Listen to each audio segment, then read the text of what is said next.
You're watching a Fox Sports presentation of B.A.S.S. Sunday morning, welcome to Bassmaster Live, and we are all set for a big day at a big tournament. The Lowrance Bassmaster Elite at Lake Tenkiller, a beautiful place. Sure is in that picture right there. That is not a current photograph of Lake Tenkiller. It's just so nice we had to show it to start, to show you the contrast versus what we've actually been experiencing here weather-wise throughout the course of this event. That's a little bit more like it right there. If you look at a weather map of the United States, you see one spot in this country, which is northeast Oklahoma, with a nasty little system that has been spinning around, spinning up the thunder showers, passing rains, heavy rains all through this tournament. That has been a big part of the narrative because what falls from the sky also affects the lake level, and the lake level is something these anglers have to adjust to if they want to be contenders. Well, 10 have done it very, very well over the course of 3 days. We have our top 10 here for Championship Sunday. We take you down here to northeast Oklahoma and on the Illinois River. For about 65 years, there has been Lake Tenkiller. A flood control, that's appropriate, a flood control reservoir built, and also a very perfect place to test the best in the business. Lots of opportunity. Every angler's caught a limit so far who has fished in this tournament. We rarely ever see that, so no one can feel that far out of it. You can't really run away and hide from anyone else either because it's only 13,000 acres. And Davey Height, it has provided us with just nonstop entertainment. Yeah, you're exactly right, Tommy. You mentioned we don't go many places that anglers catch any more fish than they have caught here this week, but the size, as usual, is very, very important. But it's closer than most places we go. Ounces separate places. Let's take a look at some of the action from yesterday's weigh. Jordan Lee maintaining his spot barely with a tiebreaker in the top 50. Brandon Card needing a good finish in a challenging year. He's gotten it, and he is in that top 10. He's done his work. KJ Queen zoomed up and down in the ranks in order to gain a spot in the top 10 yesterday for the North Carolina angler. Trey McKinney, seemingly always in the top 10 everywhere we go. And Logan Latuso, our first chance to spend some time with him during the season of 2025, the man from Louisiana. Bob Downey from Minnesota, so steady. Always a steady performer, but he has been exceptionally rock solid this week. Kyle Welcher, who rewrote the record books earlier this season with his win. Definitely we'll have our eyes on him. Wes Logan from Alabama owns an Elite Series blue trophy, and he's looking for another one this time around, finishing strong, getting stronger through this tournament. Keith Combs, strong start here. He's been in those top 3 spots pretty much all this event. Had a little bit of trouble yesterday, and there he is, the rookie, the man on top, trying to win this thing wire to wire. California-born, now living in Alabama, Andrew Loberg. A very interesting story. We'll be in the boat with each of those anglers all day long as they deal with the elements, but more importantly, deal with the changing conditions and how to catch fish all through the day. The 3 anglers who jumped into our top 10, Latuso, Card, and Queen, all did so early yesterday. They really made a big hard charge, but sealed it late with one more key catch. Already on the board is our leader, who starts with a 3-pound, as we say, and 13-ounce lead, Andrew Loberg. This is earlier.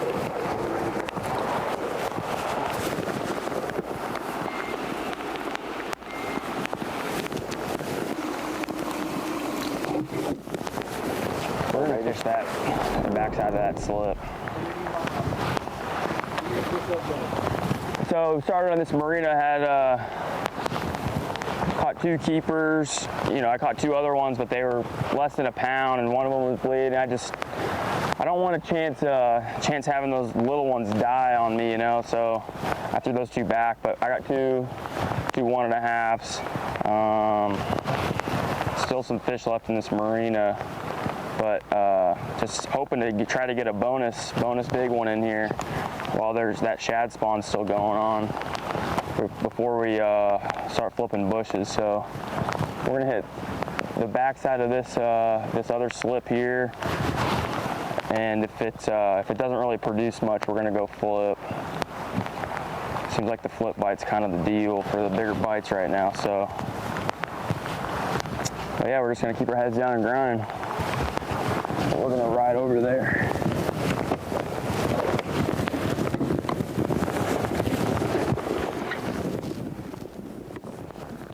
Same routine as the previous day, starting around the marina and then goes flipping shallow bushes.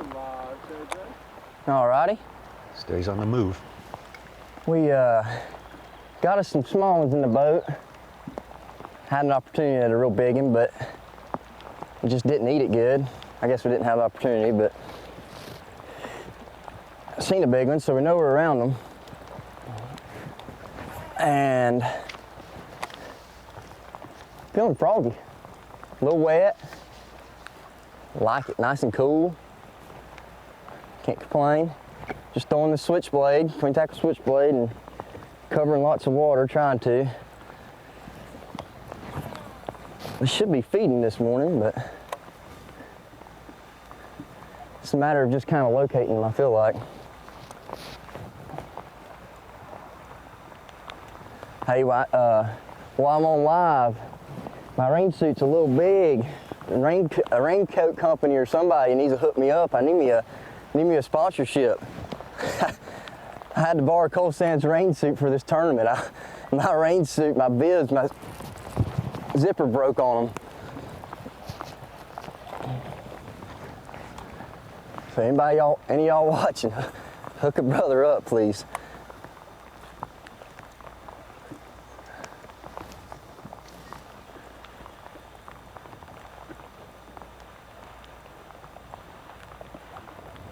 Might be one of the most vital pieces of equipment this week, Tommy, with conditions they've been fishing in.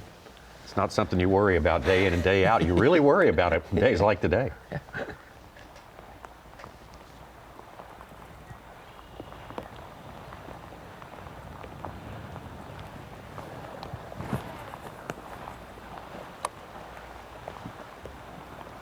All this rain was not in the forecast coming into this week. A lot of the anglers plan on the water to continue to fall, but it has not done that.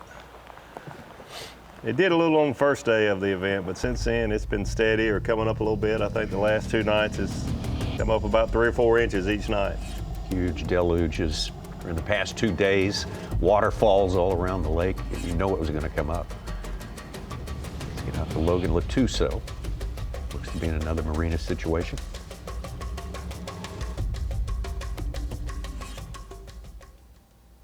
This is some footage from earlier today, first thing this morning with Logan Latuso. Oh, I'm sorry, that's Les Logan. I'm sorry. My bad. 2 Logans in the top. Yeah. Smallmouth. We've seen a lot of largemouth and spotted bass caught off these marina floats, and I was a little shocked. Yeah, Davey, that's a pretty solid smallmouth as well in the upper 2s. Yep, solid smallmouth, no doubt. We've seen a fair amount of smallmouth being caught this week, which is unusual as shallow as these anglers are fishing, but like you mentioned, Ronnie, that's the first one we've seen that we've had a camera on that they caught around a marina dock.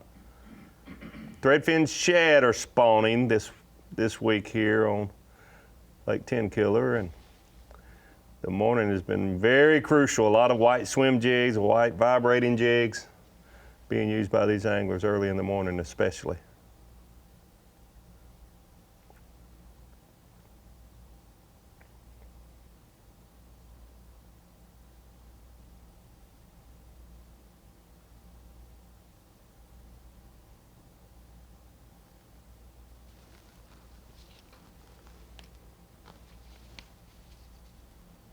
I mean, yesterday morning, the first hour of competition, Davey, we had over 80 to 100 bass caught between the 50 anglers. So everyone averaged at least 2 fish per boat, but some of these anglers caught 5 to 7 fish. That shad spawn, when you roll around the corner and it's happening, it can make your whole day and get so many more bonus fish than you would have expected.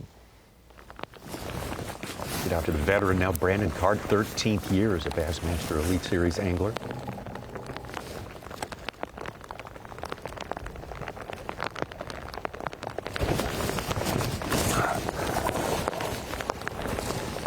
There we go.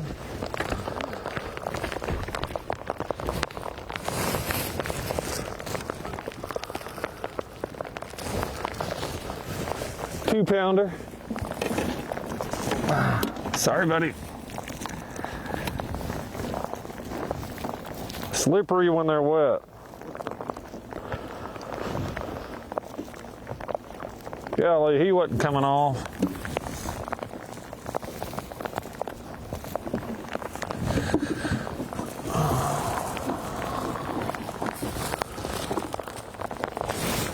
Number 2.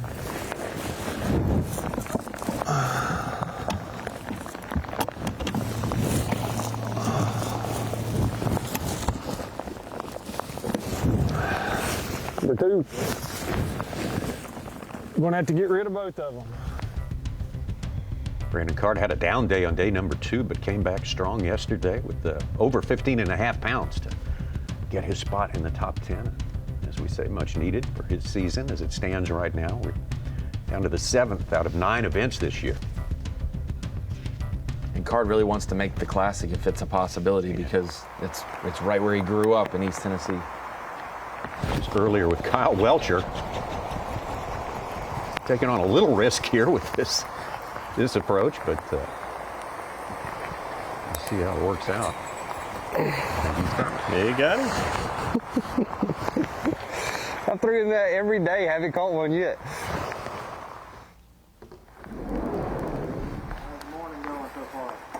You know, it's going decent.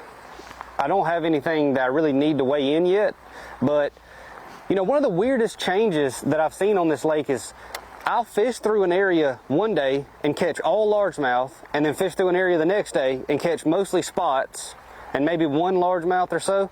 And then, like today, this place I'm fishing, it's freaking biggin', dude. God.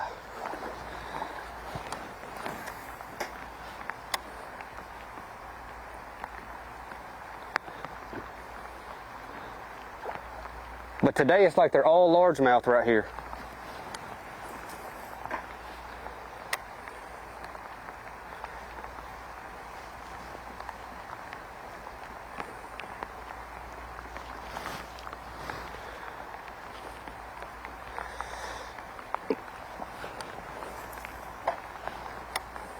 Kyle Welcher fishing a Crush City Mayor swim bait with a Gamakatsu belly hook, 1/8 ounce weight on that belly hook. Doing that in the morning around these marina docks, and then using the Texas rig and the jig some in the afternoons. But starting out every morning with this swim bait around the marina docks.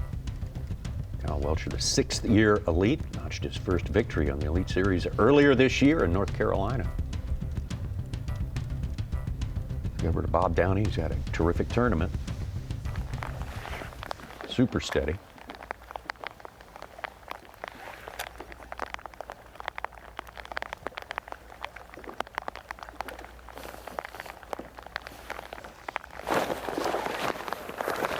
Yes.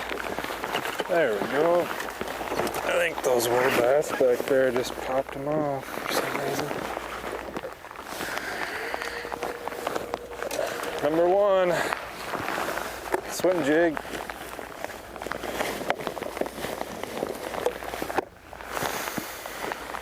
Not a terrible one, actually. Probably a 2 something.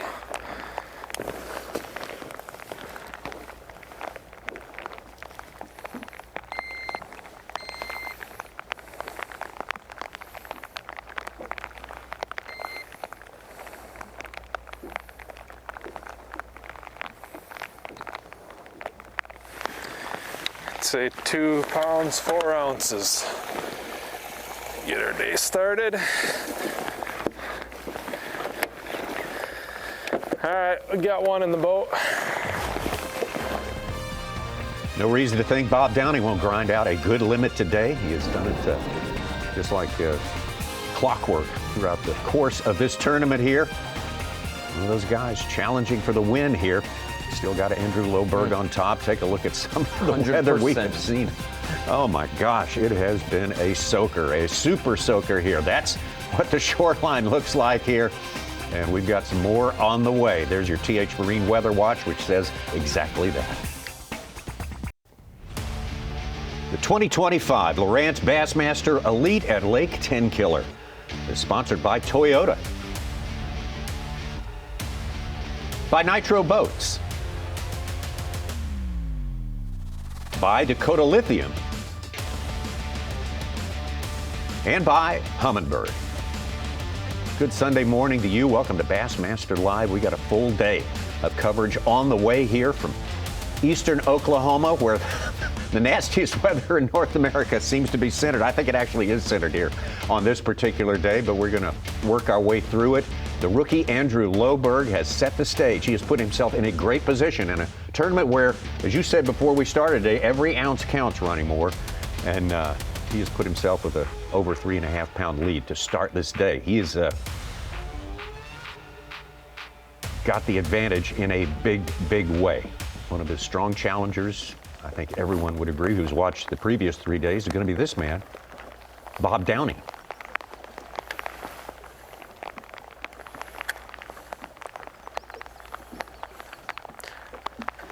Generally, I don't mind a little wind for doing this swim jig.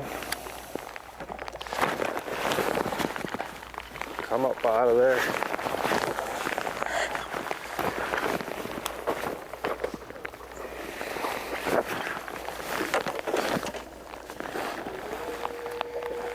Jeez, that one got hooked it on the outside. Not very big.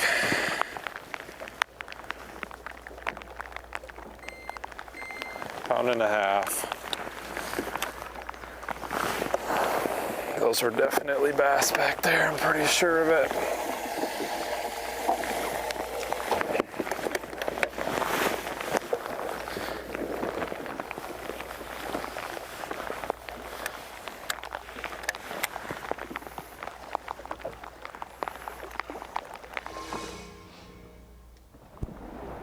Back to KJ Queen. This was just a few minutes ago.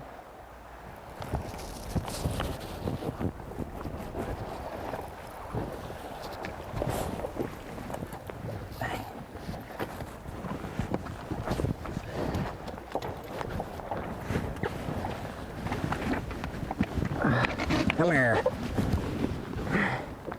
About like he's in water anyways in this boat.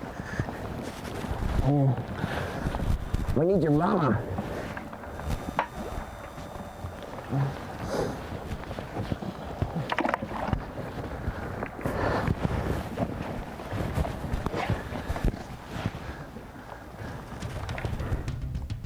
It's 3 fish now for KJ, estimated 6 pounds, nothing huge as of yet. He's not playing any music, Davey Height. Not playing any music. Might not. His speaker may not be waterproof. Yeah. Might not be able to hear it, with the rain pelting down. An aquaphone is what you need to listen to, what that machine's called. Just a few minutes ago, Kyle Welcher.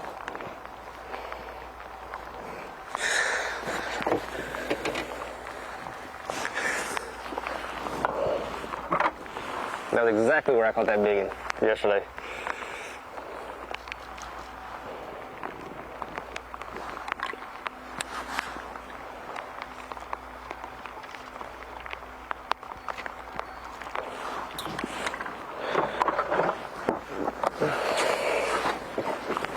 He don't. Oh, I guess maybe he does.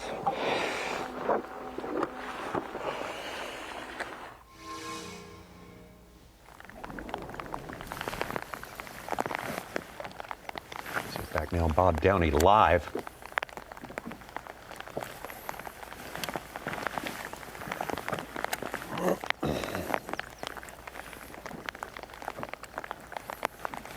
Bob's moved up one spot with his 3 small ones in the boat early on today.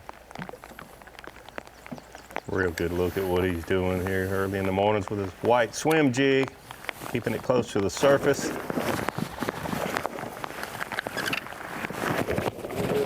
Fish just need to get a little bigger for him. We've mentioned anglers switching spots, mixing it up, and Bob has just maximized it. Not the biggest of areas, Tommy, but just the general area every single day has produced, and he's adjusted baits a little bit here and there, flipping versus swimming a jig to perfection.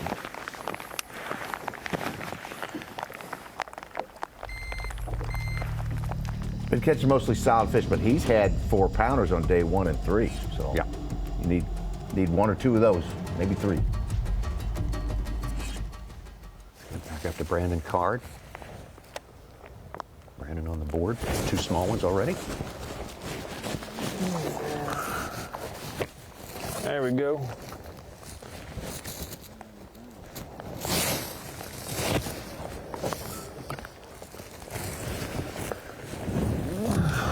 Probably a little under 2.5, 2.25. Start here flipping bushes, baby. Probably in my opinion, the most enjoyable way of catching them. You'd think with the rain that we have that they would want to be, biting moving baits, spinner baits, chatter baits, but I haven't been able to get them on that this week. I have caught a few key fish on my Yozuri 3DB pencil, but it's mostly been flipping, a little bit of top water.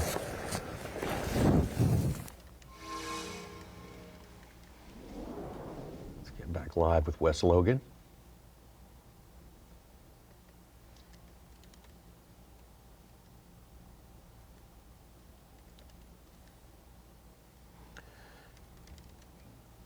Good stuff from Brandon Card there, saying that he's caught most of his fish flipping a Texas rig creature bait. And you immediately go to Wes Logan, who's having a great morning, fishing a vibrating jig. They're in different areas of the lake, fishing different covers. Obviously, it's a marina here. These fish are suspended. That's why you want to reel that bait close to those floats. Where Brandon's fishing, he wants that bait to go down closer to the bottom around those bushes.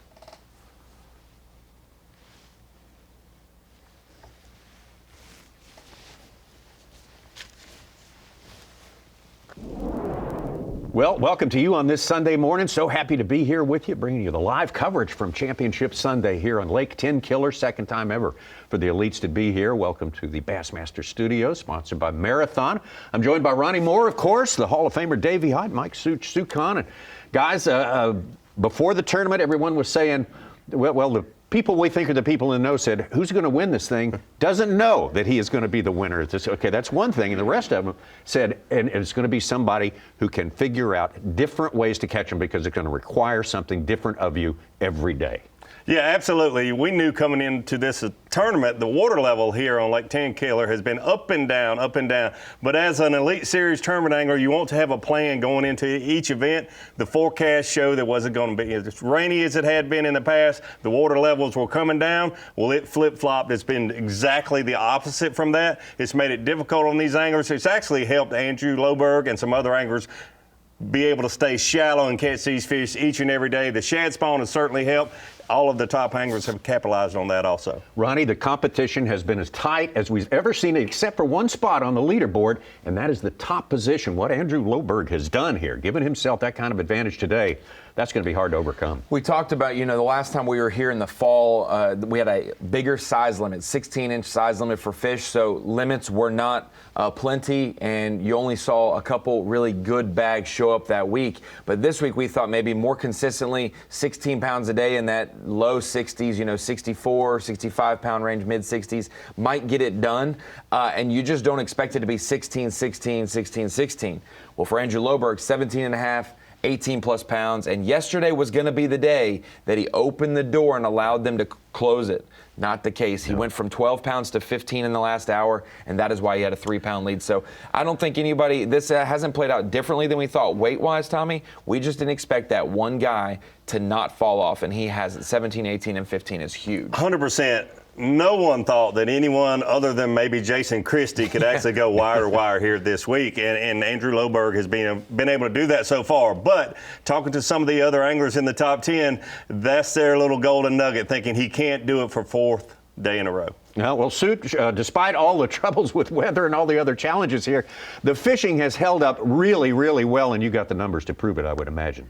Yeah, well, yesterday, we only had 49 anglers. One guy missed. Cooper Gallant missed getting the limit. Everybody else, 102 anglers on both the first 2 days, caught their limits. Average fish has been 2.5 pounds. You catch those 3 and 4 pounders, you're ahead of the game, and that's most of the guys who are in our top 10 today. And Wes Logan's last fish, he took the lead over from Loberg.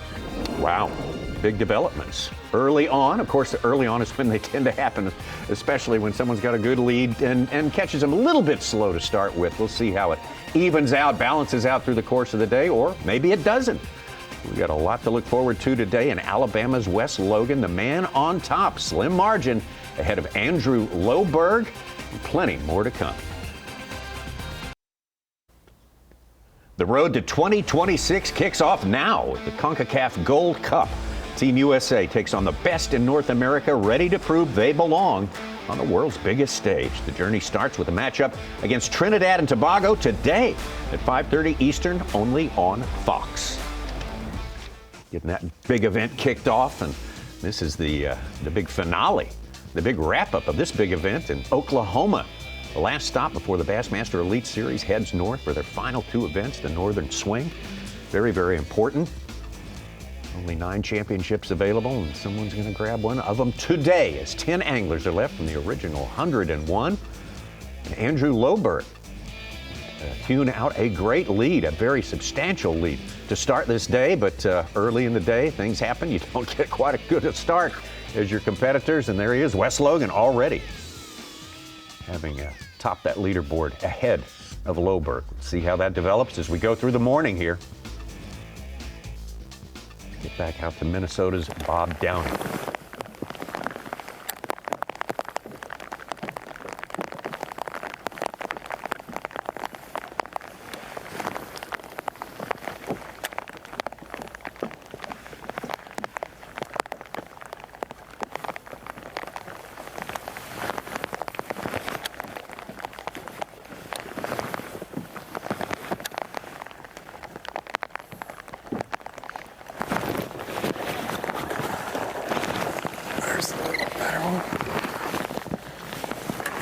Sweet.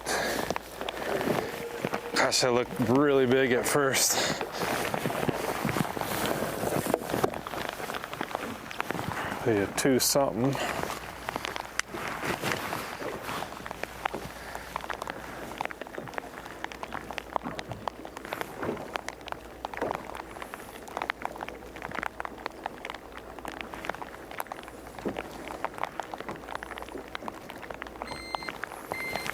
£2, 4 ounces.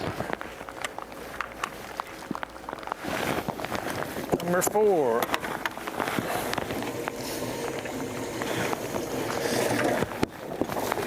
All right, decent one.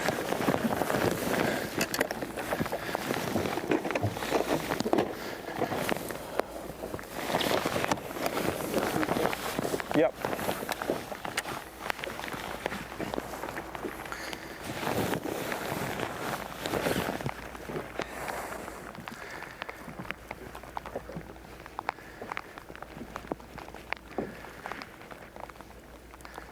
Downey with number 4 on his way to a limit. Almost made his limit in the first hour of fishing. Probably hasn't been fishing an hour. He's got to run a little bit to get to his spot. But I would say, Davey, he's one of these guys who's not at all mad at the rising water.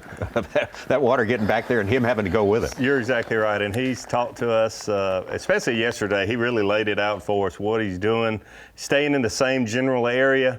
As the water falls, he fishes the outside of these flooded bushes more. When the water rises, he moves in closer to the shoreline as those fish move in. And that's really changing conditions, water level conditions 101. Some of the anglers that have gone against that grain have been the Keith Combs and Trey McKinney. Yeah. We'll get to see them during the course of today. But right now, take a look at your leader, Wes Logan.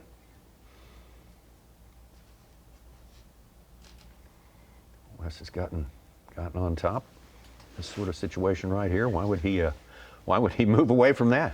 Yeah, he's had a great morning. A lot of us ask after day 1, will these areas reload? Will they be able to come back to them the next day and the next day? Well, certainly this marina dock has reloaded for Wes Logan.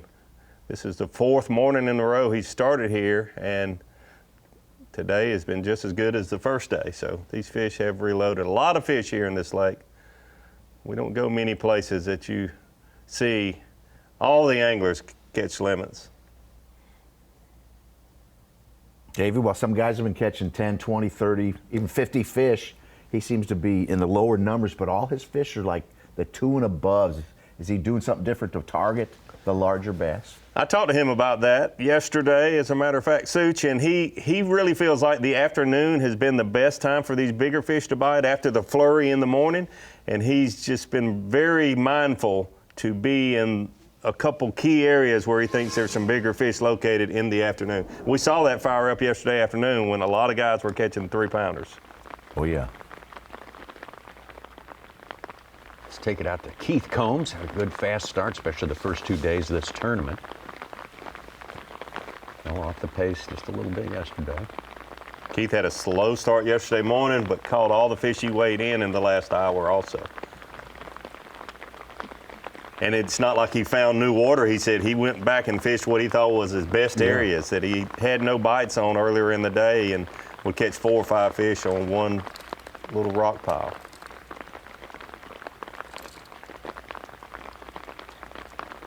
Obviously a very small fish there, but another thing he mentioned, a lot of these fish are just barely getting the back hook of his crankbait. He's lost a couple of good fish.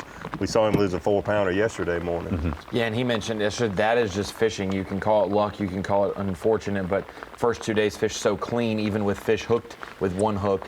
Yesterday it just didn't work out for him, and he needed it yesterday. Look there, another fish just with the barely hooked with the back hook on his crankbait. Caught most of his fish on a Strike King KVD 1.5 square bill crankbait.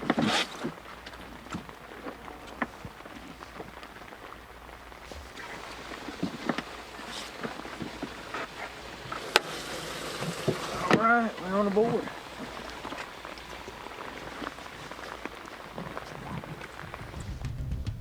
Keith Combs, a 15-year veteran of the Bassmaster Elite Series.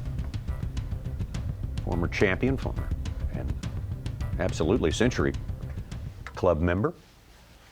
Having caught over 100 pounds in a tournament win. Here's Trey McKinney. Ooh, got us one on a buzz bait. Good one, too. Oh, man. Dang it. Let me grab it while I can. I'm sorry, dude. This fish. I'm trying here. I'm trying to get this. So we saw him do this yesterday when the rain really started coming down. I'm not so sure he wasn't just trying to get up against these bluff walls to have a little cover from on the west side of the lake. The weather. Absolutely. But, it's always fun to throw a buzz bait and catch nice fish, especially on Championship Sunday here in the Bassmaster Elite Series. That's one of the better ones he's caught in the course of this tournament. Good one there for Trey McKinney. Back to KJ Queen. Well, my little productive areas, I caught them at yesterday. Caught one little largemouth on it, nothing special.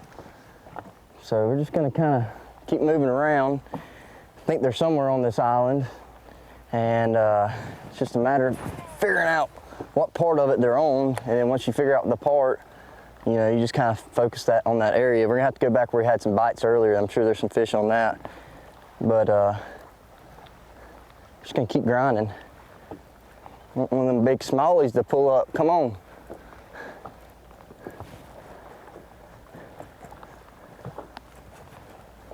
KJ with the second biggest limit from yesterday. Really focused on kind of staying off the bank a little bit. The bait's not up there on, the shad's not on the bank spawning right now. They're kind of like out in 5 to 8 foot, which is where I've been catching a lot of my fish at, but I don't know, they're just not in it right now. I just ain't run across them yet. Run across them, we'll smash.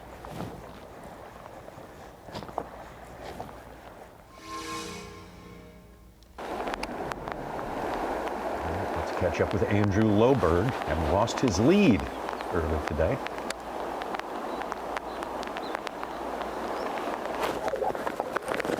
Oh my God. Oh. That was one of the ones you like to take to the scales. That was over a 2.5 pounder, looked more like a 3 pounder.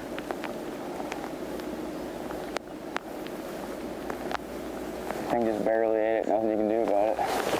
I was pulling it up, it was bigger than that. Get a look here, right in front of the boat, he says the hook. That's why they jump, to hopefully throw that bait out of their mouth, and every once in a while they're successful. They win and not the fisherman.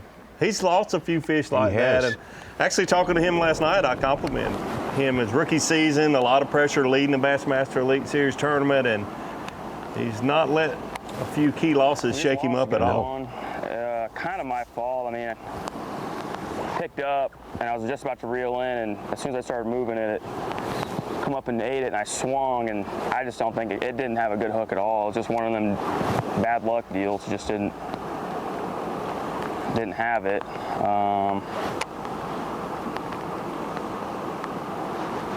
But it happens.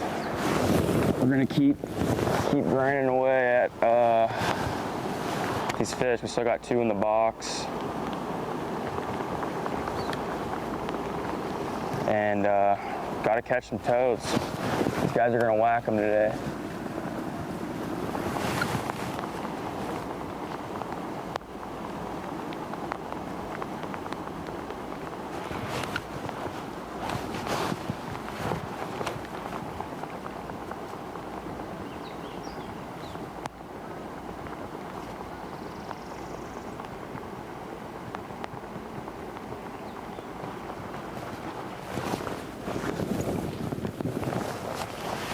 Seen him throw that frog, but haven't seen him catch much on it, but he's keeping it honest. He must have had some good bites on it in practice.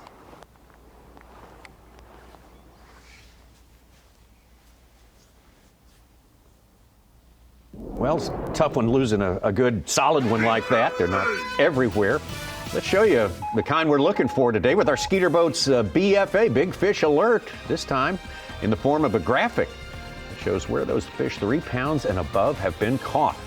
All over, apparently, Lake Tenkiller through the course of the 3 previous days of fishing. We haven't seen one yet today, but we no doubt will, and it will be a difference maker.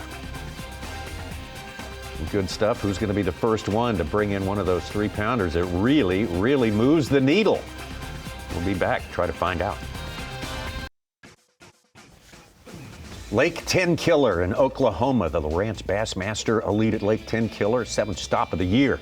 For the Bassmaster Elite Series, dealing with weather all week long. Today is no exception, but doesn't seem quite as intense as it has been the past couple of days. A lot of water added into the mix over the course of that, and that affects the fishing, and adjusting with that is the key to winning over here.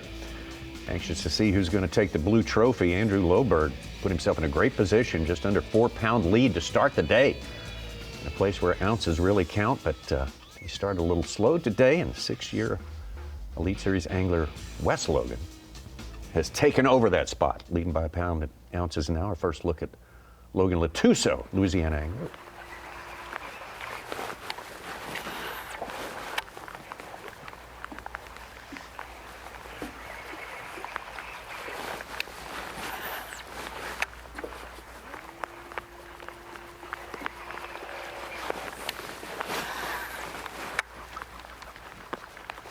No surprise seeing Logan Latuso fishing a white swim jig.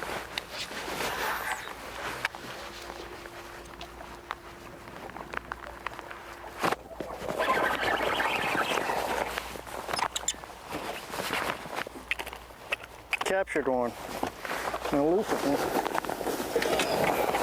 It goes to show you right there, Davey, and people watching at home, how many casts he made in a 8-foot stretch of bank that you cover the water too fast, too many casts with too much gap in between. You just miss some of these fish. That was 3 or 4 casts within close proximity of there.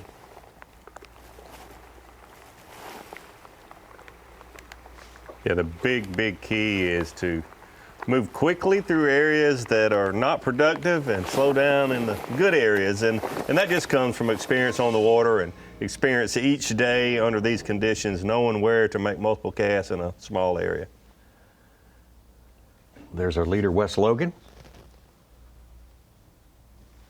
Fast start to his season with an 11th finish. Finished 11th at the St. Johns River, followed up with the top 20 at Lake Okeechobee.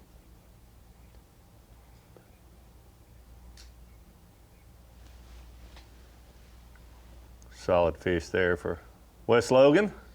Smallest fish is 1 pound, and that is definitely more than 1 pound. So it's an upgrade for him.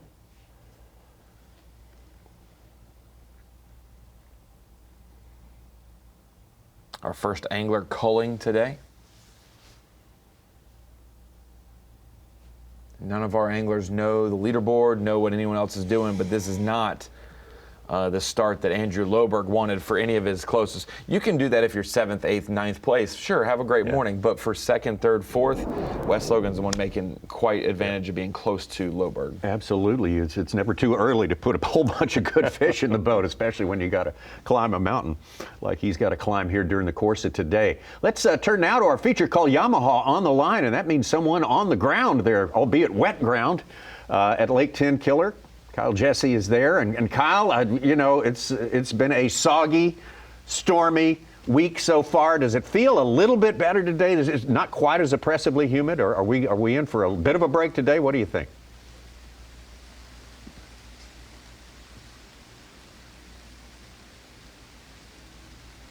Uh-oh. I don't think Kyle is hearing us. Okay, we'll work on that. Kyle will have an answer for that, I promise you. He will give us the lay of the land there, and that's very important to have. We'll work on that and get back to Kyle with Yamaha on the line. I thought Kyle just had his game face on. I mean, It is Championship Sunday. Well, he did. Hey, he looked like someone who's been standing out in the rain for 4 days, Tommy. He did look looked a little put upon, didn't he? I think he was shaking his head no to KJ Queen, like, you're not getting my rain suit. Yeah, absolutely. Someone will respond to that plea, I promise. Hey, I guarantee you the folks at FXR will send him a rain suit if he needs one. I didn't notice how much too large it was for him, but after he mentioned it, it is kind of swallowing him. A little too much volume there. Andrew Loberg now finds himself a pursuer for the first time during the course of this tournament. Andrew Loberg out west, got a California background. Chico State, there in Northern California, which is just right down the road from places like Lake Oroville, highland reservoirs like this one, plus a lot of time spent on the Delta, on the San Joaquin and Sacramento River Delta. So talking to him yesterday, I didn't go there with him about this. Obviously, you know, I've been catching them when it's like this. It's been raining the last 3 days, so Yep. I really don't mind the rain and stuff. My only worry is, you know, if some of this stuff the water gets too high and just kind of spreads them out. That's really the only worry. But no, I really don't think the weather's. I think it's actually helpful, in my opinion. I mean, I'm no bush flipping expert, but I think in most cover situations like this, when they're really tucked back, the cloud cover kind of makes them be able to get out and roam a little bit more instead of them being way, way in the back. So we'll see. You know, these conditions have been the same the last couple days, so I don't mind it.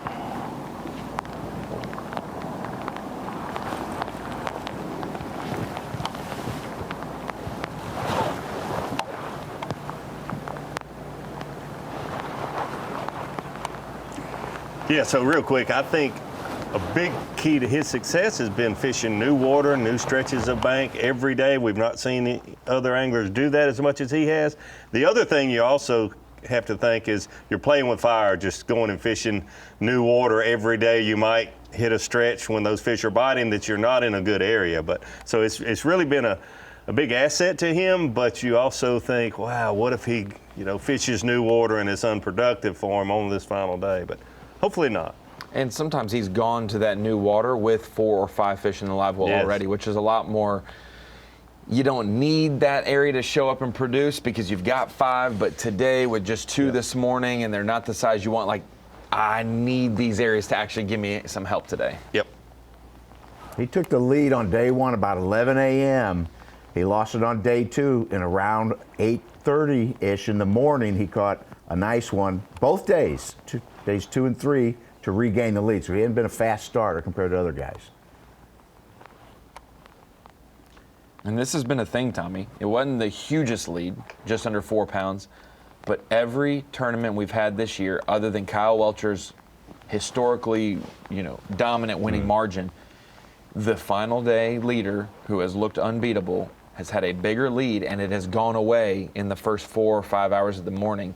Now, every stop this year. I mean, we had Lowen give his whole lead away and win by 4 ounces. Brandon Polinick's huge lead was gone into the last hour and a half of the day. You think about guys like Hartwell, where we had so many lead changes with Paul Marks, Tucker Smith, all those anglers. Drew Cook. And you think Kiyoya Fujita's dominant, already had broke 100 pounds at Fork going into the final day, and he didn't have a great, some of them resulted in losses for the day 3 leader, but most of the time the afternoon has allowed that day 3 leader to pull back ahead. It's been the B.A.S.S script this year for the day the 4 drama. Yeah, championship day for the leader to let the other guys reel them in and then count on pull that away. Yeah. We're not doing it on purpose. Fishing the new water, like you mentioned, is easier to do when you have a good solid limit in your live well.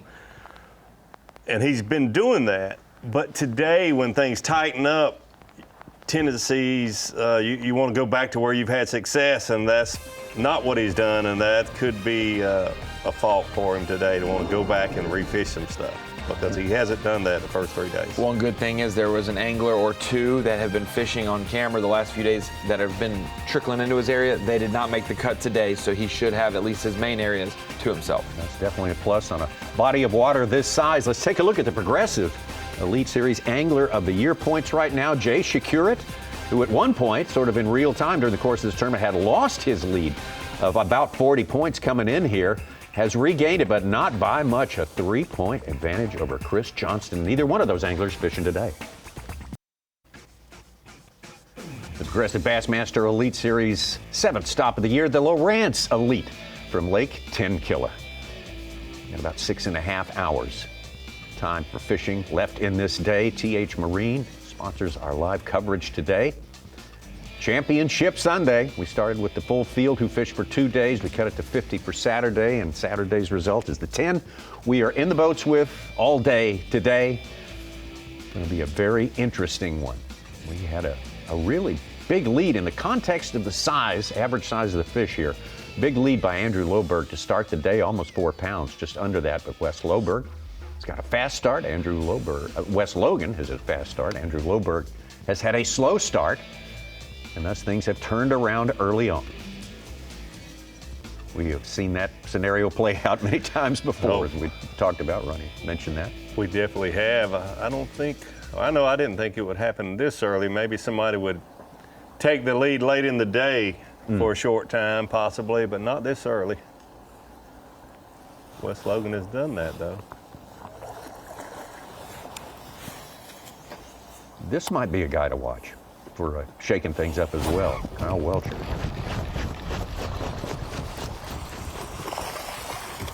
Oh, I about freaking screwed it up.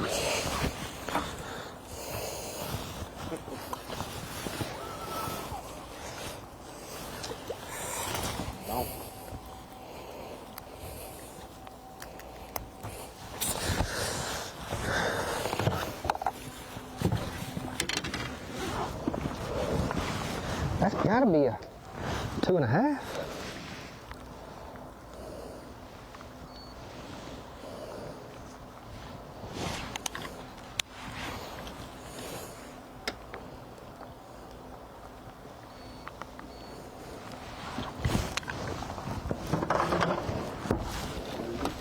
$2.9.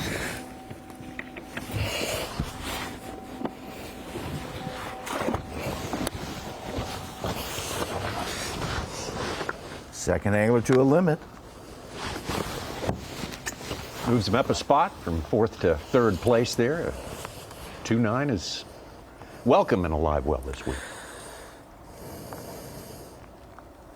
I was wondering where you were hiding. If you weren't with us yesterday, Kyle Welcher, mid-morning in the afternoon, goes to a different area of the lake. He named a place the Juice, where he caught all of the weight he weighed in yesterday afternoon. Looking forward to seeing him go there today. Strong game there, a strong game at the marinas. So he's going to he'll be a contender today. That was our best bag yesterday. Welcher's 16 pounds, 13 ounces.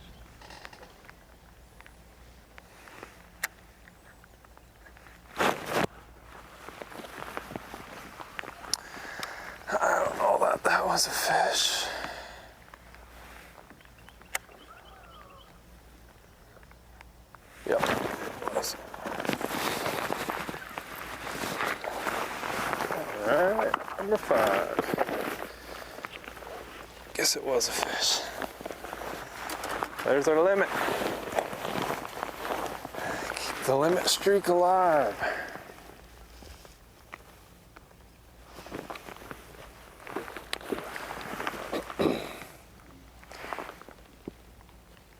This is the first season I've weighed a limit every day of competition so far. I probably just jinxed myself, but hopefully not. You've probably done something wrong if you don't get your limit at the St. Clair, All right. Mississippi River because of 1 how pound, many 12 ounces. and how good they are coming up. For number 5. Limit. Can't ever take it for granted, though. We talked about you could be 40 miles from check-in and have some mechanical troubles or something like that. There's a lot of different factors out of your control to keep you from bringing a limit to the scales. You got big water in the next event, and you've got locks galore in the final event, Tommy. You could get locked out and not make it back. That's a never leave pool late. That's my advice to anglers. Someone lost their strike indicator there.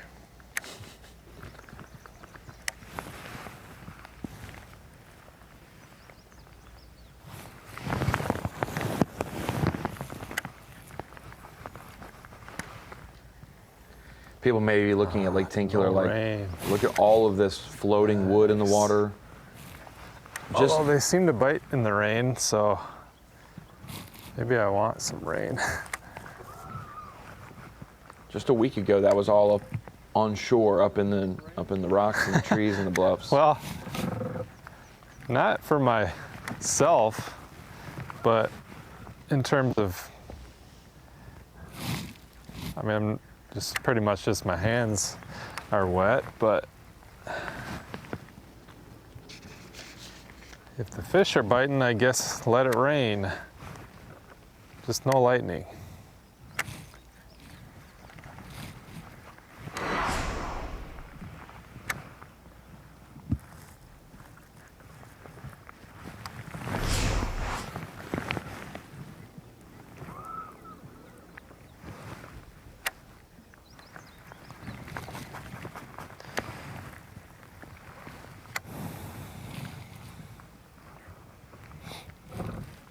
Weather, always a big, big thing that these anglers have to deal with. Got to have a plan for it. Now, this is not weather compared to yesterday. This is a tiny bit of mist compared to yesterday. But Yeah. It was a deluge. Thunder, lightning, wind. I asked several anglers just how much do you think it actually rained, and I heard 3-4 inches from a couple of them. I'd believe it. I think I would. Man, oh man.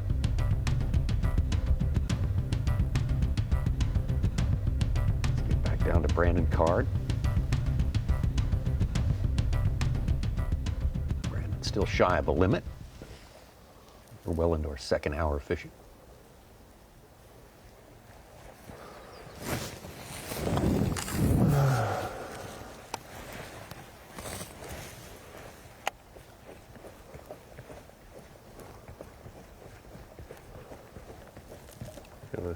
Top water. Gosh, you buddy. Nice, nice. What did I tell you?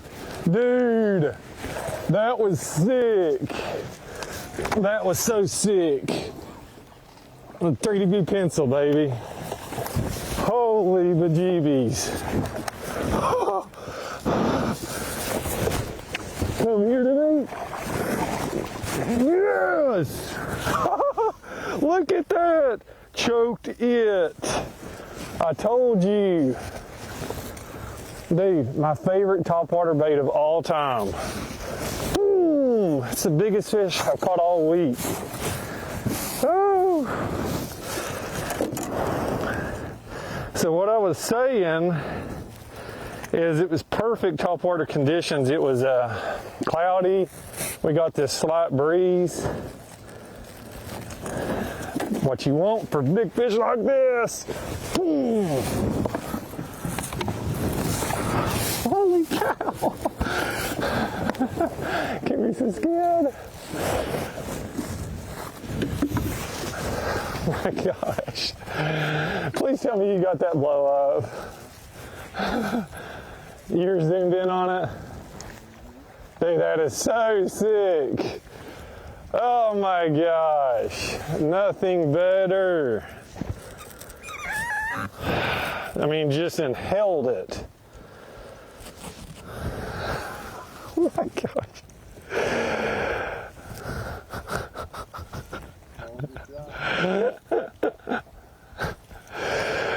Dude, it's like I'm like a little kid when I get a topwater fish like that. I just revert back to my childhood. Growing up, my dad would throw a little walking bait. That was about the only topwater bait he would throw. I used to love watching him catch fish on that little walking bait. Man, that was sick. That's the biggest fish I've caught all week. I mean, it's hard to judge how big it is, but I mean, it's big. It's skinny though.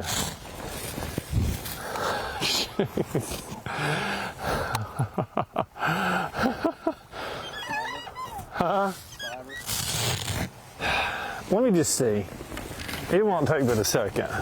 I'm just curious at this point. It's a 4-pounder. 4.5. I'd say 4.5. His cameraman asked, "Is it a 5er?" And he said, "Let me go check." So you were zoomed in on it and everything? It's going to be close to 5, I think. It's in the definitely. That was epic. 4+. Epic.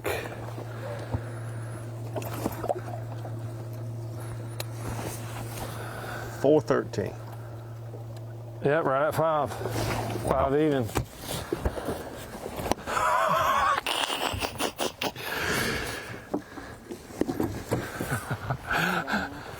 Yeah, slightly. Oh my gosh, let's catch some more. That was one of the best blow-ups I've had in a long time.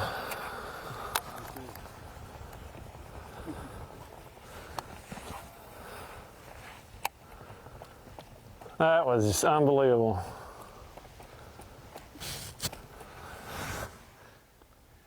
That's the biggest one we've had on camera all week long, and it may have moved him right up to the top.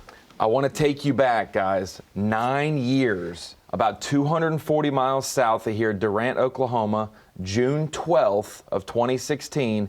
Brandon Card got his best finish on the Elite Series, a second place at Lake Texoma. Yeah. I actually got to be in the boat as his cameraman because he came up from the bottom of the leaderboard, and he was catching them around flooded bushes with the same exact lure, almost to the day 9 years later. So we've seen some guys do really well at Lake Eufaula in Oklahoma, Texoma, now Tenkiller. Oh, I think this is appropriate. Oh, yeah. Good time for this, no doubt. Power Pole replay of the day. Well, let's just say Brandon Card get a blow up on a top water lure on Championship Sunday. Not just a blow up, but a big blow up with a, let's call it a 5-pounder. If it's not 5 pounds, it's 4.15. Brandon Card, Power Pole replay of the day. Thank you for that. Top water action on Championship Sunday. Here we go. That's a great bite. That's what you get up at 4:30 in the morning for if you're an elite fisherman. Oh, you don't have to be an elite fisherman, just a fisherman. You get up early in the morning for top water bites like that. Whether you're in a Bassmaster Elite Series tournament or just going out and having fun. That's what you turn on the TV for, to see something Absolutely. like Yeah, that. in this case. We are happy to be able to deliver that for sure. That's a big thing. Back up to 5th place, only to 5th place. I was surprised. I thought it might be farther than that. 4 fish, Tommy. 4 fish, that's right. Still shy of a limit, but number 4 was a good one. Brandon Card having a great day number 4.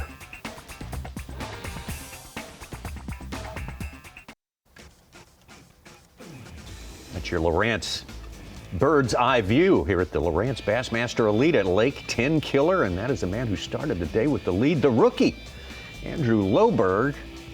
His quest is to win this tournament wire to wire. He has led day 1, 2, and 3. He has lost the lead today early on to Wes Logan, so he sits in 2nd place now, 2 pounds back of the Alabaman, Logan. Andrew Lowbird, a big part of his journey to make it to the Elite Series as a rookie, was a great finish down the road at Lake Eufaula on the Canadian River here in Oklahoma. I think that was also in the month of June. Yes, it was. Sure was. Won by Easton Fothergill, who went on to win the Classic.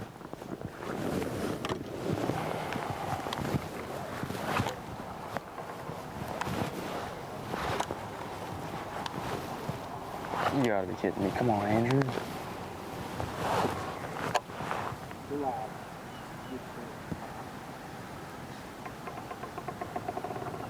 Thing was swimming the other way. I didn't hook it.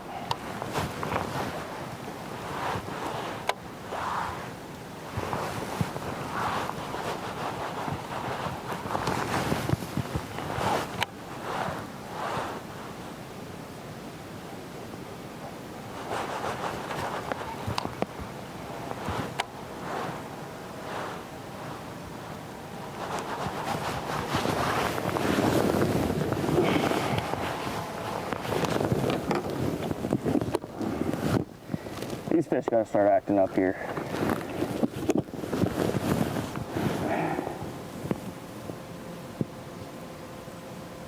Andrew 17.9 on day one, 18.4 backing it up on day two. That's what really laid the foundation for his great starting position today. Yesterday was only 15.9, but still one of the biggest limits of the day. A number of our top 10 are fishing on the upper end of this lake like Andrew is. That was what Jason Christie described as blown out during practice or just before they got there. The water was really, really dirty, and a lot of anglers wrote it off because it was in such bad condition, but Andrew spent some time up there, did not get any bites, but spent a little time up there looking around, or didn't get many bites, hoping that it would clear up and he'd be able to fish an area of the lake with less pressure, and that's exactly what has happened.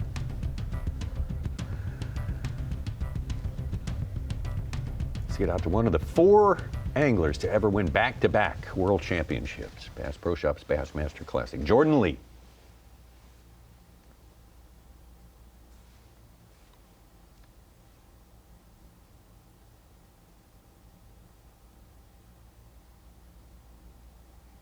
One of the few anglers that we've had in the top 10 this week that just flipping. He hasn't been looking for the shad spawn, throwing swim jigs.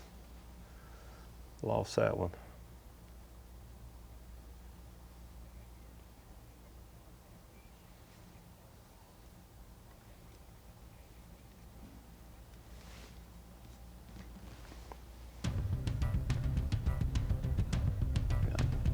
Jordan said yesterday, I'm flipping the rest of this tournament here, no doubt about that. Bob Downey been doing a lot of that as well, and he talked to us earlier about keeping up with the changing conditions.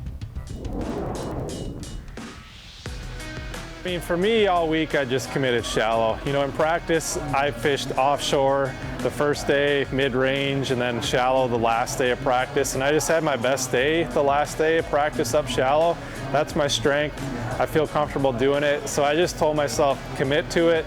I feel like with the rain we got coming, you know, the water was going to drop a bit, but with the rain we had coming, it might stabilize, and it's really materialized that way this week. So I've just stuck shallow all week. I'll probably do the same tomorrow. I feel like that's my best shot to have a chance to win. Yes! Yeah, baby! Frickin' tub. I think the rain today could definitely affect it up the rivers. I think this lower half clears up pretty quick because it's pretty clean water, and but the main inflow, the Illinois River, is gonna be pumping mud, I think, but how far down it gets will be a question mark. That's just gonna be a fly by the seat of your pants. If I show up in my area tomorrow and it's mud, then I'm not getting bit, then you're gonna have to adjust and move. That's a scene from yesterday, some wild weather here. Absolutely, that's a nasty cloud right there. You saw all the inflows from all the different sources into this lake here, and the result is more water. Really come up. think Bob Downey Good nailed morning, it when he said everybody. No, he'll have to adjust. We've had a decent start so far. We got a small limit in the boat, but probably only about one of them that we'd want to weigh in today. So we got a lot of work to do, but it's been fun. We had a nice little front come through this morning and just picked up a swim jig and put a limit in the boat pretty quick. This area I've been starting in every morning. Been able to get a limit with one or two halfway decent ones, and I've just had to kind of adjust on how I fish it every day depending on the conditions and water level. You know, today we had that front and just seemed like fishy conditions, so we were able to pick up a moving bait and get some bites pretty quick. And now that front has passed through and I'm just going back through it once more, just slowing down and flipping, which is probably what I'm going to be doing a good chunk of the rest of the day. But yeah, beautiful morning out here. That front's passed through. We got a lot of work ahead of us if we want to try and make a run at it today. But no matter what happens, it's been an awesome week out here. Definitely exceeded expectations from my 3 days of practice. I kind of got on this flipping deal the last day of practice. Otherwise, I was kind of out deep trying to fish in that mid-range stuff and some deeper floating fish stuff, and started flipping the last day of practice and had, I don't know, 13, 14 pounds, and just told myself to do that and turn the graphs off this week besides 2D and a map and just get up shallow and fish my strengths. It seems like this year that's just been when I've had my best tournaments, you know, and turn off you know, most of my graphs and just get on the bank, and it's worked out so far this week. Bob Downey, good tournament at Lake Okeechobee, 5th place early in the season. Good tournament last outing at the Sabine River in Orange, Texas. Made a top 20 there. Probably not, like he said, turning off a lot of stuff and just kind of fishing with feel there for sure. Wes Logan, though, the man on top of our leaderboard with a 2-pound advantage over Andrew Loberg, the rookie who started the day with the lead, trying to win this thing wire to wire. Other anglers are going to have a say on that, and they are having their say right now. But the good news is, as Bob said, the weather seems to be improving, at least for now. Tonight, Alex Palou looks to continue his legendary season with another victory. The fastest racers in the world head to St. Louis to duel it out under the arch in prime time. The IndyCar Series continues tonight at 8 p.m. Eastern on Fox. Nighttime racing on tap. Fun to look forward to. Well, we're looking forward to the end of the day, and it's a long way away. We got a lot of possible scenarios playing out. The heavy clouds have made this almost like nighttime tournament fishing. It really is. yesterday. Yeah, turn on the lights, please, so we can see these bites better. There's the Dakota Lithium Bassmaster Rookie of the Year race right before you, points-wise right now, and Paul Marks, a winner earlier this season. 514 points. Another winner, Tucker Smith at Lake Fork, 451. Pretty good margin, but not enough to say this thing is locked down by any means. Easton Fothergill, 3rd place after a really slow start for him to his season. Quite a comeback. Emil Wagner, Evan Kung, Andrew Loberg, 6th place, the man who was leading this tournament to start early this morning, looking to get back into that lead. 10 anglers left on this day. Let's get out to Logan with 2 soaks. So I put one in the boat 40 minutes ago.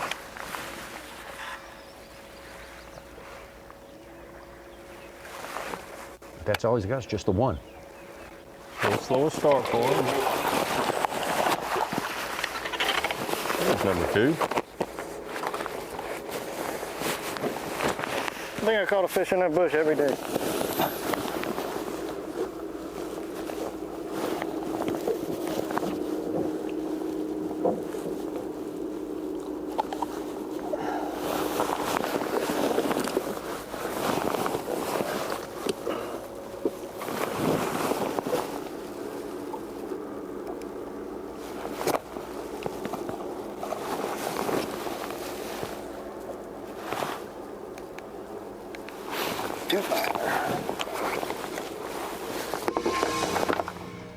Take a look here, Logan.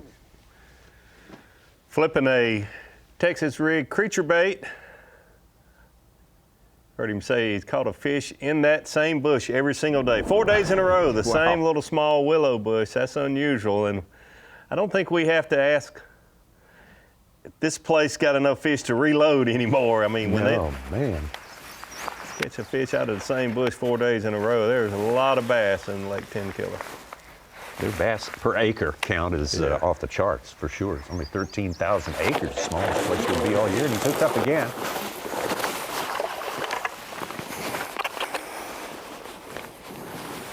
Quite as big, but definitely a keeper.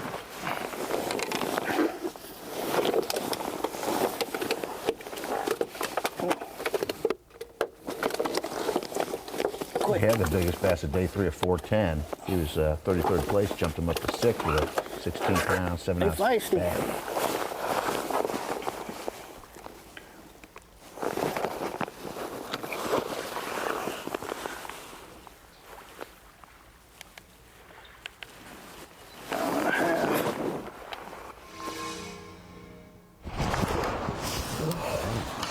Hooked up as we speak. Kyle Welcher.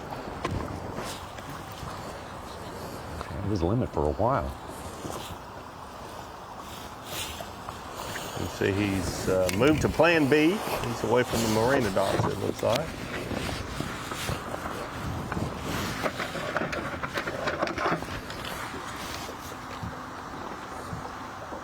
Could be a little help.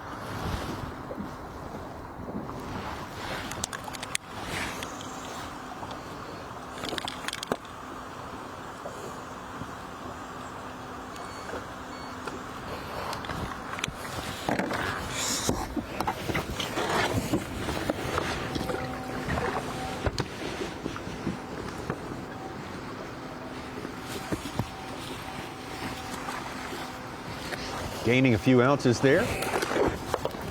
112.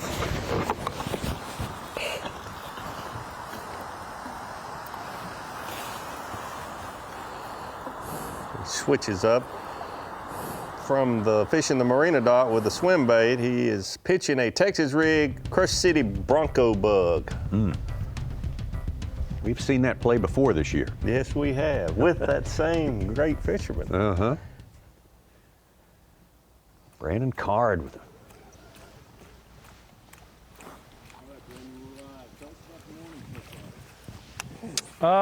Pretty decent start of the day. Obviously caught that giant on the 3DB pencil.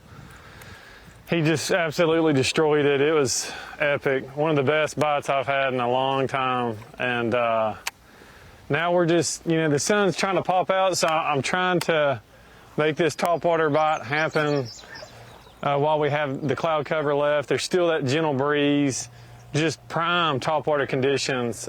Before I caught that one on this, I caught 3 flipping. All of them I need to get rid of. One of them might have been 2.5 pounds, but man, I just love fishing in Oklahoma when the water's up, especially up in the bushes. It's so much fun, man. Like, Oklahoma and Texas has just been so good to me over the years. I don't know, I just jive with the way these lakes set up. This lake kind of honestly reminds me of Douglas and Cherokee Lake back home in East Tennessee. I grew up on Norse Lake, but I fished Cherokee and Douglas a lot.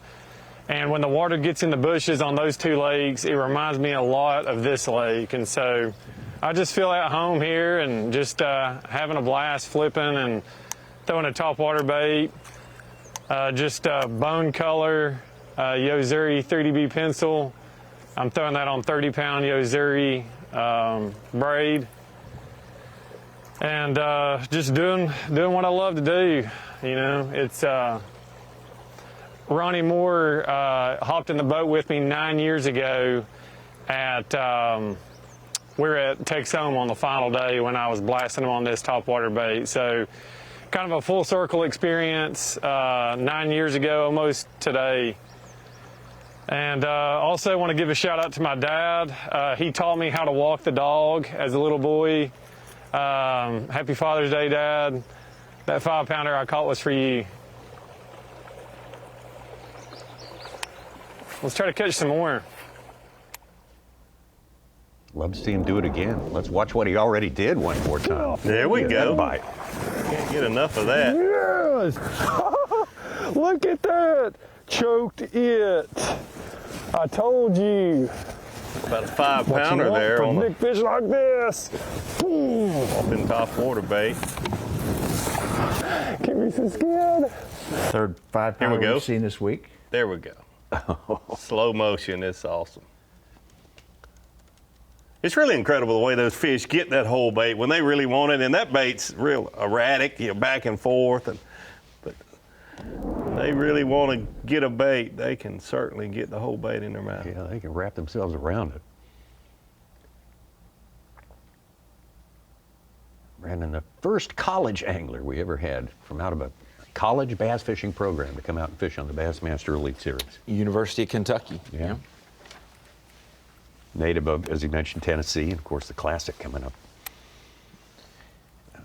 Bass Pro Shops Bassmaster Classic at Knoxville in 26. He grew up on Norris, went to the University of Kentucky, but when he came back home after college, he lived in Knoxville.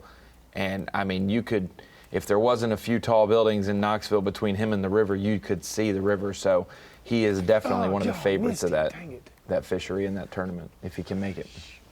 Son of a gun. Missed one there.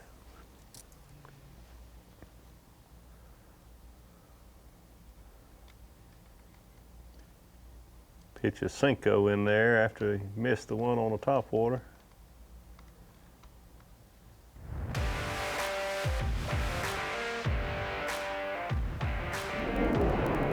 Card Fishes On. I want to remind you about this ongoing program, this initiative from B.A.S.S. called Bassmaster, providing a space, a platform, if you will, for women interested in the sport of bass fishing to learn much, much more. Series of workshops, and you can check it out at bassmaster.com about the next one.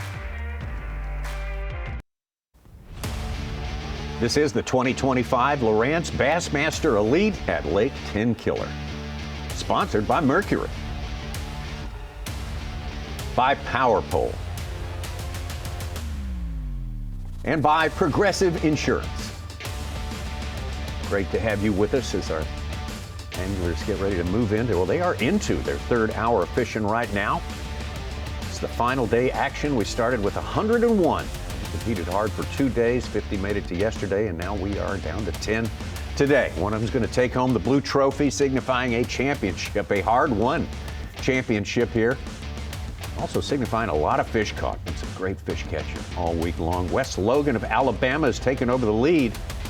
And the leader to start the day, Andrew Loberg, the rookie, trying to be the third rookie to win this season, but well, that is far from settled right now.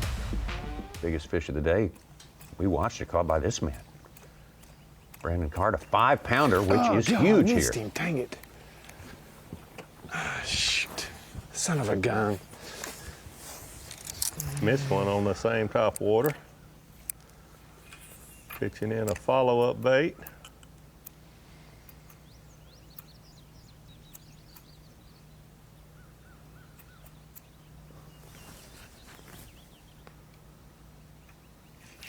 Oh no, why wouldn't he come and eat that?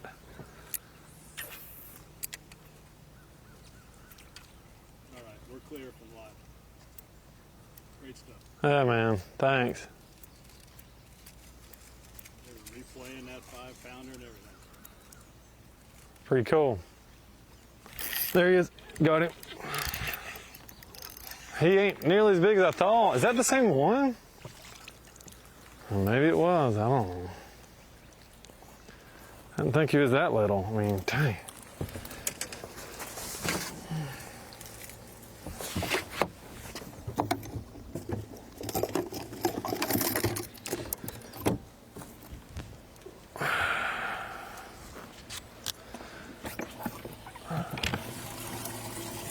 Smaller than expected, but always good to get the fifth keeper in the boat. Yeah, got a limit now, which 5 for 5. Nice. Let's just keep shedding away.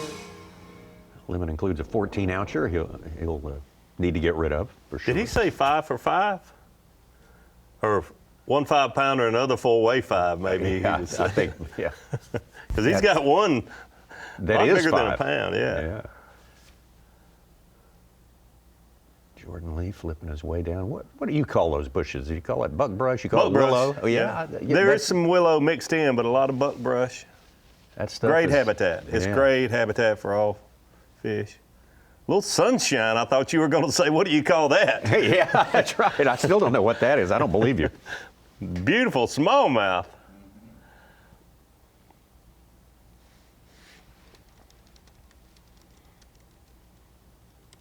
That's what Jordan was looking for.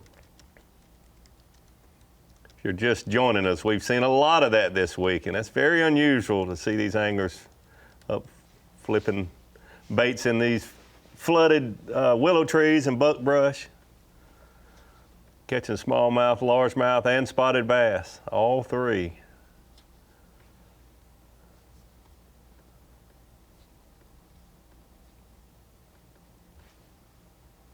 Jordan just enough to get into our top 10 yesterday. Had to do some late day heroics, as a matter of fact. But he's a grinder. He will go hard till the very end. So tied for the final spot in our camera coverage to make Championship Sunday in 10th place.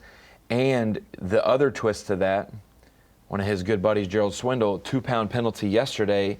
Swindle finished 14th. Without that, he would have been 6th and bumped Jordan out of the top 10, which would have put Card by 1 ounce as the last man. And so it's so tight, and every decision, mistake, whatever, can really affect you. We talk about the power of 1 ounce. It's also affected in a huge way our Progressive Bassmaster Elite Series Angler of the Year race. By 1 ounce did Jay Shakura fail to qualify for day number 3. Yeah, and you think, well, that 1 ounce maybe cost you a point or two, even in a tight race like this, but when you don't qualify to fish on Saturday, he could have moved up 20 points. Sure. Certainly 10 would be a realistic goal, so that 1 ounce could have cost him, who knows, 10 to 20 points. Back to our leader live, Wes Logan.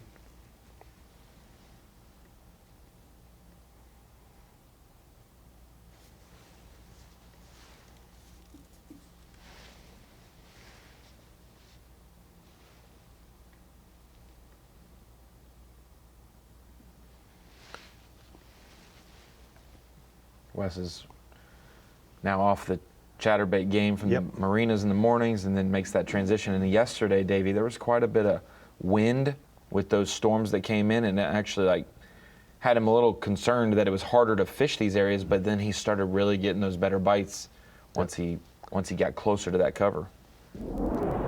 Yep, he started off with a 1/2 ounce jackhammer with a Zoom shimmer shad for a trailer on that bait, and now a lot of the weight that he's brought to the scales he has caught later in the day on a 1/2 ounce Randall Tharp signature jig with a green pumpkin Zoom super chunk.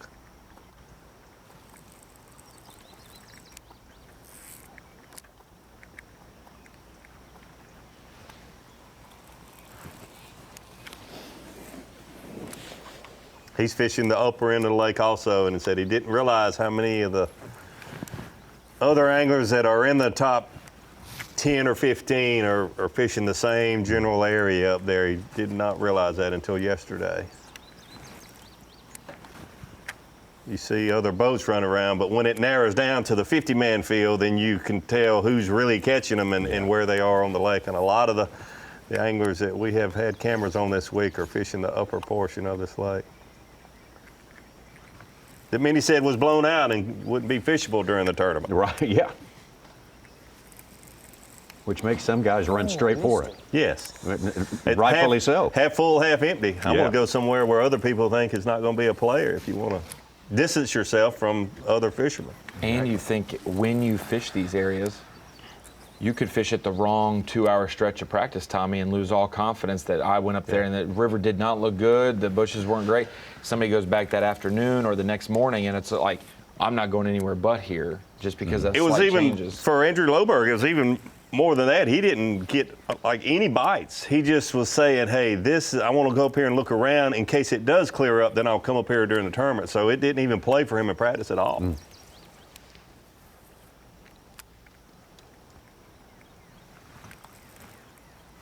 The water looks good still. I'm surprised with all the rain, it doesn't look like it did for these guys the first day or two of practice. They were certainly concerned. Wes Logan and Andrew Loberg were concerned when I talked with them yesterday about if it would dirty up overnight. But it looks good. Water looks good. It's got good color to it.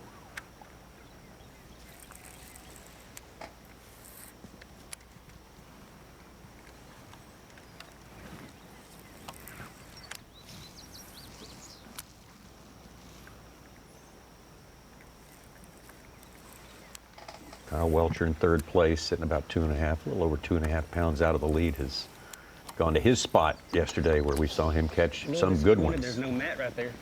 That was fun. On those bluff walls, spring-fed, Water does look like it's got a little more color there where Kyle's at today than it did yesterday. But Yeah, it does. Not bad.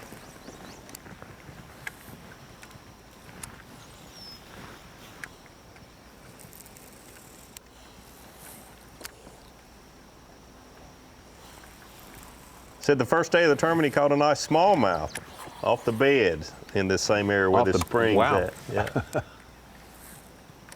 Still spawning. Mid-June.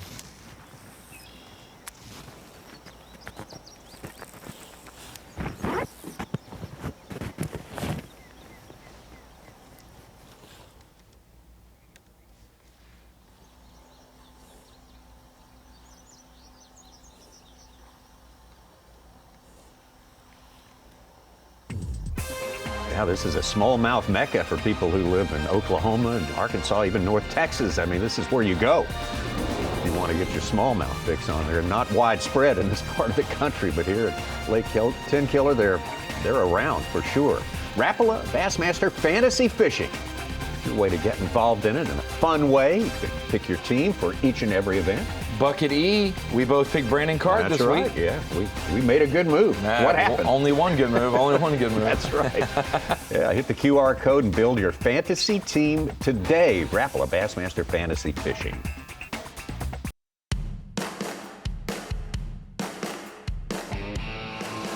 Andrew Loberg here at Lake Tenkiller for the Bassmaster Elite Series tournament. One of my favorite baits this time of year on Lake Tenkiller is a Lucky Craft 1.5. I like to throw it in various different shad colors. We are on a shad spawn, and this is one of my favorite baits for a reaction bite in the morning and then when that wind picks up in the afternoon. So give this a look for a shad spawn on Lake Tenkiller.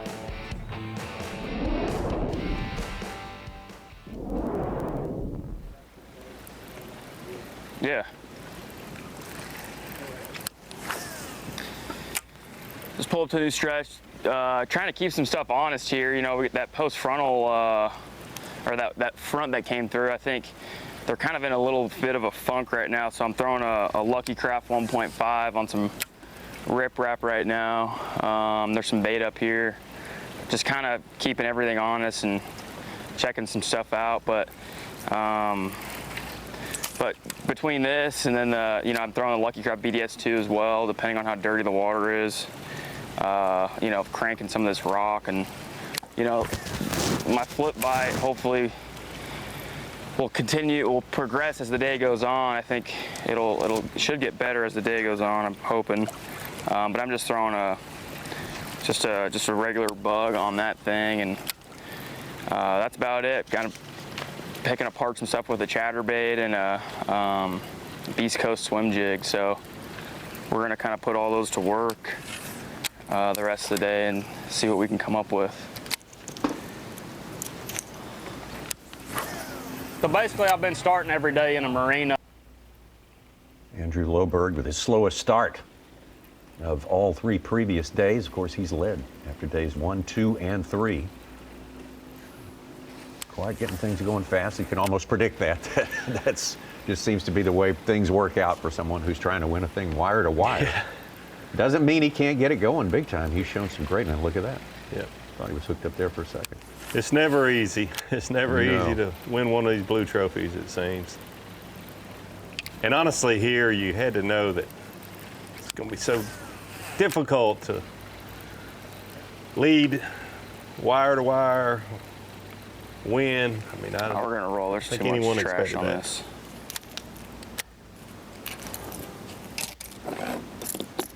Like you said, though, a lot of time. Not saying he can't get it done. Oh, plenty of time. Lots of time left on this day. And the key is he just said there's too much trash on that riprap bank. For people who are like, well, there's trash around all the bushes and stuff, that is a vertical presentation at the base of a bush. With the crankbait, it's a parallel presentation, and you have to be up on the rocks compared to being just off of them at times where the strike zone is going to be for those fish. Whereas the bushes, it's a lot flatter, and they could be anywhere around that bush.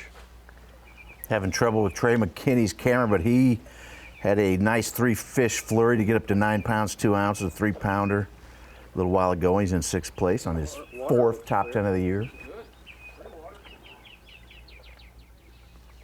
He's been on camera 16 days, Such, this season. Trey McKinney has our AOI leader of the whole year, Jay Shakirat's been on camera 14 times. Wow. That just shows you how an 89th place finish in the first event can set your season back, and you're catching up every single event. Keith Combs still with 1 fish, small one, in the boat so far.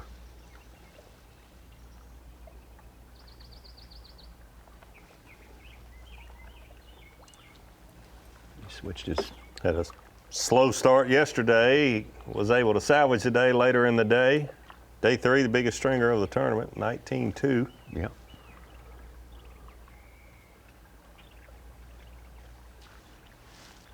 Mixing in a little perpendicular with his parallel here. Yes. He's a parallel kind of fisherman for the most part, though. Loves to throw a crankbait.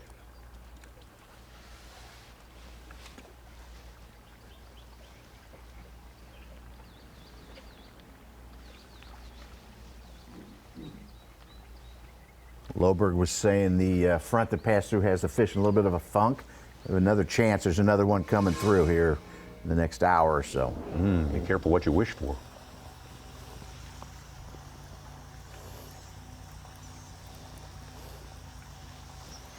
This is the area where Kyle Welcher put on a little clinic for us yesterday, midday, but it does look very different than it did yesterday.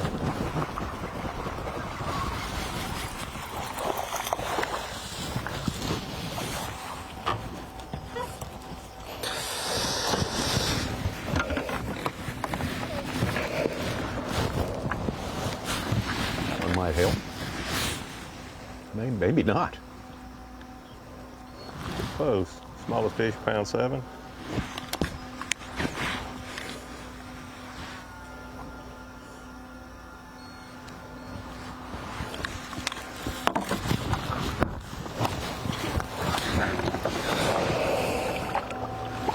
I think you were right, Tommy. It is a help.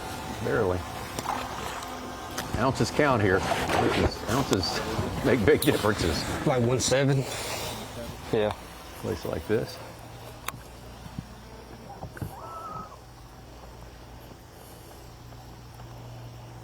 Tell us a little different watercolor here than it was yesterday. Also, the current has changed the way it's coming around this bluff wall. Oftentimes, it'll just take an angler, minutes to figure out where these fish have repositioned it, because where they're set up on this wall totally has everything to do with the current. He's got 8.10 today. Yesterday, he had almost that on 2 fish. He had a 4.2 and a 3.15. He waited for Big Bass. Those are the difference makers out here. Bob Downey, looking for one of those. It's going to be a little dock fishing here with Bob. We didn't see him do a whole lot of that so far this week. With only 10 anglers on the water, a lot of areas have opened up for these guys to expand.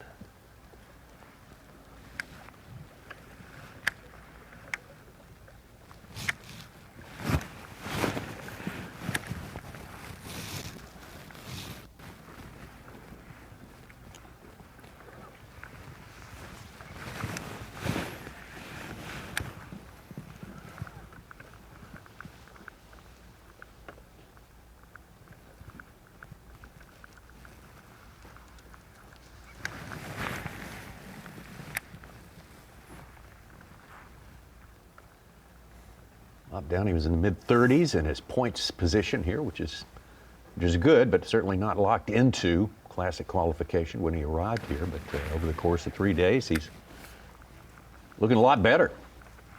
18th place. Something that's always on the minds of these elite anglers, being able to qualify for the Bassmaster Classic. And now we're heading to his territory. You know, not that St. Clair's his territory, but much more familiar northern fishing, and then ending in La Crosse, which we all know the story from Bassmaster Live of his first Pro-Am tournament. He was 16, getting dropped off at the boat ramp. His partner that day was Seth Feider, and now they both compete and represent the state of Minnesota on the Bassmaster Elite Series. So it'd be good to end this season comfortably at home, near home.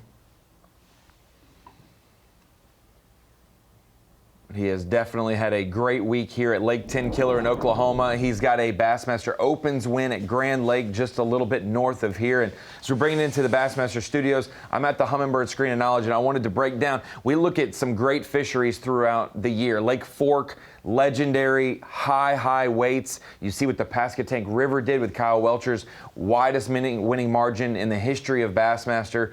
But then you think about lakes that Lake Hartwell earlier this season, Lake Tenkiller, they really put on a show for numbers and ways of fishing. You know, you see so many anglers catching them, you can never slip. And looking at Tenkiller, you have to reset your brain coming from maybe Fork to the Sabine to Tenkiller, because we're so used to 20-pound bags on the Elite Series, but no 20-pound bags this week. So 15 is the new 20. If you got a 15-pound bag this week, you were above average. That is an upper echelon bag this week in the month of June at Tenkiller. Total bags over 15 pounds, just 27 this week. And this is the way they distribute over the 3 days. We had 101 anglers fishing day 1 and day 2. 10% of the field caught 15-plus pound bags each of those days. Yesterday, we narrowed it down to 50, but we had 7 bags over 15 pounds. Obviously, they're the top 50. They're the anglers who know and are doing better at Tenkiller than others. But yesterday was a big-time day of fishing on Tenkiller when you look at the trends. Overall, for the field, the average weight size of fish is right there. But when you see the numbers of top echelon bags, yesterday took the cake for, you know, ratio of amount of anglers, amount of good bags, and we'll see. Whoever gets to the race to 15 today, with it being a little tougher and definitely the toughest day so far with conditions, the race to 15 is even more important, David. I think the other 9 anglers, other than Andrew Loberg, feel like they have to get to 15 today to have a chance to win.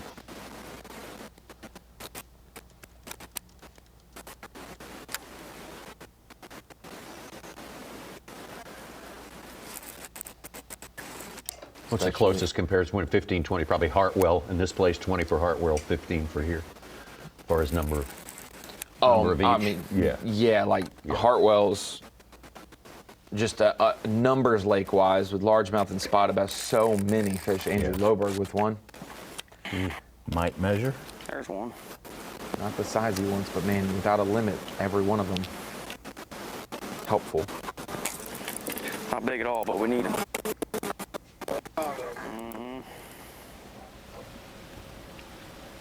25.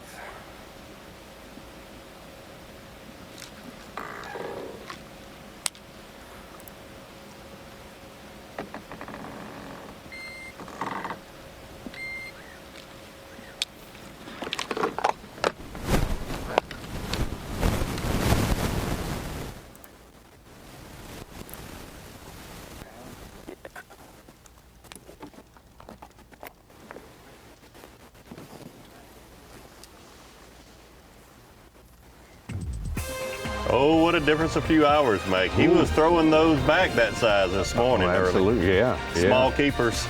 Yeah. It's a different landscape for him today, and that clock is going to start ticking louder. When we get too much farther into this day, I'm sure it's going to be adding a little tension to the situation, but Andrew Loberg still got a shot for sure at winning this thing wire to wire, being the 3rd rookie to win in 2025. The road to 2026 kicks off now with the CONCACAF Gold Cup. Team USA takes on the best in North America, ready to prove they belong on the world's biggest stage.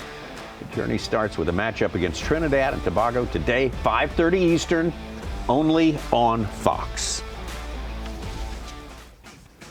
Well, who's going to be the best in the world of top-level professional bass fishing today at this important week at Lake Tenkiller in Oklahoma? Bassmaster Elite making their final turn through what you might call effectively the South, wrapping it up here in northeast Oklahoma and heading up north for the last two events. But we got a lot of important business to settle here. We have had trouble getting signal from Trey McKinney. This looks like a place where you wouldn't get a signal from him, but he is back, way back. One of these small feeder. Surrounded by hills. Yeah, well, it's steep in there.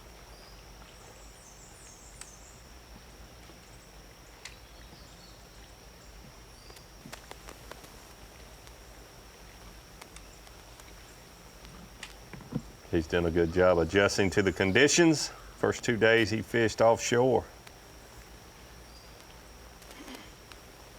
Caught all of his fish offshore.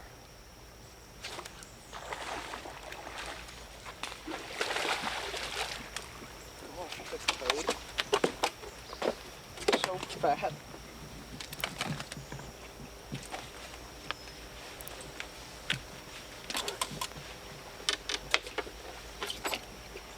It's gonna be a big upgrade. Look how fat that thing is.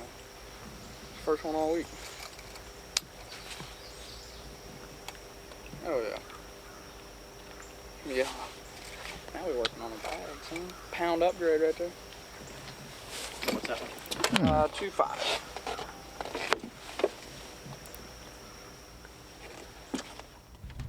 Good solid fish there. He says 2.5. Look a little bigger than that. Yeah, he looked pretty fat. Puts him over 10 pounds, joining Brandon Card and Wes Logan. Back out to Kyle Welcher. Big things could happen here for Kyle if he, it could be a school of fish where he's at if he finds them.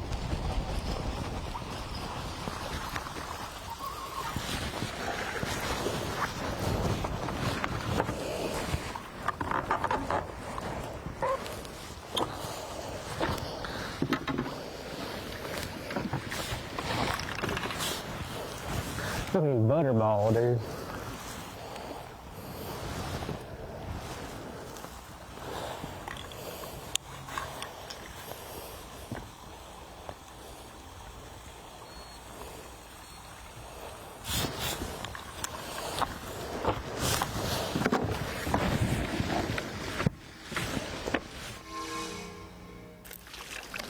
Gonna be some help there for Kyle and another fish on for Andrew Loberg. Little smally, man.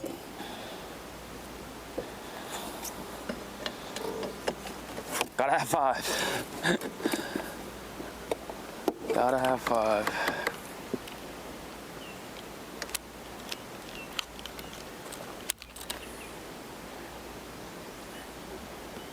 One pounder.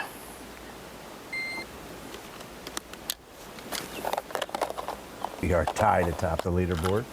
How about that? Very least it makes you not regret throwing that one back, right? Mm-hmm.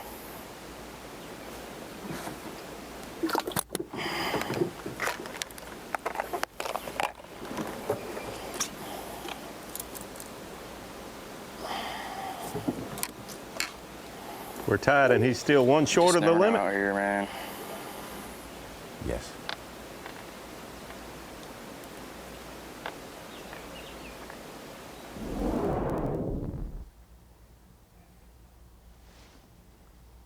Let's get back over to Bob Downey. Last time we saw him, he was doing some fishing around the marina there. Let's see if he is still down there. It looks like we're headed to that area anyway. Looks, oh, he's moved on a little bit. Definitely brightening up the skies at least. Trey McKinney's shot back there, Yeah. much brighter than we would expect with how close he was up in there, and same goes for Downey now that the front has passed. Top 6 are within 3.5 pounds. All 6. Oh, wow. I think we're enjoying our 20 minutes of sunshine for the day right now. Let's hope for better.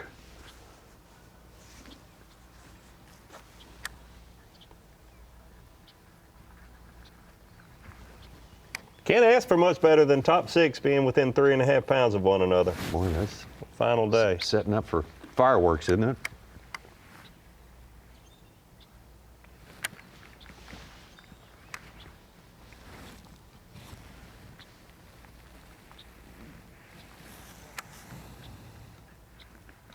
Got 3 limits among our top 6 so far. Logan, Welcher, and Downey.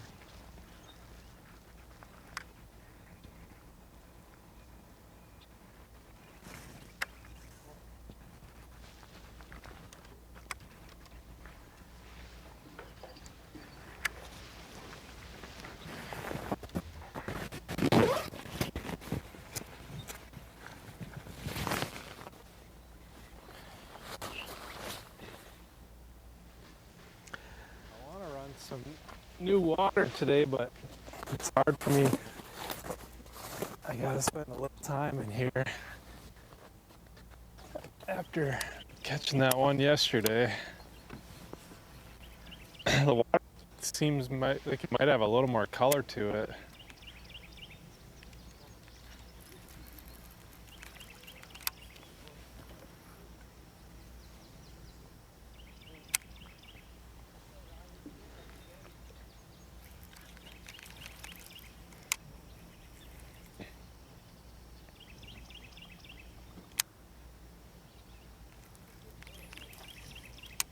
Definitely looks like the water has a little more color to it in there than it did yesterday. It's hard to tell with from the the bird's upper eye angle view. Always shows us something a little bit different. It looks a little greener than it might actually Right. be. You get down on water level and it looks kind of the same everywhere you go.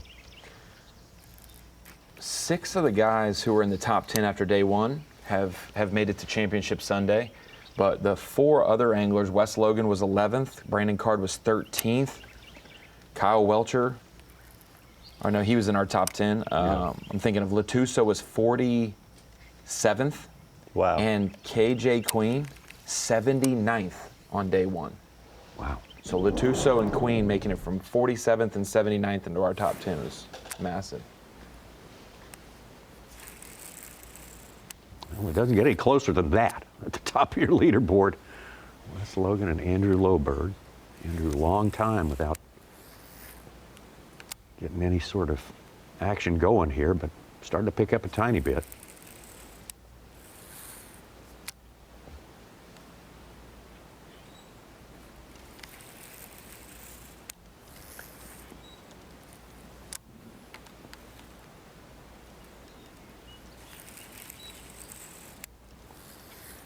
I thought we might see someone take the lead away from Andrew at some point during the afternoon or get real close, maybe even tied, but I didn't think it would happen this early in the day. Andrew's had a much slower morning.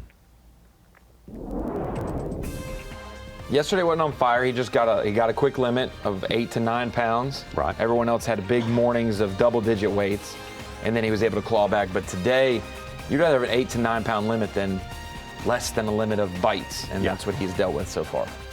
That's right, yeah. Slower, absolutely. Newport Bassmaster Kayak Series. Big thing, big segment of the tournament fishing world. Got a big tournament coming up July 26th and 27th from Lake Champlain up there in Plattsburgh, New York. Should be great. Try the QR code and find out more about the Newport Bassmaster Kayak Series.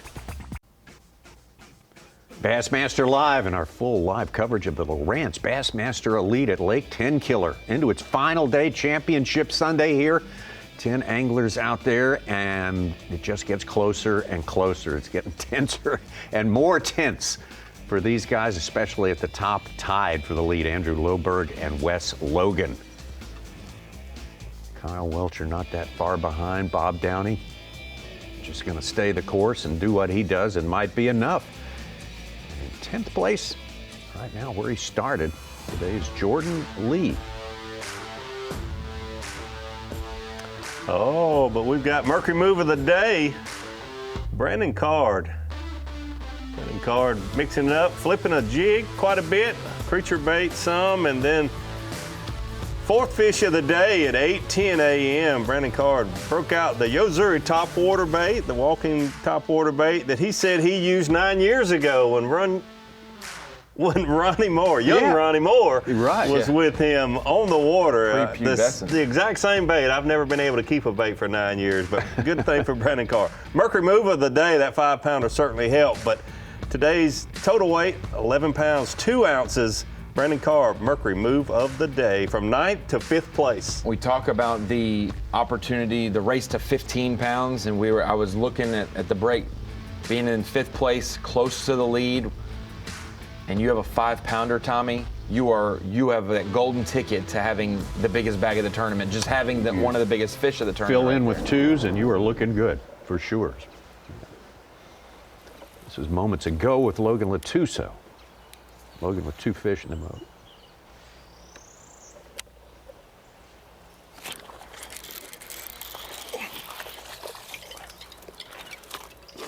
Got one.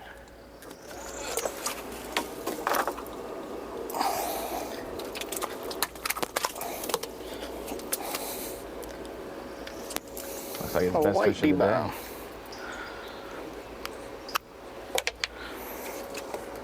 Not bad.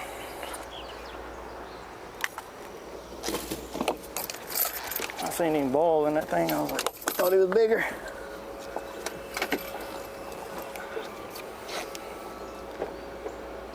One we could work with.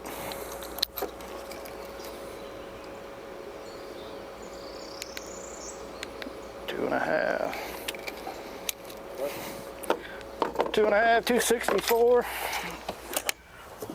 We say that was just a few minutes ago. Now we're back live with Logan. And he had just a 2-pounder as his biggest and 2.5. Right kind to jump up.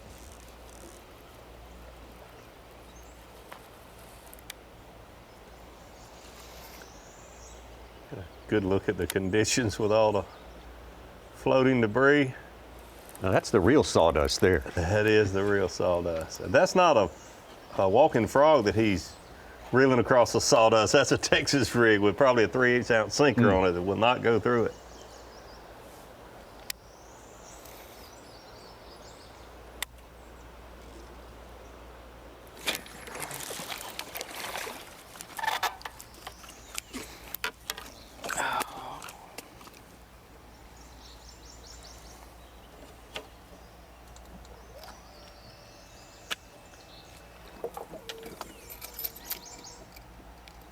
Two 2.5-pounder, put him from 9th to 7th, and this 5th keeper may get him closer to the top 6.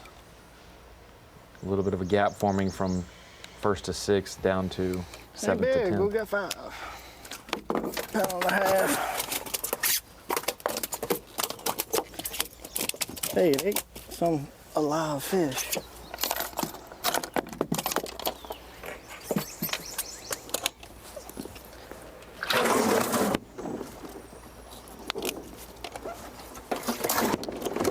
I need to get some on the big side.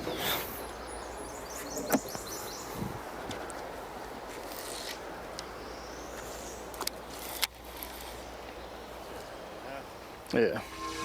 Saying some on the big size, most of these anglers have 2 live wells in their boat, and they choose one for the smaller fish and the other for the larger ones. He doesn't have any on the big side.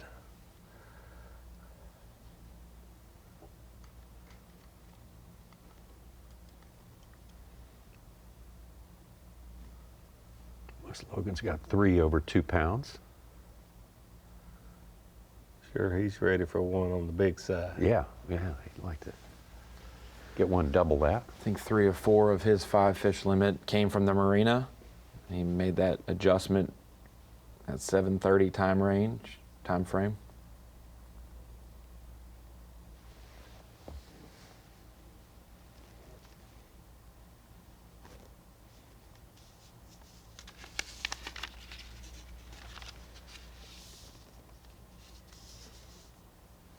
Real good example here of an angler slowing down in an area where he expects to get a bite.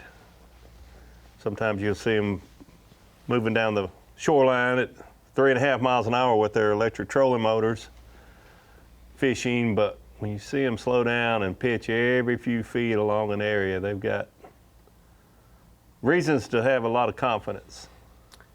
And just looking at our map, Trey McKinney puts another one in the boat. Going on here.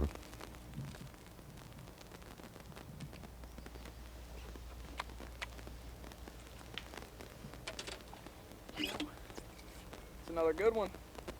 It's gonna be over a pound upgrade. Oh yeah. 2.5. Dang good ones. Pound and a quarter upgrade for him. I was saying, looking at the map of our 3+ pounders we've had throughout the week, a lot of them came on one big turn in the river, one big point. And that is the general region. West Logan and 2 or 3 of our other guys are fishing right now. So they're in an area where upper echelon bites have happened. That's a good call right there. Trey McKinney, as he says, working on a bag here. Might want to keep our eye on him as well. And, you know, hats off to him. He started this tournament. The first 2 days, he was shaking a minnow, fishing offshore, mixing up with a jig and a minnow-style bait. And he has totally had to abandon that and go find something else to work for him, and he's done that. Saw him punch a log jam yesterday afternoon, and that one fish helped get him into the final day because it was just ounces. Made the cut by just 4 ounces. So that last coal helped him, and we've seen a buzzbait, and now a couple jig catches from him today, like you said, Davey. All right, Davey, we've got another one of these cool 2 boxes here, so make your bets. Who's going to break the tie first? You know, it's going to be easier for Andrew to break it because he's one short of his limit. So a keeper will give him the lead.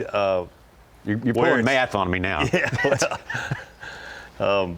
And Wes, you know, he certainly, you know, if he catches a good one, he's going to break the tie. But he's going to have to catch a 2-pound plus kind of fish or what's his smallest fish, Such? Is it? Not even 2 pounds, I don't think. West Logan's 1.6. West Logan 1.6. So he's got a 1.14. It's going to take more than just a keeper for him. You'll take Andrew then.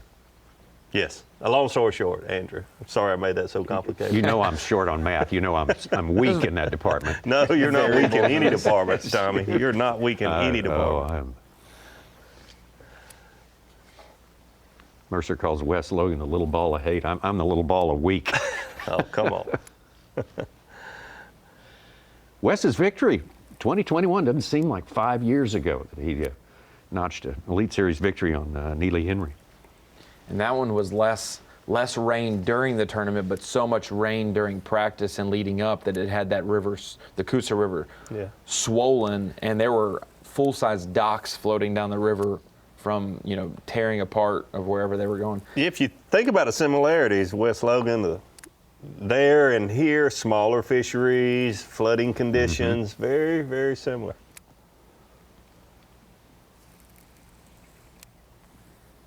We mentioned earlier this week with Bob Downey.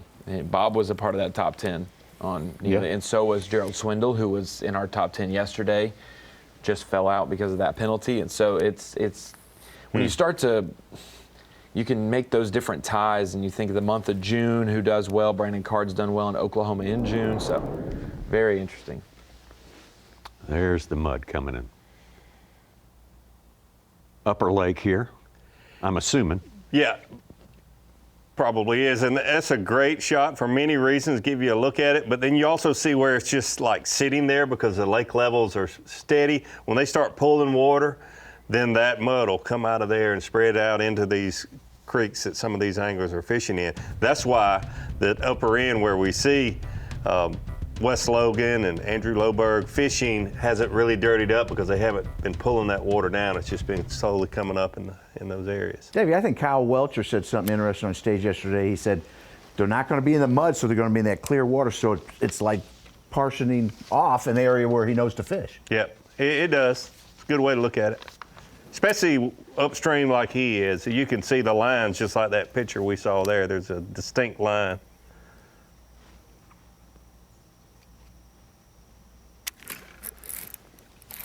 Downey? Maybe help a little bit, not much though.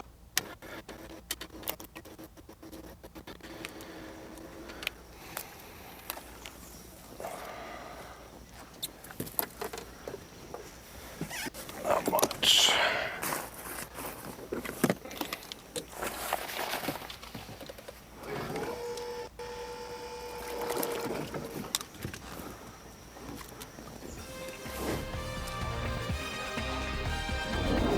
County maybe getting an ounce or two out of that one right there. Won't be any big bonanza, but Bob will keep catching them through the day. He's done that for 3 days straight here. So we're not taking our eyes off of him. He is definitely in the game here.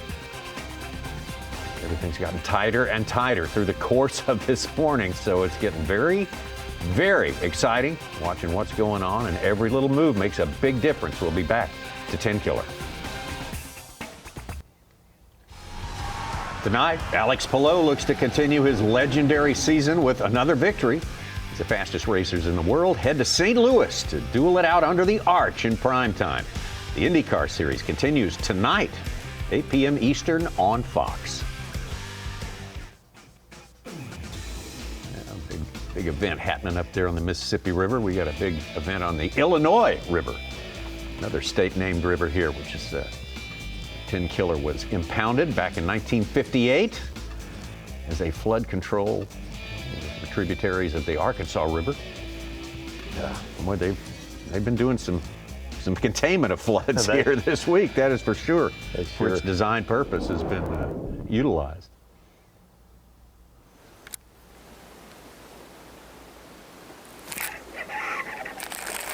Lowbird. There you go. I broke him. Not just a keeper. That's going to be about his second or third biggest fish. There's number 5. Yeah. Tiebreaker fish. Finally got a limit. This one's gonna be a grinder today, man.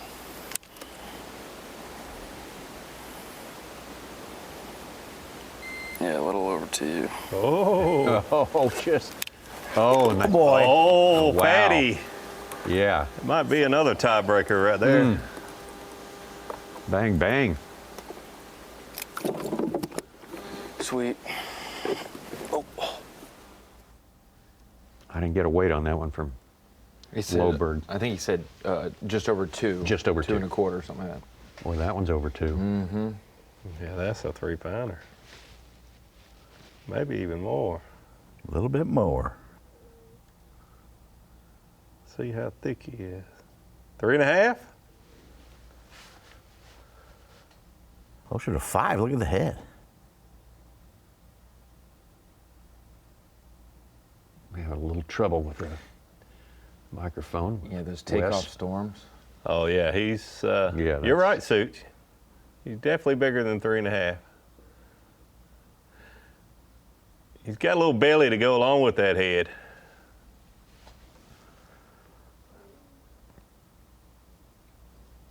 Well, that one went in as a 5-pounder. Wow. How about that? Putting him past the 60, or right at the 60-pound mark. For 4 days, three and change. 2 5-pounders we've now seen today. That's awesome. Lowbird taking the lead with a 2-2, and that's about the lead. And the 5-pounder gives Wes Logan a 1.5-pound lead. Well, it's getting fun here.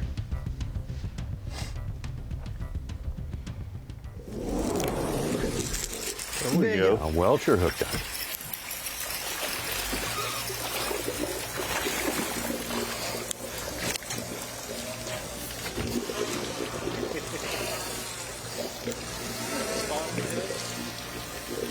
Dude, I saw her on day 1. Now I can't move hardly. That's her, dude. I mean, maybe I big-eyed her a little bit, but.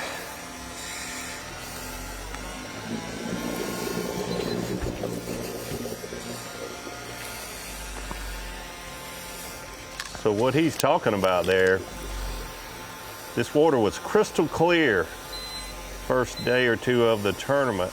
And Kyle said he could see some fish there, but couldn't catch them because it was just too clear. Fish could see him. He's got color and current now in his favor. Yes, he does. For sure.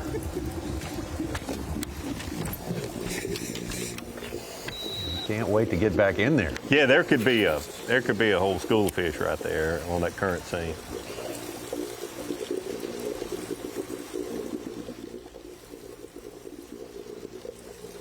A lot of experience fishing like this on the Alabama River. Oh, yeah.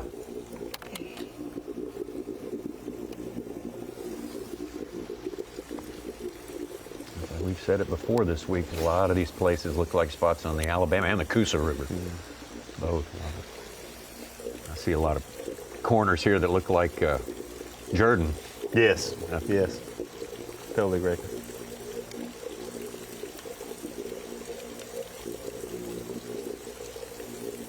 So that is a very powerful 36-volt trolling motor. He can't really even move forward. There's so much current.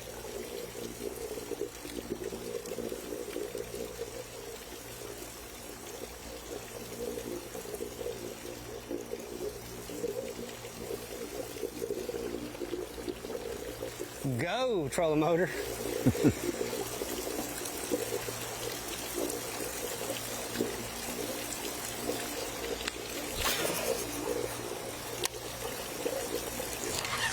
There we go.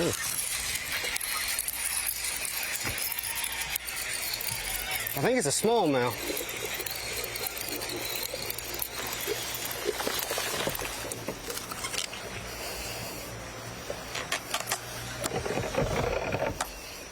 I'm about to tear some stuff up.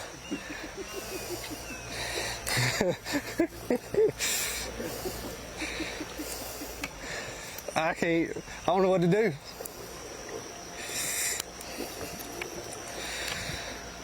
Explain what just happened.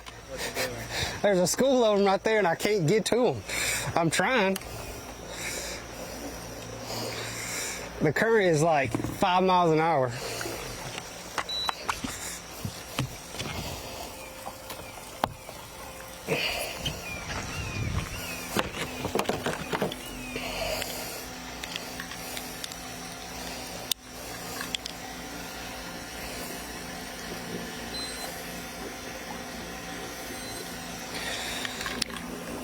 Bigger number 3.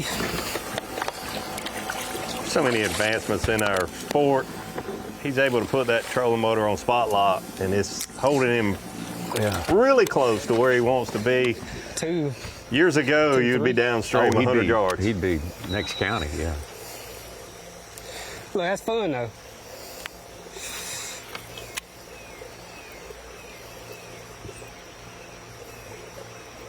We want to see him get back up there where the school of fish is.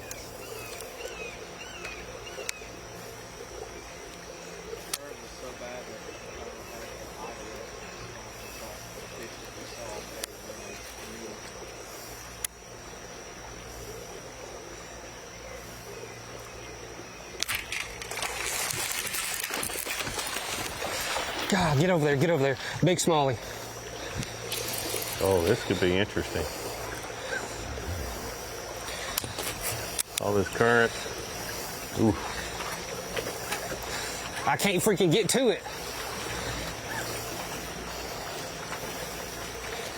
Put it on spot lock. He did.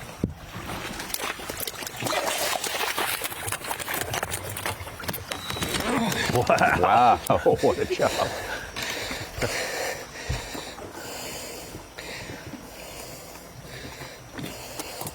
Big small. Big old brown one there. I was like, I can see it, I can't get to it. I broke the limb. What's happening?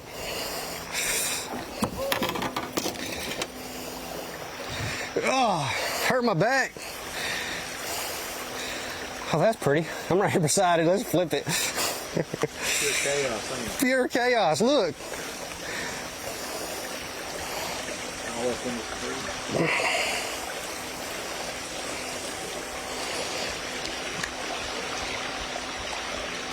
I can't get it.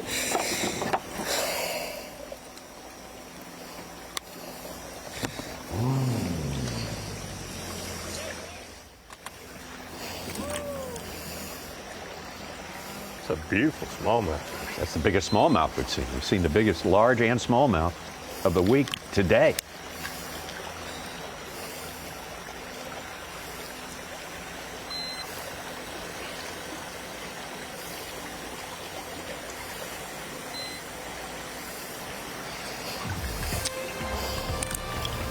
Oh, it's going down. Oh, man, that puts him right up there, just ounces behind. Andrew Loberg. We got Loberg. Oh.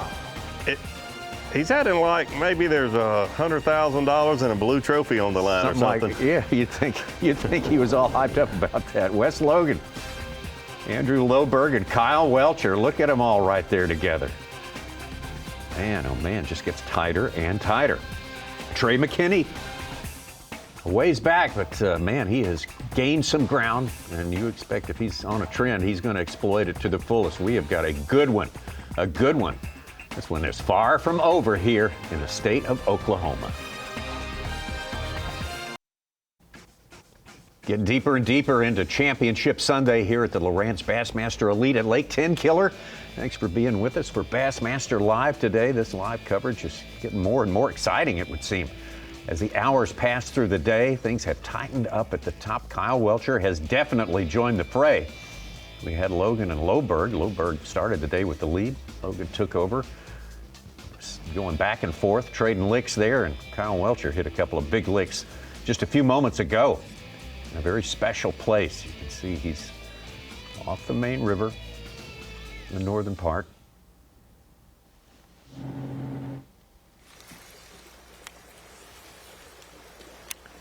See, it's a current break right there where he just made a cast. We've seen him in this area the last few days, but it has looked tremendously different. We at one point had slow flow in that region where it had some trash match just circulating, like it was not moving. They were just rotating in that same spot. And as I pull up the deep dive app, let me go back on the stream flow. This is the previous day or two. All those light blue, they almost look like veins. That's all of the little creeks that can flow into Tenkiller. And as we scrub it from midday yesterday over to today, all of those light blue, which is the lowest flow that you can have, it's just trickling into the system. All of those are turning into the greens, and when you get to yellow, yellow is the second highest that you would have other than orange, and orange over here to the west that you're looking at on there is the actual Arkansas River. So when we zoom in on Kyle Welcher's general area, you can pull up and click it and see that it is at 600 CFS. When we think about what the dam is throwing out of Tenkiller, that's 3,000 CFS. So for one small creek alone, you can click and see it's 600 CFS. And at the bottom of that readout, it shows the historical average is 24 CFS. And you can scroll back and see overnight, it was at 1,000 CFS, so it was even stronger.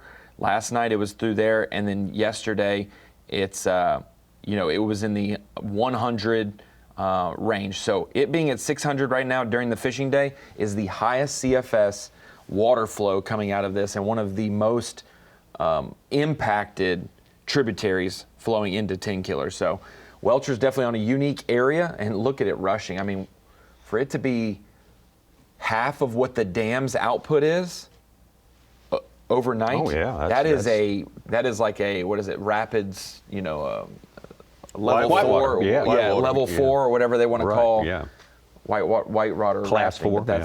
That's what it's been in Kyle Welcher's area, which will make it difficult. But boy, Davey, they will pile up. Makes it difficult to fish, but there's a lot of reasons. There's groups of fish are attracted to this current. The food is coming downstream, but the big thing is it isolates the areas where these fish set up. The little small current breaks and seams you see where Kyle's making his cast. He's not casting in the middle of the current.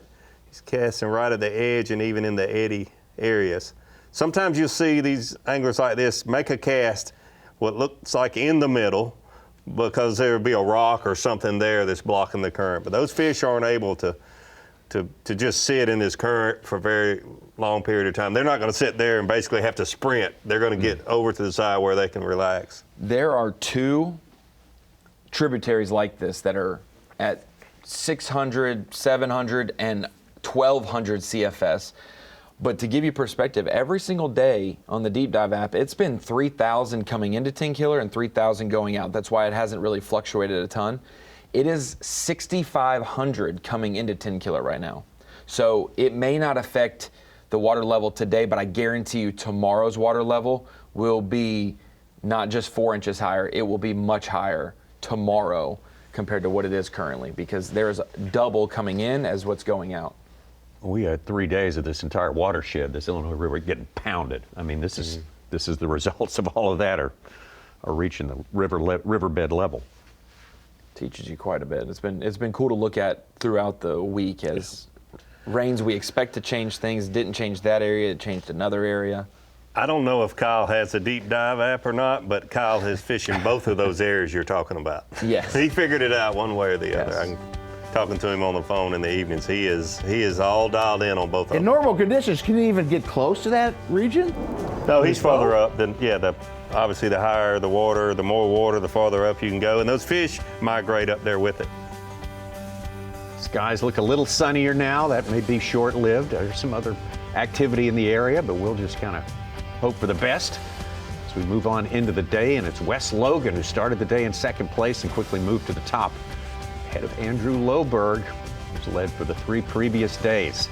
Still very tight between those two. And look at Kyle Welcher. He is right in there. And Trey McKinney, he may be 4 pounds back, but things can change. We've seen how quickly they can change out here. And the 10 anglers who've adapted to change throughout the 4 days of fishing are still with us, still trying to get it done on this day. Well, you're looking forward to a dramatic finish. It might come down to the last fish. It might come down to the last ounce. Yeah, we expected that, and it's certainly setting up that way for Championship Sunday. Probably a little under 2.5. Different set of problems to solve almost every day out here, and these guys have done such a good job of it. Congratulations to them and all of our anglers, and congratulations to Lake Tenkiller. I'm a fan. I love coming to this place. Definitely a fan, and honestly, I've been waiting on someone to throw a spinnerbait. This is Jimmy Houston territory, Cookson, Oklahoma. We're seeing a lot of vibrating jigs, but no spinnerbaits yet. Hopefully, a little later. Maybe somebody's saving the best for last. You never know. We're a long way from the last as it stands right now. Things are changing, and fight window we just saw opened up, and what can happen very quickly. We'll be back in an hour to continue our coverage on the Fox Television Network, 12 p.m. Eastern Time. We will rejoin you then and take you all the way through it. The rest of Bassmaster Elite Series, the Lowrance on Lake Tenkiller. Yeah, we're going. It is Championship Sunday, my favorite day of the week, the 7th Championship Sunday of the 2025 Progressive Bassmaster Elite Series. This one, the Lowrance Bassmaster Elite at Tenkiller. And before we even talk about fishing, let's talk about the person that helped a lot of us get into fishing, and that's all the fathers out there. So happy Father's Day to you. I hope you're having a wonderful Sunday, and happy Father's Day to you, Brandon Paul. Thanks. Yeah. I've got to enjoy a couple of these now. Yeah. 3 years into Father's Days. How are they going? We're still alive. Kids are still alive. Me and Tiff are still alive. So I feel like that's a win. Not yet at the tacky gift stage, I imagine. No. It's coming. I'm sure it's coming. But no, I actually got a good one this morning. What'd you get? I got this little electronic calendar thing to try to help us all stay organized in the calendar, maybe put on some social posts, some deliverables and things like that. And so everyone can just look up there on the board and cool stuff. Thoughtful stuff. Well, let's talk about this tournament. We've got one of the most compelling tournaments we've had in quite some time. Water has changed this tournament. Let's get caught up with some action from on the water right now. We'll jump into a package right now with a guy who's already won this season, a former Progressive Bassmaster angler there, the holder of the all-time win margin record, Stone Cold Kyle Welcher, and he's having a big Championship Sunday. Yeah, and Kyle really is one of the guys that is the best suited for what's happening this week. The way that Kyle thinks, the way that he fishes with confidence and certainty, and his ability to just move and do different things. He's proven time and time again on the Elites that he is really good at that. You see right here the footage of him fishing these run-ins. We heard Christy talk about the fact that someone's gonna blast him doing that. All of us thought about it, but the difference between thinking about it and having the confidence to go do it is a big difference, and you see Welcher really taking advantage of that confidence. Kyle Welcher always seems to be having a good time, but it seems like every time he catches one this week, he just has the biggest smile on his face. A lot of times very, very serious on the water, a little more stoic. Like you said, it seems like this suits him perfectly. Well, a guy who had suited perfectly since day number one. In my opinion, what we're seeing, if he can pull this off, one of the greatest natural and instinctual performances we've seen in a long time in the Elite Series. Every single day, fishing different areas, adding pieces to the puzzle. And he told me this morning his biggest advantage this week was his unfamiliarity with this body of water. 100%. He's just fishing off of instincts. Even though he's a rookie, he spent so much time on the water that he has that confidence to go, say, look, that looks right. He's been making all the right calls this week. He's a little bit behind schedule today, but I still think he's in the driver's seat. If you look at what his total weight is for today versus, how far back he is on Bass Track, he's still in the driver's seat of this event. He's one good decision away, and I've always said the only difference between a good decision and a bad decision is a 4-pounder. Semi-final Saturday, the afternoon was crucial for him. Still a long ways to go. But keep your eyes on the little ball of hate, Wes Logan. Already won Elite Series title and would like to add another here this week in Oklahoma. I've heard, the comparison a lot this week to places like Neely Henry, where Wes grew up. Obviously he's phenomenal flipping, throwing a swim jig, a lot of the things he did when he won at Neely Henry. And you see him put into work that here this week, and really seeing him do two-prong approach, right? Fishing the marinas and docks, and then also going and flipping bushes. And he's had success doing both. So I expect him to keep, creeping up. He's at the top of the leaderboard now, but I expect him to keep upgrading throughout the day. And if you look at our leaderboard, he's really, other than Andrew, he's probably been the most consistent angler outside of Lohberg this week, just kind of steady, like 15-pound bags throughout the entire week. Let's get out to Wes Logan live right now.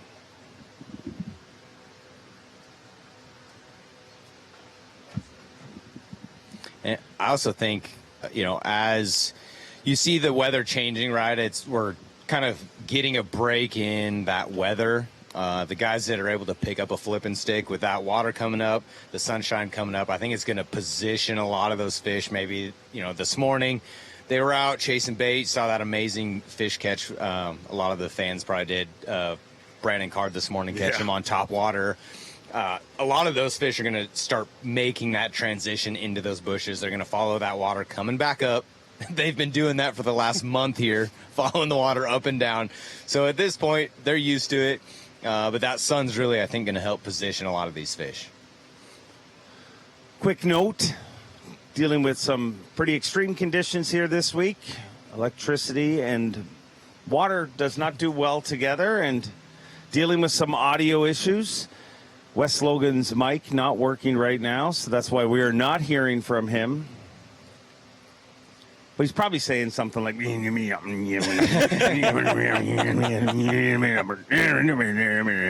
caught a 5-pounder, man. I don't know what the rain total is in the last 3 days, but all of it. A lot. It was funny. I was watching, well, now we don't have signal at all, but I don't know if people can hear us or not.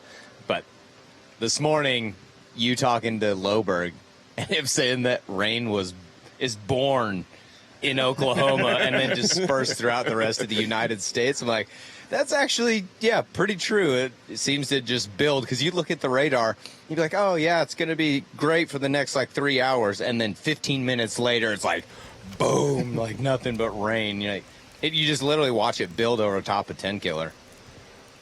Let's head over to Kyle Welcher, obviously not quite in as quick a current right now.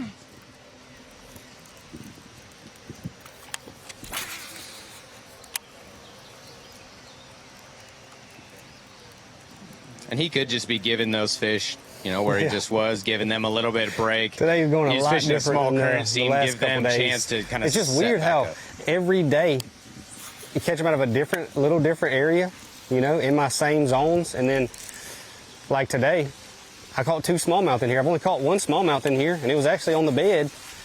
Other than that, I haven't even hardly seen a smallmouth whenever it was clear enough to see in here. So, kind of surprised at the smallies.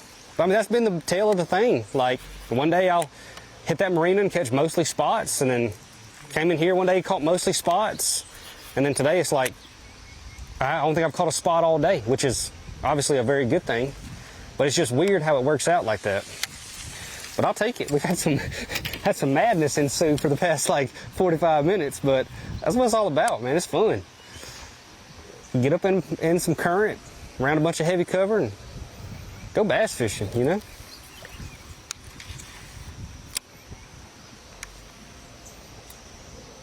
Pretty happy with the weight too. We just need 2 big ones. I mean, like 4-pounders.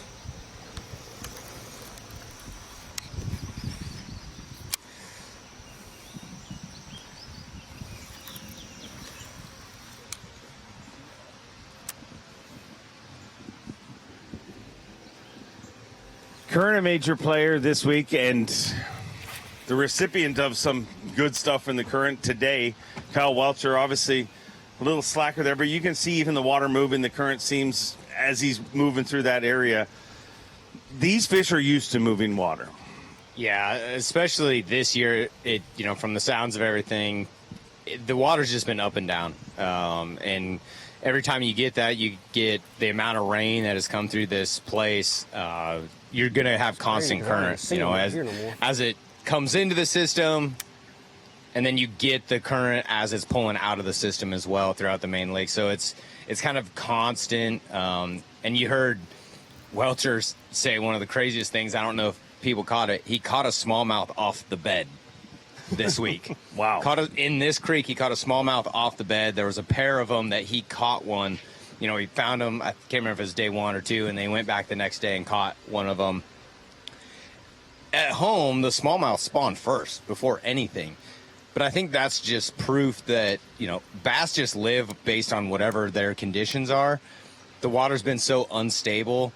They weren't, feeling good to set up. There's a ton of fish in this system, so they've kind of all spread out throughout the year and spawned at different times.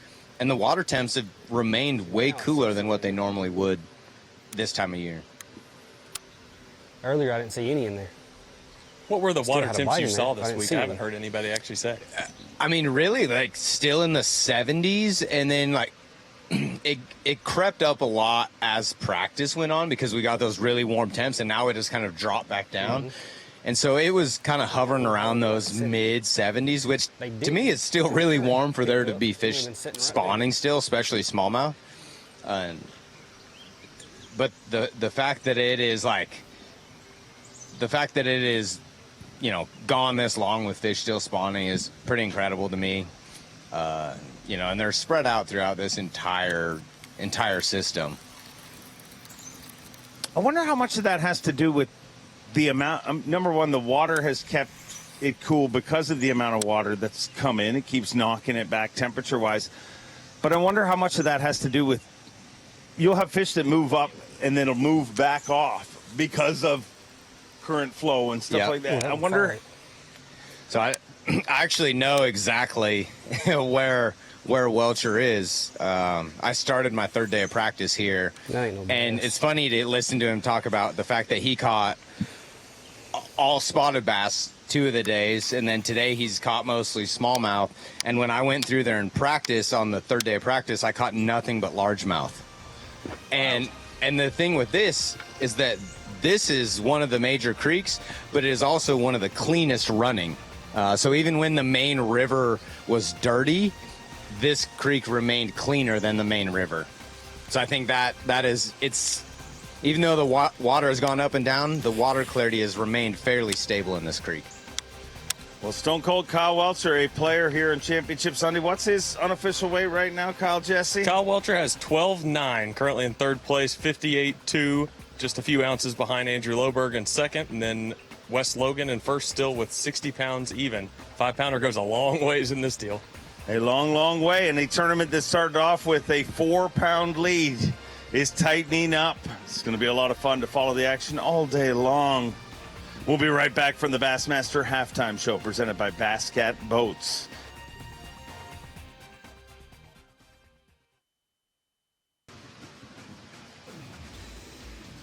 Bassmaster Halftime Show, our favorite day of the week, Championship Sunday.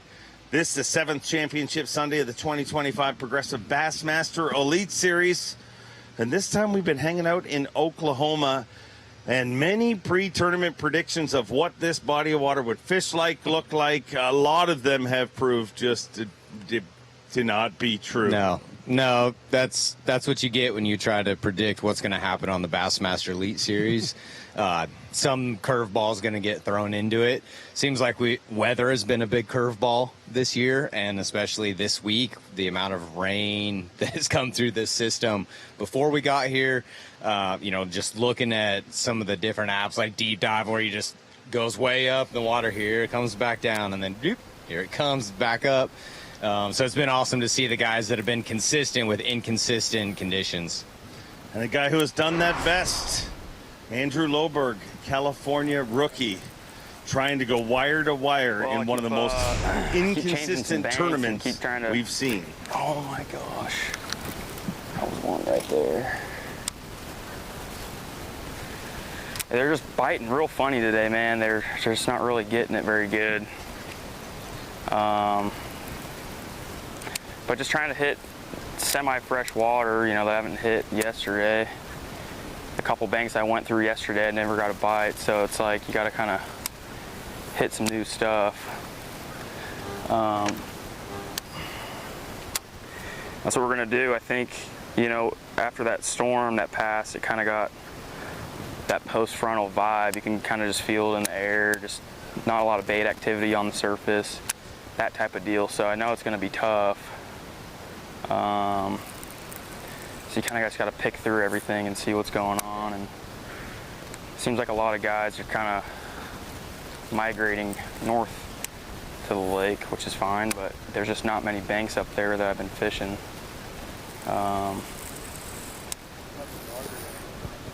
Yeah, the water level, it's come up probably, 1/10 of a foot from last night at least. I mean, it's come up pretty good. And I think these fish are slowly starting to spread out a bit. That first couple days of the tournament, we had water dropping, which is good because it really positions them on these bushes and stuff. And then yesterday we had rising water, which is still fine, but now it's almost to the point where it's too much water. So if they pull the plug, it'll be like a little outgo tide where it'll kind of set back up again. But we're slowly going to chip away at this. Need 3 bites. 3 bites. But yeah, everything's changing, man. It's just, one side of me kind of wants to check some deep stuff, but the other side just wants to keep this in my hand and roll, which after that last fish, probably what I'll end up doing.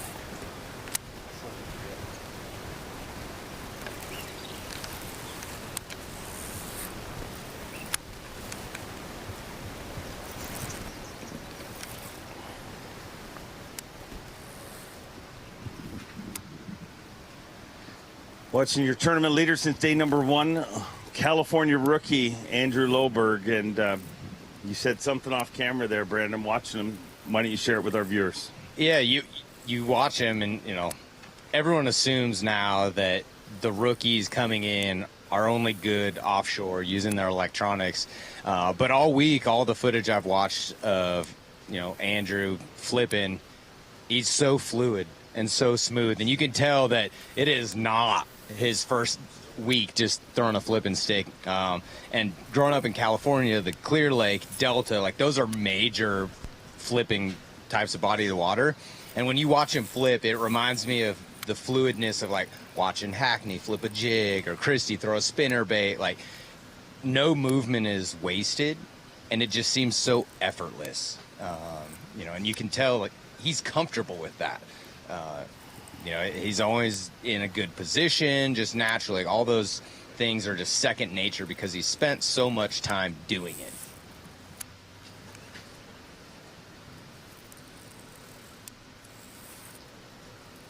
You're comfortable when you take your shoes off. His shoes are probably soaking wet. They probably didn't dry out from the last 2 days, and then they just got even more wet today. He said, finally I'm just going no shoes. So Andrew did make a bit of a liar out of me. I was given a Bass Track update before the last break, And as the break started, Andrew caught a 3.5. He's up to 9.10 and has reclaimed the lead. Just a pound over West Logan, but still has a pound, 1 pound fish and 2 1.5s in there. So yeah, long ways to go and a lot of room for improvement. Yeah, he's leading, and he's still definitely in the driver's seat with, kind of the most ground to gain. So he's in a really good position, probably better than he even understands, because he's got a slower start than what he's had the last few days. He's really 1 3.5, 4 pound bite away from probably putting this thing away. You got to think that he knows that in his mind, and he's able to just stay calm. I haven't been watching live nonstop, but he doesn't seem like he's been rattled at all this week. He told me this morning he's a lot more rattled on the inside than it looks on the outside. Well, he said he hardly slept at all last night, but he said what calms him is fishing. I mean, and when you watch him fish, like you said, no movement is wasted. Everything is precise. You never look and be like, when a buffoonery like me goes fishing, I'm like, that could have been closer. That was too far. Everything is dead on. It's effortless. And he is doing what he is best at. Yeah, you can just tell he's comfortable. Like where the techniques he's fishing, the style, everything, he's just comfortable this week. And the fact that he's been able to lead since day one is super impressive. You mentioned that, Kyle. Like, the water has been so inconsistent. The weather's been so inconsistent. To have that level of consistency, fishing different areas of the lake every day is super impressive. Especially against this field of guys. It's not like he's the only one flipping bushes. There's most of the field was flipping bushes. He's just done it better than everybody else. And we have some of the best bush flippers ever in the history of bass fishing that are in the elite field. And so it's impressive for him to be able to pull that off. I think that's part of fishing that doesn't get enough respect. Just the simple fact of he's doing it better. In 100%. Baseball, in any sport, you're like, that pitcher is just clearly better. And in fishing, because of the 4-letter word that starts with an L, luck, we don't give these guys, we're just like, oh, he hit the right points. At some points, you're just watching somebody do something better than anybody else that week. Yeah, I was back in high school, a teacher told me luck is the moment where preparation meets opportunity. And, he's been preparing for this his whole life, growing up, fishing lakes out west, flipping. This week presented an opportunity for him to use those skills that he is prepared with, and the fact that he's been able to just make those decisions. And we talked about a little bit off camera of the fact that he's unfamiliar with this lake, gives him a fresh set of eyeballs. He doesn't have history on Tenkiller. That allows him to fish in the moment, which is a very big advantage when you have inconsistent conditions, because he's not locked into any one thing. He's like, yes, those bushes look right today. I'm going to run those bushes today. Or yesterday they may have been different, right? Different contours or something. Only he really knows what that gut feeling is that's telling him to go to this bank or that bank. And every angler's felt that. Sometimes it's just for a part of the day, sometimes for an entire day, sometimes it's for a week where you just have figured out exactly what to do. And if you imagine just how many times he's gone to new stuff and made it work, that just makes that confidence, that belief, that commitment that much stronger. And I think that's what we're seeing. Yeah, it's compounding, right? That confidence is compounding. And so every time you make a decision and you get the result that you're looking for, that confidence compounds. Like, okay, doing the right thing. Make another good decision. And I expect him to continue to make those good decisions. I think we'll see another flurry of fish catches before the day's over. It feels good when you make a good decision. And, Cal, me and you have been fishing strong, been in a good rotation here this week. And I think we booked the right guest for the halftime show. No question. Not because of you or I, but because of Brandon Polnick. This is delivering. Don't go anywhere. We'll be right back with... He will regale us with more of his greatness in just a few minutes.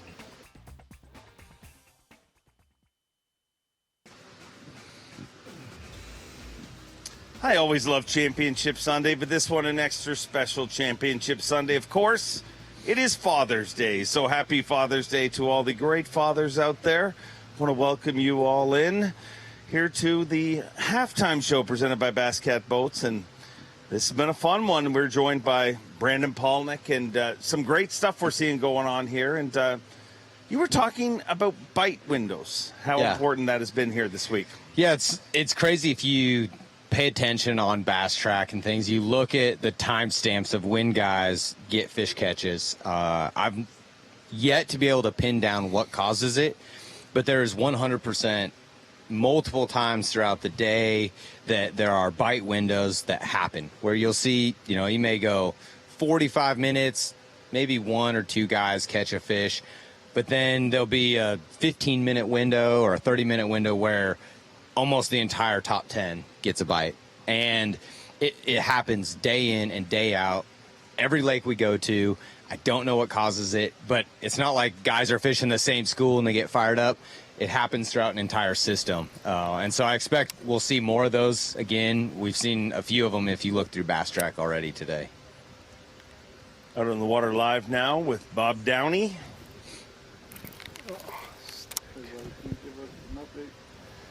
Yeah, we're back in where I got my big bite yesterday. We're kind of near the end of the stretch that I was wanting to fish, and we actually did catch one right there, but it was only like pound 6 ounces or something like that. So definitely a little slower in terms of size today. Here in a few minutes, I'm probably going to start running some new water and just see if we can't connect with some good ones and in some new areas the rest of the day. We've had some bites down through here, but they've not been very big, not even 2-pounders. So the water's definitely stabilized. It hasn't really seemed to drop or come up, maybe drop just a hair, maybe like an inch, which is surprising with all the rain we got. But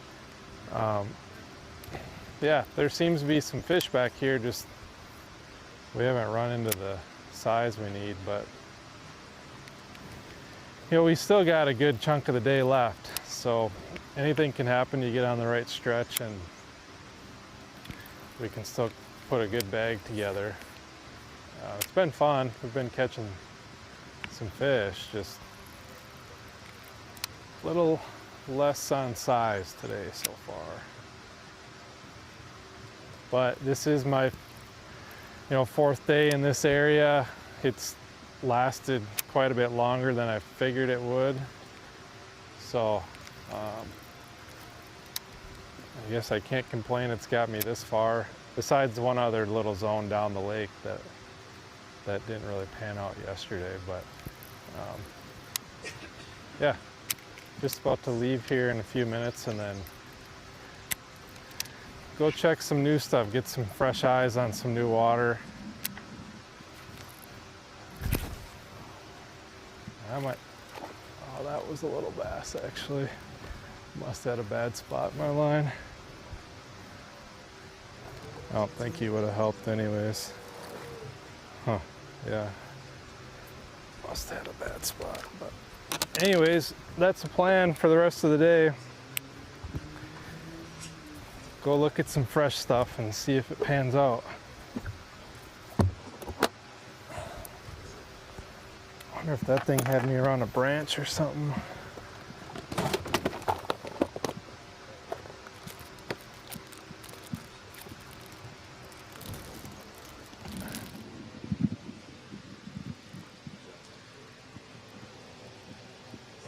Yeah, I mean, just so like watching where Bob's fishing, I didn't know where he was all week, but I know exactly where he's at now. I recognize it. And he mentioned, the fact that it's held up for 4 days. Well, the reason for that is it's a big, giant flat, and there's several drains that run into that. So every time it is pumped fresh water into there, it has pushed new water in.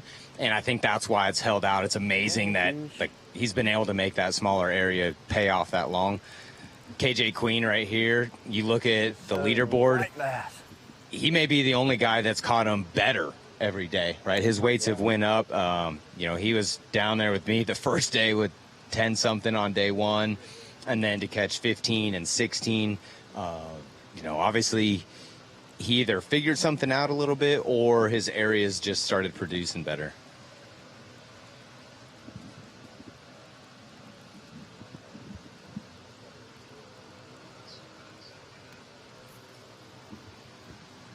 It's been a slow morning. I haven't had a lot of fish feeding really. They're in a foul mood right now. I'm hoping they're going to turn on though. Usually about 11 o'clock whenever they start biting.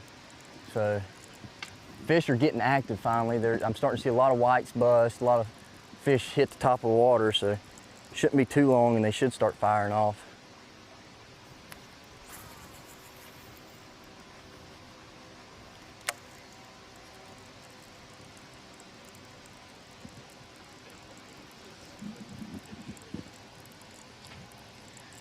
Speaking of foul, I had the unique opportunity of spending a little time, kind of poked my head in the Queen machine this morning, and it is exactly what you would imagine. It is a disheveled mess. It looks like if somebody said, okay, Bass Fishing Hall of Fame, one of my favorite places to go at the Wonders Wildlife Museum. They have all those setup things. They feed when that storm comes. If somebody said, let's make the Queen machine an exhibit at the Bass Fishing Hall of Fame, it's exactly what it looks like. We're talking about, when you... who is it? Fouts last year had a giant pile of baits in the bottom of his boat. Yeah. That is the dash of his truck. I don't know how he turns a corner. I wonder if he's in there is he in there melting tungsten and making Queen tackle jig heads and stuff? And where else is he going to do it? His sleeping bag and pillow. And I mean, you made the Tundra Suites famous, but this is a whole different.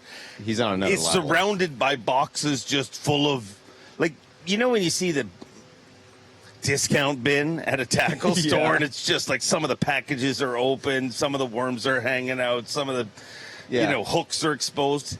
That's what he sleeps beside. Sounds dangerous. It must be a deep sleeper where he just doesn't move a lot. I don't think he has a choice. I just don't think you can move. So this is the first I've got to see KJ on camera. Just watching the way that he's fishing, I'm assuming that a lot of his fish have came off of the bank. He's been catching a lot of them just outside of the bushes. You hear him, telling that guy he's got a brush pile right outside there. So it seems to me like he's bouncing around, fishing a lot of that stuff just outside of the bushes, which makes sense that his weights went up as the water was dropping. Now he's talking about having a tougher, slower start. Well, this is one of the first days we've seen that water start to kind of rise back up, and it may have kind of started to suck a lot of those fish back to the bushes.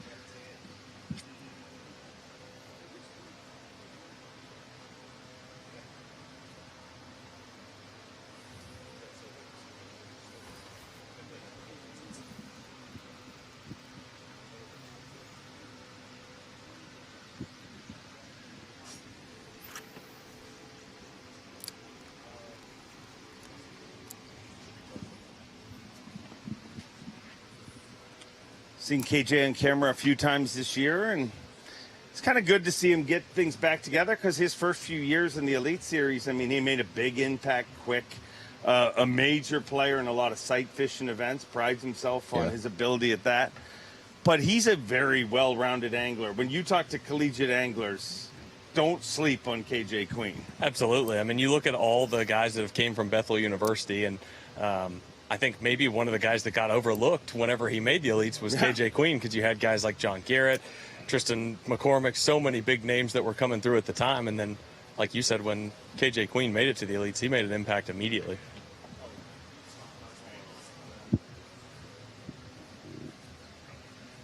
Cody Huff. How could I leave out Cody Huff? Yeah. Well, the thing is now is there's so many. Right. It seems like half the elite field are big name guys coming out of college. That's all of those teammates made the Bassmaster Classic. That's why he stood at KJ didn't get he was the one dude on the team that didn't make the Classic. Eat it. Come on.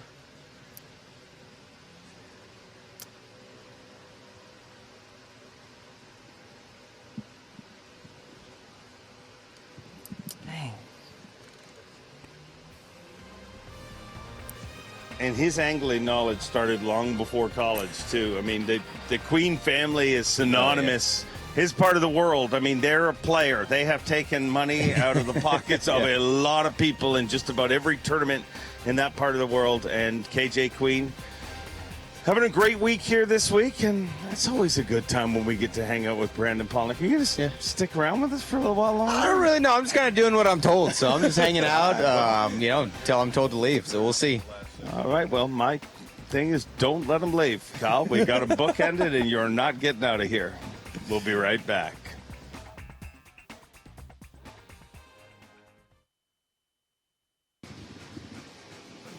Championship Sunday, welcome into the Bassmaster halftime show presented by Bass Cat Boats. And that shoreline is a pretty good depiction of what our anglers have dealt with here this week. Changing water levels and, you got some stuff that's got caution tape around it and some pylons because the water has rose, the water has fall, the water is raising back. And it has been a very inconsistent tournament. The one thing that has remained consistent this week is California rookie Andrew Loberg has led this tournament since day number one. We've been joined by Brandon Polnick, as always, Kyle Jesse, and now we roll in with Steve Bowman, and you're going to regale us with some knowledge with Bo Knows here. I got two pieces of knowledge for you there, Dave, and I wanted Brandon to stick with us because I want to get your take on this. Okay. But if you're a 2025 elite angler, what I know is home is not so sweet. We know that, the whole home sweet home, home's not so sweet if you're the home guy in an elite this year. Jason Christie finished 91st, Kenta Kimura 84th. I mean, there was not a single Oklahoman made the 50-man cut. Dang. But here's the deal. It's been a trend since the get-go. The only person to break that trend is John Cox at St. John's. Everybody else kind of faltered way off. Nowhere near, we didn't have any, the Florida, dominance. No Florida anglers dominated. Matter of fact, we go to Okeechobee, and the guy you expect to dominate actually withdrew, DQ'd, however, and still there's no Floridians that make the cut. Then we go to where? Pasquotank. 4 of the 7 Carolinians didn't make the 50 cut, and the highest guy there, and especially we expected Cherry and Walters to be good, but the highest finishing guy there was Shane Hugh. Yeah. And he was probably the farthest away of all of those. Lake Fork, Lee Livesey in 90th, Milliken in 84th. The highest finishing Texan was Watley. Then we go to the Sabine River. No Louisiana anglers made the top 50 cut. None of the previous champions made the 50 cut. Brock, 51st. Christie, 86. Hackney, 89. And so what does all that mean? I don't know, but there's a trend, and we've said many times on this show, Dave, that we're headed to St. Clair and we're headed to the cross where, we feel like Chris Johnston and Jay Chicarrett have an advantage. Yeah. When you go through that list, and I listen to the lakes that are listed off and then the anglers, and one thing that sticks out that is consistent in that is how different those bodies of water have been from when we've been there in the past. And when you have local knowledge, the hardest thing to do is not fish history. When you have all that knowledge, then you've done well in those places. Well, you've typically done them in somewhat of the same conditions at those times of year. Well, a lot of those bodies of water we've went to, Fork has been higher than when we've been there in the past. You come here to Tenkiller, the water's been up and down. The water temp's cooler than what it normally is, right? The water levels are different than what they normally are. Sabine River, we're typically not there that late in the year. When we are, it's usually more stable. It's not flooded and dirty in the Sabine. So guys get stuck fishing history, and it's really hard to get out of that and fish the current conditions for that week. So you're really and truly, and I'm not being flippant, but you're blaming this on the weather. I mean, it's a lot of weather in there. The weather changes and differences that have gone throughout the course of the season. And, you know, who knows what's going to happen at lacrosse? I'm blaming it on the anglers not being able to be adjust. okay. All right. Like, you could never blame I was it on not the going to weather. blame an angler because I know what happens when we blame anglers. No, see, this is something I don't have to worry about because most likely we're never going to have an event at my house. So I can say whatever I want to say. But you have to take a little bit of, you know, I guess, put a little bit of it on yourself, like when you get in those situations, because that, to me, that's generally what happens, right? Right. Even as you fish longer in your career, and you, even if it's not your home body of water, but you've been to a place a lot of times and you've had success there, and you go back and conditions are completely different than what they normally are, it's hard to erase, you know, that thought process of like, man, I've had success here doing this, and I'm going to completely walk away from that and go do something different. Okay. It's a pattern good for him, though. Right. Closest in the lead's ever been to his house is 14 hours? Yeah, 14 to 15 hours, about 1,000 miles. So, yeah, it's something I really haven't had to worry about. Before we give us the next point here, just want to remind everybody we're watching Wes Logan live right now. Unfortunately, unable to hear him, dealing with some mic issues. We've had some extreme rain through the area. It doesn't look like it right now unless you look at the shoreline, but dealing with some electronics issues, so we cannot hear Wes Logan, so we apologize for that, but we can hear you, Steve Bowman, so keep rolling. Number 2, and last, what I know is Trip Weldon has a heart. Now I'm going to explain all that, okay? Yesterday we watched, or was it yesterday or the day before, we watched Gerald Swindle catch a 4-pound class fish. It was an exciting catch. He gets down, he reties and everything, and he makes a cast. I don't know how got six anyone fish. would ever do Got that. 6 fish in his live. How in the world? But how would anyone ever do that? So you know, that fish cost him the cut yesterday, or that cast cost him the cut yesterday. I bet you he'll never do that again. I mean, after that happens to an angler, only they do would it once, never right? do it again. Never do that again. I've done it 3 times in my career. Okay, so here, I have done it 3 here's the times in my thing. career. There have been, after yesterday, there were those who said, man, that 2-pound penalty is excessive. But the reality of it is, in 2014, Trip Weldon thought the previous penalty was excessive. Yeah, it was and the previous penalty was the angler had to cull his biggest fish and keep culling big till he got to 5, and then you still got a pound penalty, which would have put Swindle, instead of in the top 15, in the 40s. Yeah. And the interesting thing about that, Brandon Pownick, is when he did that in 14, the next year at Oneida, there were 3 anglers who put 6 fish in their live well, and only cost them 2 pounds rather than the probably 6 that it would have. I have unfortunately done it 3 times. The fortunate thing is that out of those 3 times, it has not cost me yet. I've won 2 of those events, and the 3rd one, I think I finished 5th at Toledo Bend, and the difference between 5th and 4th was more than 2 pounds, so it wouldn't have even mattered if I didn't do it. Well, I mean, but I've got a system with my scales and my culling that I've mitigated the chances of that happening. I'm not going to say it's never going to happen again in my career. Okay, well, but I think that it's in. I mean, and I appreciate your honesty, but the reality of it is we, you know, from us on the outside looking in, how does that happen? Tell me where your mind frame has the mind frame been the same all 3 times?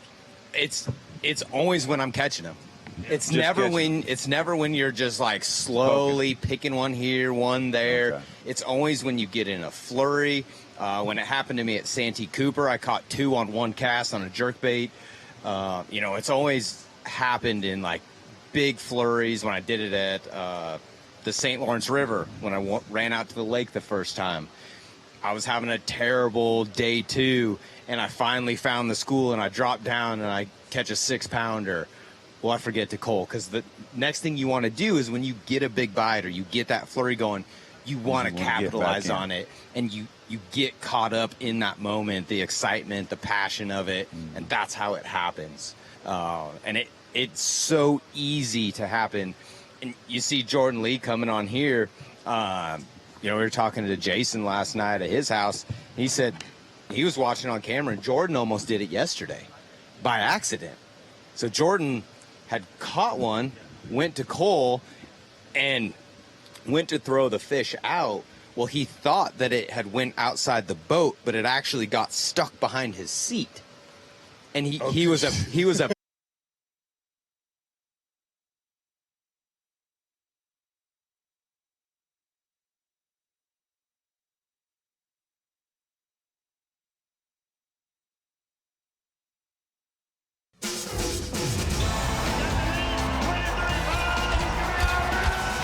You're watching a Fox Sports presentation of B.A.S.S. Hello and welcome to Oklahoma. Welcome to fabulous Lake Tenkiller for the Lowrance Bassmaster Elite. 7th stop of the year for the Bassmaster Elite Series before they head up north. And we have had 3 days and change of an incredible bass fishing tournament up here. Part of it dictated by the weather. We will get to that, but let's take you to our location.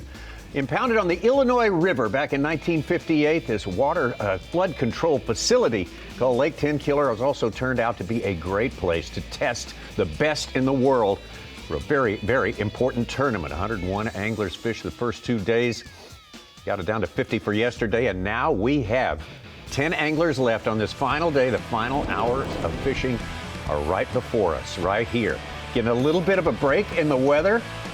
It looks a little threatening, but believe me, that's as best it's looked for about 3 days right there. And these guys have had a lot to deal with. This has been a tournament that has asked much of these fine anglers here, how to adjust with weather conditions, water level conditions, and everything that goes with that, not just day to day, but hour to hour over the course of these days. And after all is said and done, we have a great race coming down to the wire here. We will get you all set up on our top performers here on this final day. Right now, just some scenes of what we have been through here. Incredible. A weather system spinning here over this part of Oklahoma for 4 days now. Blowing up electrical storms, thunderstorms, passing rain showers. It has just been wet and a lot to deal with. Let's get you up to date on what we have seen so far in our Yamaha midday report, and we will start out with Kyle Welcher, already a winner this year on the Bassmaster Elite Series. Yeah, we take a look at Kyle Welcher's morning, making a cast where I guess no one else has made a cast before, at least today so far. He's throwing on the other side of the dock, caught a small keeper there. Kyle Welcher's been starting out around the marina areas and then moving to this area back up in a, let's say, a main feeder creek, a lot of current from all this rain, and Kyle Welcher getting it done this morning, moving up to 3rd place unofficially with 58 pounds, 2 ounces, using a Crush City Bronco Bug Texas rig with a 1/2 ounce sinker, also using a swim bait, a Crush City swim bait called the Mayor. Big smallmouth right here for Kyle Welcher. Strong, strong current there. Those fish going to these current breaks. Kyle Welcher in there by himself, got it figured out, moving up the leaderboard. Yeah, that kind of current is not usual in that spot on this lake here. Let's turn to Wes Logan, who started the day in 2nd place, and it didn't take him long to move up into the top spot this morning. Yeah, you're exactly right. It looked like Andrew Loberg was going to continue to lead this tournament wire to wire, but Wes Logan had a different plan for him, starting out around the marina, very similar to Kyle Welcher. Got some good bites early and moved up, took the lead at mid-morning point or so, currently unofficially in 2nd place with 60 pounds, 14 ounces, but he's got what every angler is looking for here this week, won about 5 pounds in his live well. I think this might be it right here. Oh, yes. So that's the ace in the hole, so to speak, as tournaments go on this body of water. That 5-pounder means everything for Wes Logan. When you think about Wes Logan, you think about Kyle Welcher. Those anglers grew up on the Cookson River and the Chattahoochee River, places that are volatile as well. They are prepared for the changing water levels. Well, here's the man that started the day with the lead. He's led every day of this tournament, the rookie from California originally, Andrew Loberg. Well, you almost had to know it was coming. It's been almost easy for Andrew. Started out around the marina, catching a good solid limit and then going flipping butches later. You see some of that going on right here. This morning, he had the bites, but they were all smaller, and that's why he lost the lead there about mid-morning. Just a little bit ago, though, he caught about a 3.5-pounder that gave him the lead again, but we've got us a tournament going on. This is the one that gave him the lead back just a few minutes ago. We've got a great afternoon of fishing here, a tournament that there are certainly the three that we just talked about, Kyle Welcher, Wes Logan, Andrew Loberg. Any one of those anglers catch a 4 or 5 pounder this afternoon, they're going to hold that blue trophy over their head. Yeah, and now we're seeing this afternoon portion, like it did yesterday for Loberg, really start to help. And I say afternoon, it's 11 o'clock Central Time, but over halfway through the fishing day, you start to see this afternoon pickup for him. And that's going to be hard because he has so many small ones, Tommy. His culls are going to be so impactful, even if it's just slightly. Well, how about that setup for the final leg of this race through 4 days here? The rookie Andrew Loberg trying incredibly to be the third rookie to win in 7 events this season of 2025 on the Bassmaster Elite Series with 1 pound advantage over Wes Logan. Those two have been trading licks here for the last couple of hours, but right now it's Loberg on top trying to bring it home and win wire to wire. 10 anglers out there on the smallest venue we'll have all year long here. Only 13,000 acres. Boy, it is full of fish. Okay. Man, we're just trying to fish new water. I've never even been here, practice or tournament. I'm just trying to find, some unpressured fish. It's just, it seems like the bite's pretty tough. They're biting a little weird. Some of the banks I wanted to fish, there's boats on. So it's kind of one of them deals where you just kind of got to fish around, keep your head down. There's fish everywhere in this lake, but you just need to connect with a couple of those right ones, and that's what we need. We need, 2 or 3 good bites, and we got plenty of time. We just got to make it happen, but slowly but surely, it's like, I made a couple key culls in this pocket here, which is cool. Never really fished in here before, so I'm thinking about going back up that river here pretty soon and seeing if some of those fish set back up after that big front we had. So a lot of things changing. Obviously, shallow fish and pressure don't really mesh well. We got a lot of water coming in right now. Lake's high, so along with the pressure, these fish kind of mixing or spreading out a little bit. It's making for a little bit of a tough bite for me. I'm sure these guys are gonna catch them. I just gotta get a couple key bites here. That's all it's gonna take.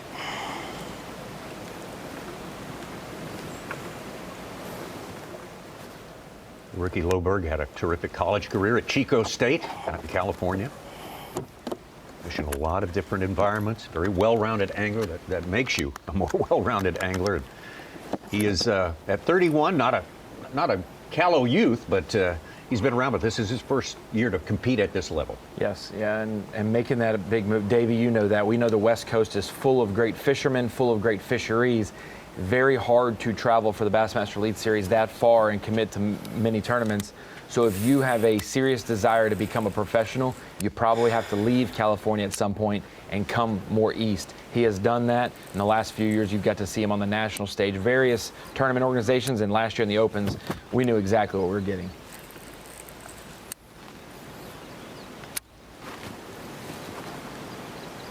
He mentioned he's looking for a couple key bites. The key to his success, I think, has been him moving around, fishing new banks every day. And he's been able to find the right one, let's say, the last 3 days. Still looking for it here today. On the map there, he's farther south than we've seen him all week, barely above the takeoff ramp region when he's been at least a few miles more north of there. On the right is Wes Logan, the veteran from Alabama, 6th year on the Bassmaster Elite Series, owns a championship out here in his home state of Alabama. Oh no. My goodness. Oh. Oof. So you see his reaction there. It tells you all you need to know. That was not just a small keeper. That was a really nice fish. He's already got one big one in the live well. That would have probably given him the lead back. And he doesn't know that fish would have given him the lead, but Tommy, what he does know is he had a big enough deficit and a good enough start to today that was one that would get him to where he thinks internally he needed to be. Yeah, these guys have a sixth sense of where they stand, even though they don't know anyone's actual weight but their own during the course of a fishing day. You're exactly right. I mean, they don't know, but they really do know that you can't afford to lose a fish that size when a tournament so close, and it's so hard to find those 4 and 5 pound fish. Get a look at that again. Look right at that log to the left of him. Yes, absolutely. Yeah, that looked like a decent one for sure.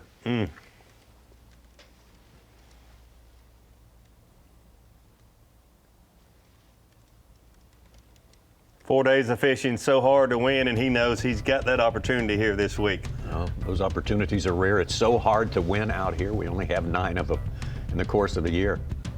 Sometimes fewer than that. We get someone to double up. It hasn't happened this year yet. Let's get out to Keith Combs. It's the only angler, or there's 2 anglers in our top 10 that don't have a limit so far, and Keith being one of them. He started the day in 2nd place.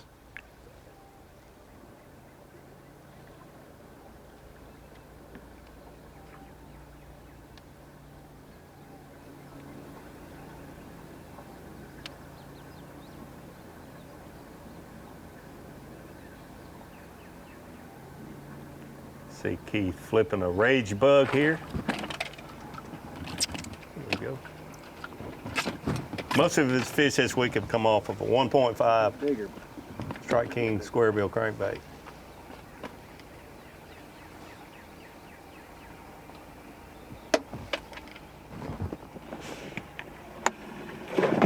We'll keep it up. We'll have 5 pounds here pretty quick.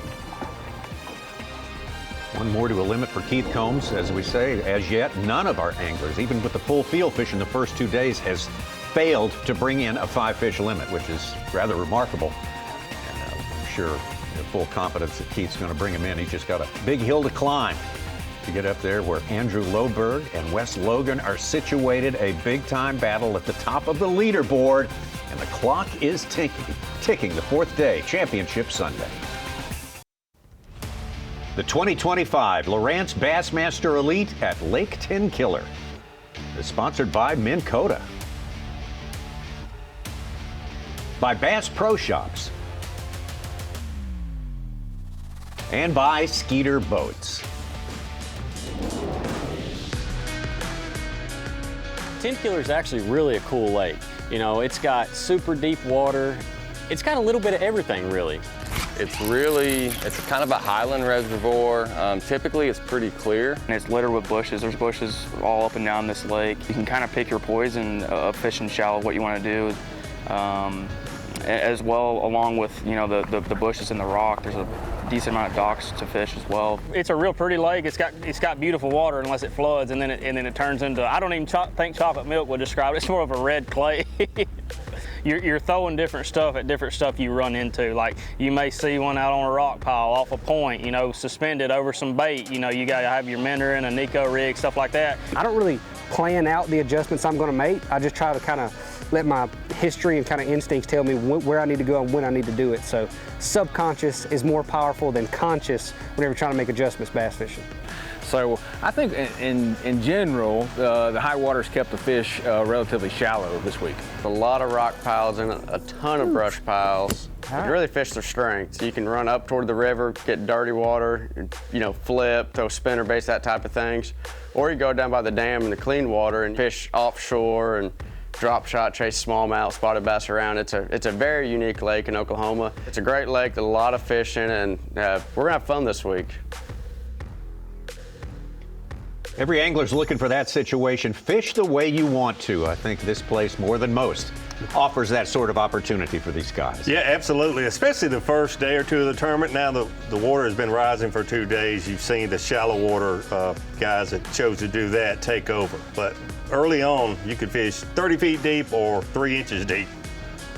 Yeah, nothing's been totally dominating, but as you say, the flipping those bushes that you find in these Ozark Plateau lakes has been very, very productive, but we have seen some incredible things come from different environments, like a creek where normally there might be a trickle of water, and Kyle Welcher encountering water with a lot of color and moving very, very fast. How you feeling about Championship Sunday so far?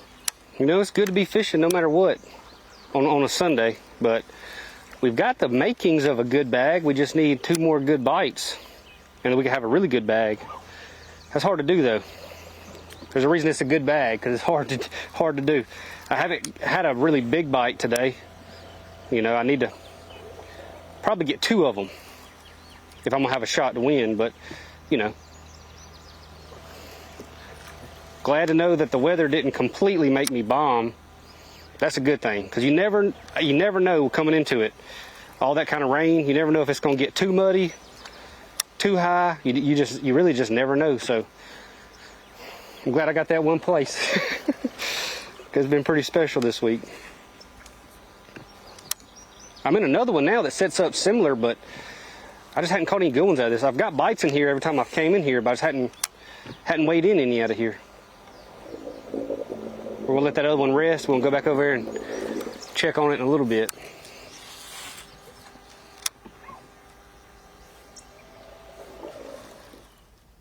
Kyle Welcher earlier this year established himself, as far as the record books go, as the greatest front runner of all time in Bassmaster history, winning by the greatest margin ever achieved in a Bassmaster Elite Series tournament. Yeah, Tommy, we had 29 pounds, 10 ounces for Patrick Walters in 2020, and we thought somebody to win by 30 pounds. I don't know if that's going to be done. Probably and then not. Yeah. He goes and wins by 45 pounds, 118 pounds, and Brandon Lester had 73. That is unbelievable. Unbelievable. Pays the same, but there is some style points to it, Davey. Absolutely. He didn't have to go out and fish day 4. He barely had to fish day 3. His 2-day weight beat 90% of the field. Brandon Card's made a big move up the leaderboard today. Fished his way into the top 10 yesterday based on some heroics on day 3. I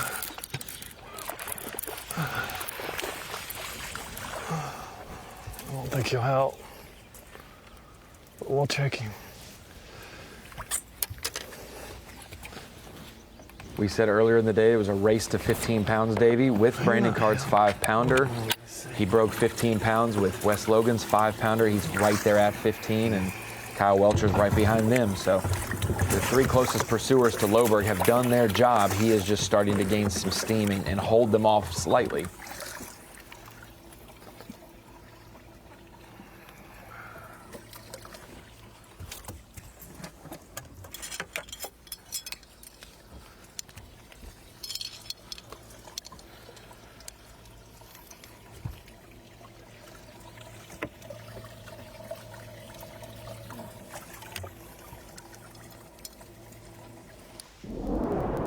Here's a place where every ounce is going to count, but boy, he put a lot of ounces in the boat earlier. Watch this. Gosh almighty, what did I tell you?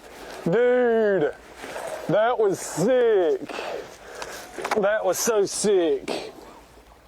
A 3DB pencil, baby. Holy bejeebies.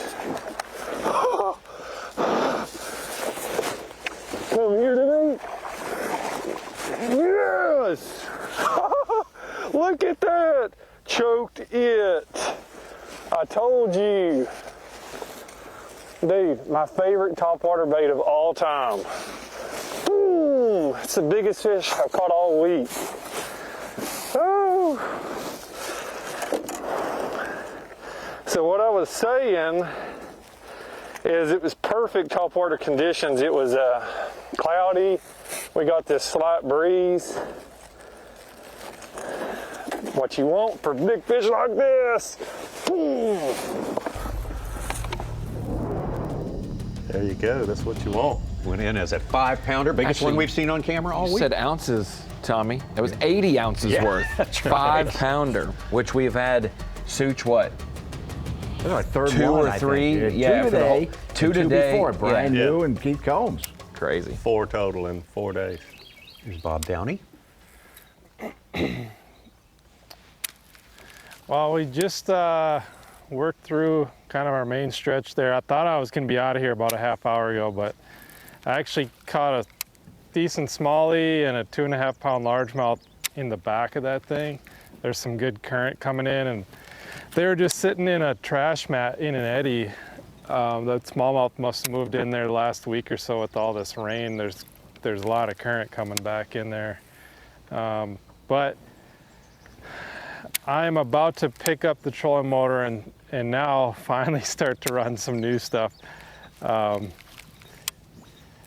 wanted to be thorough going through that stretch where I've had some big bites here this tournament, but there's still a bunch of fish there. I just, didn't get anything over 3 pounds, but we got an okay base right now. It's, I'd say just a filler limit at this point, but we need we got a lot of work to do if we're gonna be anywhere close to having a shot at it or moving up a bit today. So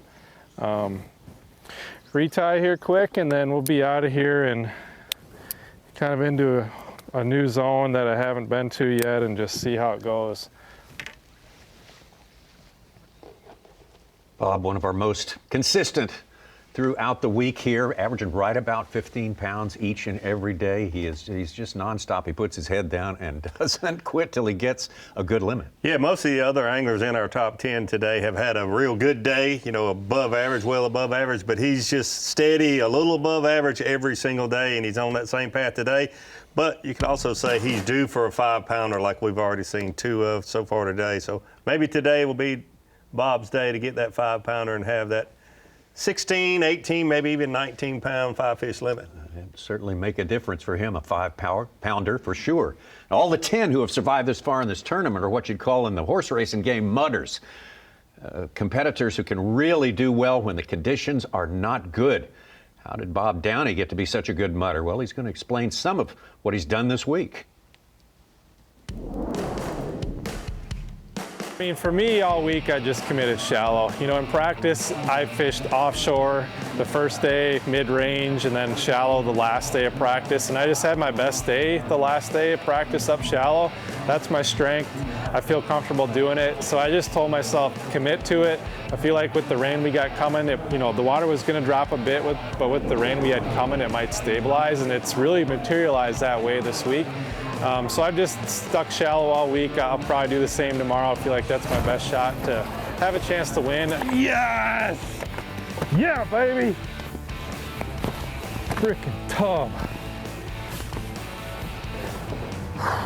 I think the rain today could definitely affect it up the rivers. I think this lower half clears up pretty quick because it's pretty clean water. But the main inflow, the Illinois River, is gonna be pumping mud, I think, but how far down it gets will be a question mark. That's just gonna be a fly by the seat of your pants. If I show up in my area tomorrow and it's mud, then and I'm not getting bit, then you're gonna have to adjust and move.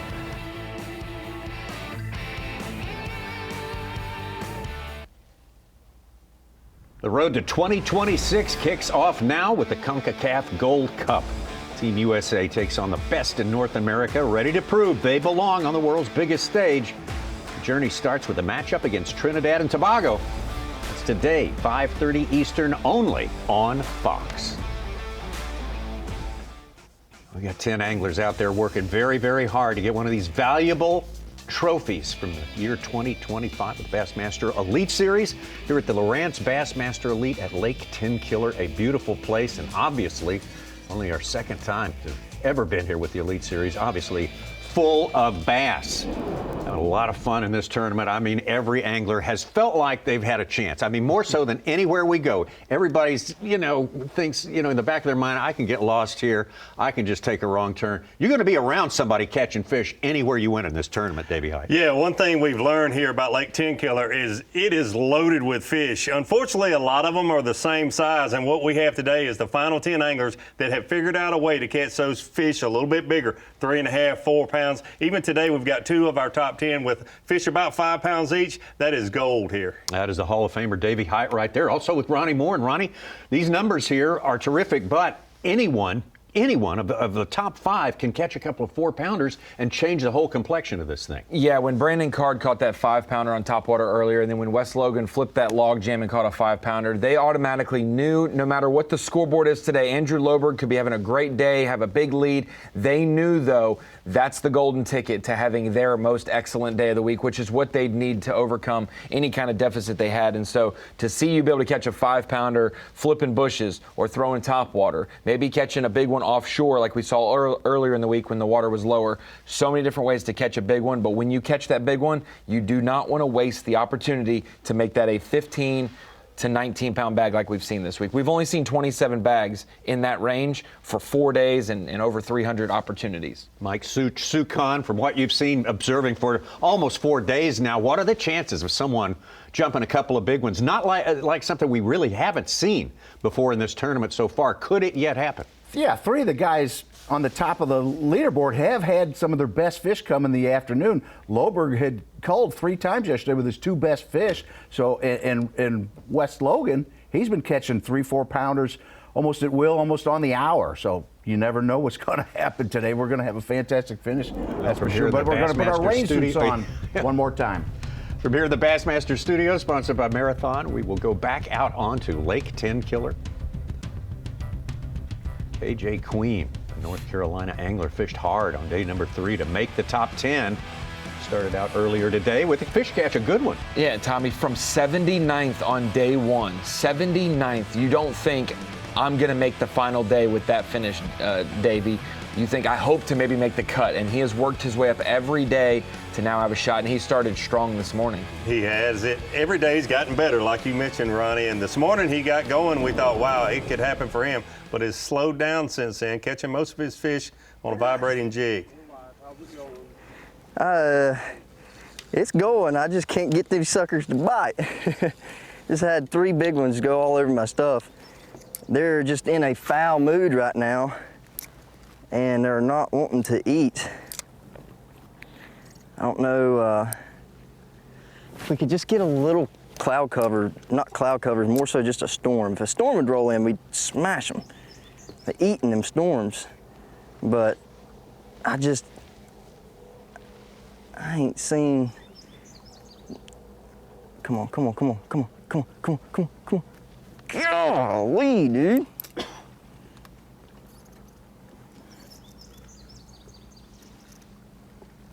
Yeah, they're being a pain in the butt right now. But we're about to move around and see if we can't trick a couple into biting. We gotta go find us some active fish somewhere.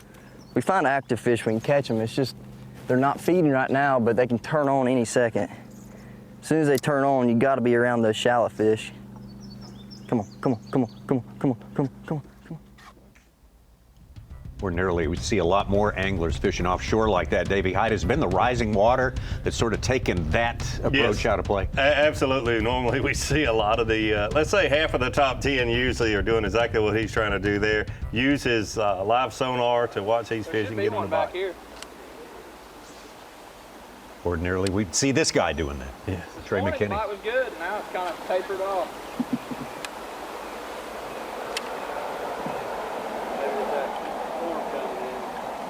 I like what he's doing now, though. He's looking for these drains where that fresh water's flowing in.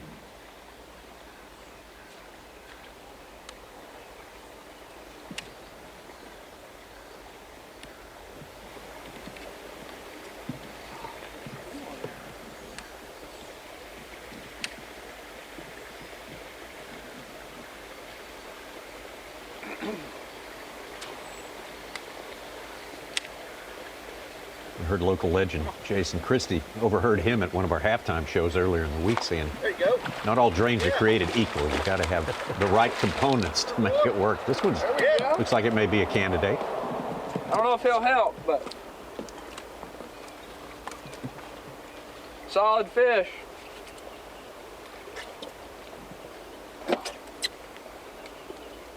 Lockjaw, open your jaw, baby. He got cracked.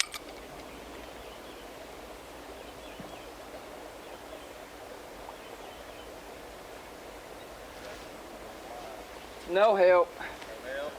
Still a good one though.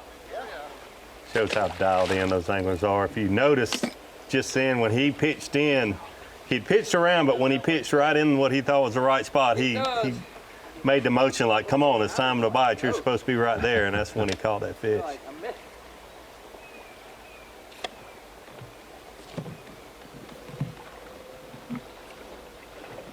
You've never seen a tournament in this format before. He caught that fish. He already has 5 keepers. That's his limit in the live well, but he can exchange a bigger one for a smaller one. Allows him to keep on fishing and upgrade as you go.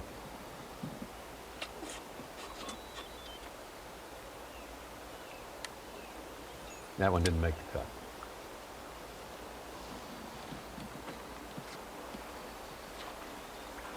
He's called twice today and moved up 1 spot from 7th to 6th. He started the day 13 points back of our Angler of the Year leader of the season-long points race. Every little point counts. He can get another 2 spots.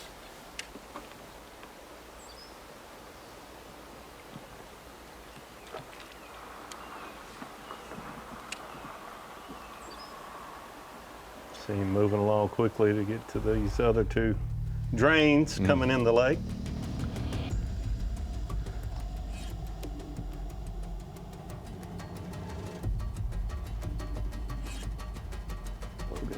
Logan Latuso fished his way into the top 10 yesterday, down in the ranks a little bit.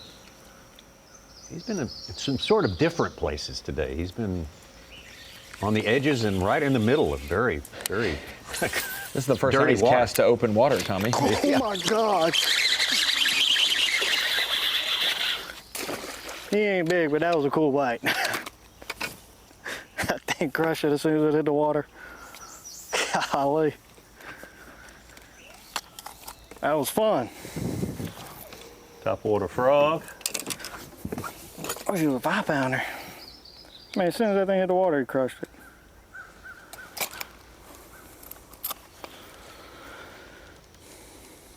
Two-pounder.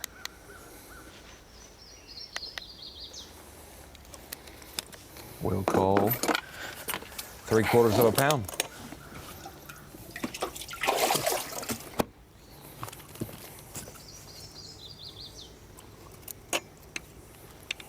Definitely a good upgrade there. Got a frog bite.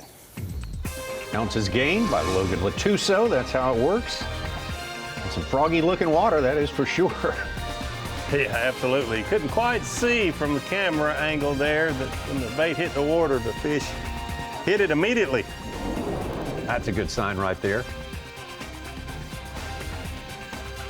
We got everything, tons of water from all these days of rain draining into our lake. Let's talk about something called Falcon Rod's Bassmaster Drain the Lake. That is our fantasy fishing game where you can pick eight competitors as your team for each successive tournament. The only hitch is once you pick them, they're off limits for the rest of the season. It is quite a challenge. The Falcon Rod's Bassmaster Drain the Lake Fantasy Fishing Challenge.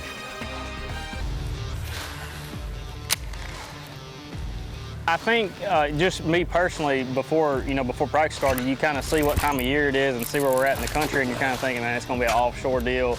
We're going to be able to scope them up. There's not going to be anything in the water, and then we're having an odd year where just the whole country's getting a tremendous amount of rain. So thankfully for the shallow water guys, the lake kind of came up real high, and there's a lot. This is places got a lot of bushes and flooded cover.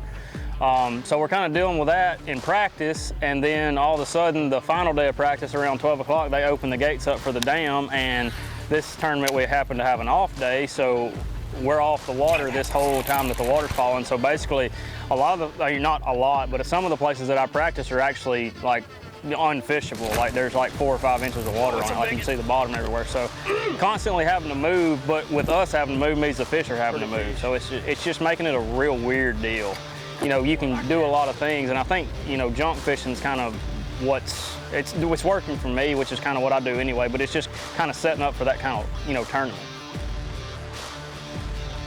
Wes Logan sort of embodying what has worked here, being able to fish the way you want, but you better have a lot of good ways to want to fish. You can't just stick with one note. Yeah, the term junk fishing is often used by these elite anglers, and it simply means using a variety of baits, fishing a variety of different types of cover. You have ditches like this, a lot of water flowing in, just whatever is in front of you that looks good. This is a fish that he caught. You call it junk fishing, I call it big bass fishing. That was a good one there. That's one around the 5-pound range that gave him the lead this morning. knowing not only Wes Logan, Kyle Welcher, Brandon Card, all of the anglers chasing the leader knew that they'd have to have at least one fish like this in their live well. Wes Logan has already done that.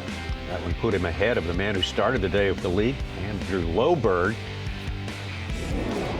But Lowberg managed to catch up to him, and Wes, big disappointment right there with that fish. That was a good one. That would have put him back on top again. Yeah, absolutely. And we talked about it when this happened at about 10:05 a.m. These anglers don't know the score, but mentally they're so dialed in, they know, they've looked at the weights, they know what it's going to take to have a chance to win. With one good one in the live well, you see Wes Logan right here. You see the disappointment and why he hits the deck of his boat. He knows that fish right there, hopefully not, but that fish could cost him the victory here today. You can't afford to lose those type fish. It happens. You see the thick, heavy cover these anglers are fishing in. You're going to lose some fish. Unfortunately, that was one of the biggest bites he's had all week.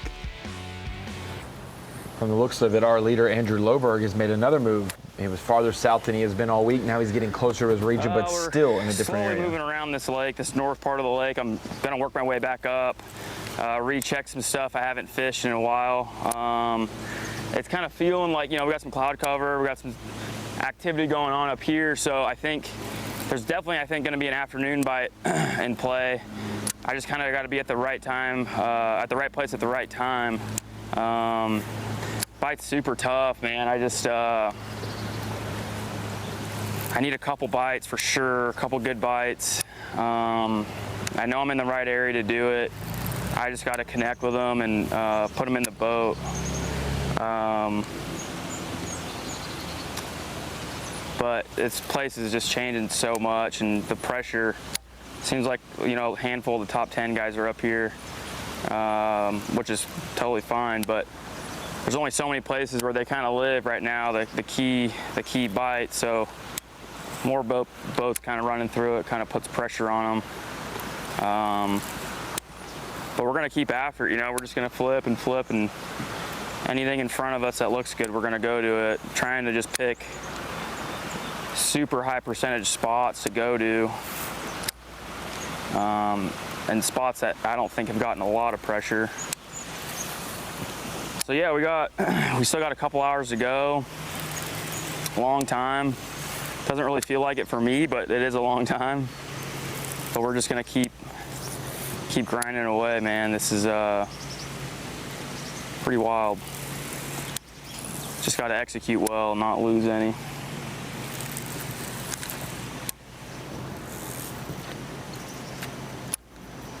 Absolutely incredible how consistent he has been this week, but today it is a lot more difficult for him. He's fishing back through some of the same water he fished this morning. Hasn't been doing that a whole lot. Made a good point there, sort of out of an unusual number of our top 10 population have gotten to the top 10 by fishing that section of the river right there. A lot of people scared off by that color water right there, thinking that they weren't going to be able to do something there. You can do something up there. Yeah, as a tournament angler, you have to always be thinking what's coming. These are 4 days of events. There's 3 days of practice. You see what's in front of you, but you also have to think about what's coming in the days ahead.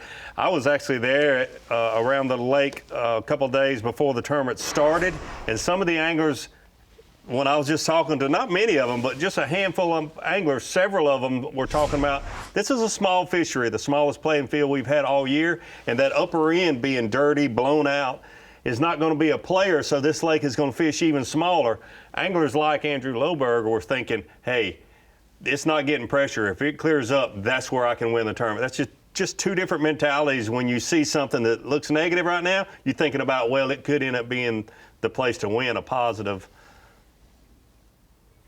That's part two of what fishermen love the most. They like a place that's full of fish. They like a place with few fishermen in it. Yes, oh yeah. That's what they Don't love. we all? Yeah, absolutely. That's why you always hear them, Tommy. I heard they were biting really good closer to the dam when you're far away from it. So you just shush them down there a little bit. It's like the old Yogi Berra quote, nobody goes to that restaurant, it's too crowded.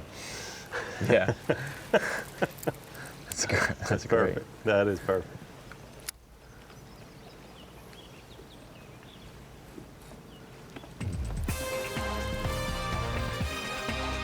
No crowds today, just 10 anglers, 10 who have worked very, very hard to get here to this final day.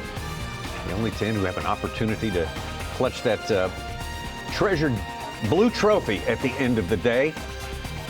We're a good ways from there now. A lot can transpire between now and 2:30 local time, 3:30 Eastern, when the fishing day comes to an end. Andrew Lowberg, though, trying to win this thing wire to wire. The rookie trying to do it again on the Bassmaster Elite Series.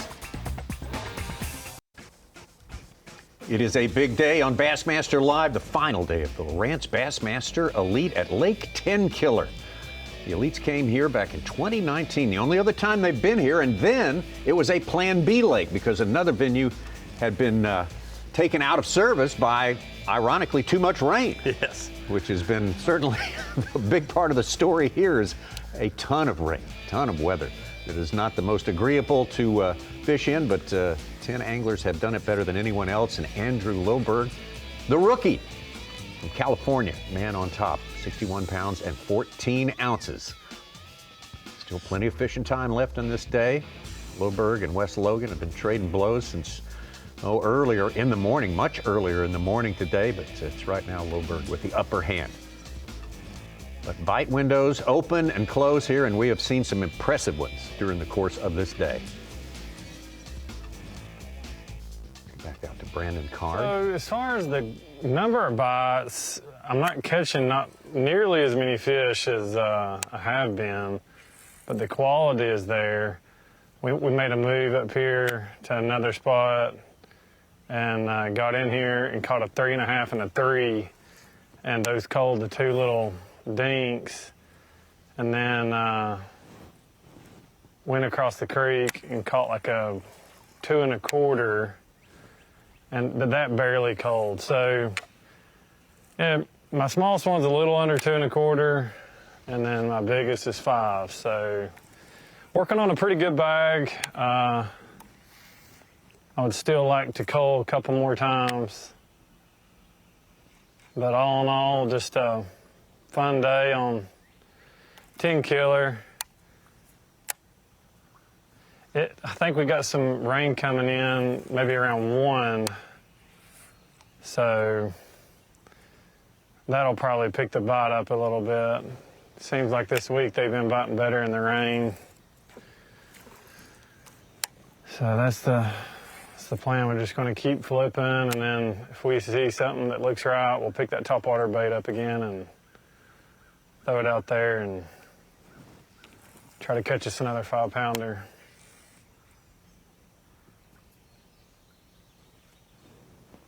Well, the Tennessee native Brandon Card's been out here 13 years. Has had his ups and downs. This season has been particularly tough for him, but man, he has given some redemption this week. This was earlier today. The rain that greeted the anglers at the takeoff. Brandon Card starting out flipping a creature bait. Most of the other anglers in our top 10 here on Championship Sunday were throwing vibrating jigs and swim baits to start out, but he started out flipping, put a few nice fish in the boat. Slippery when they're wet. Said that he had not been catching as many, doing other things, but boy, we're glad he did try the top water for a little while and caught that 5-pounder. That was a dandy. Best we've seen. Got our best weight on the day, 15 pounds, 14 ounces. In right 4th now. place. He finished 4th here in 2019. Wow.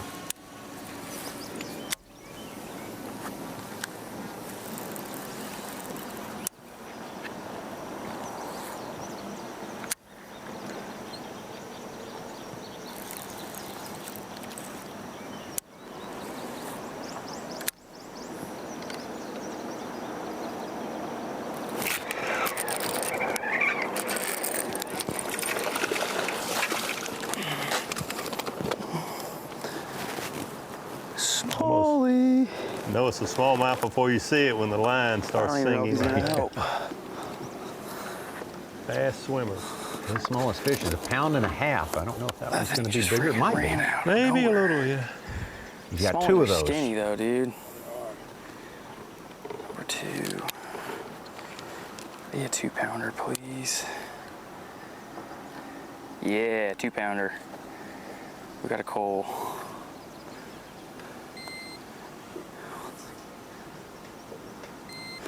We got a coal. Number 2.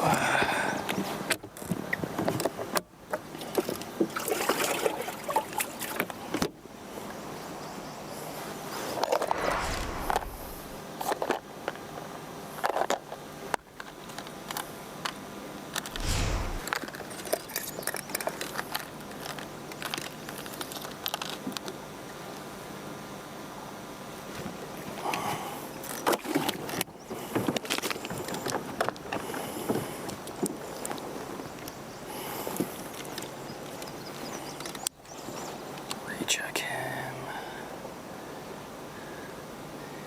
Yeah. Just joining us, they can only keep 5 bass when they catch their 6 when Almost they have to half-pound cull upgrade. and That's good. take their time, Take making sure they that. don't make a mistake here. You If hate they, to. if they don't call and they make a Little cast, small Yeah. it's a action. 2-pound penalty. Whether you make a 6-foot cast, 600 All right, cast, let's go get a big one. it's as soon as that bait hits the water, unfortunately. Which has happened here this week.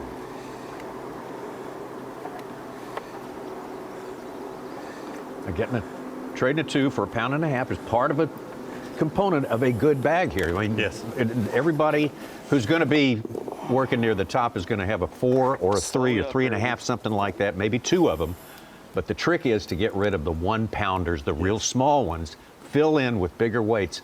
That's how you get With to the the way top it of was the mountain. swimming out, I thought that was going to be a toad. I mean, we'll take it, but I swung on her and she was just swimming way right. It's just a Strike King Rage Bug I'm flipping. It's just compact, got some tentacles on it.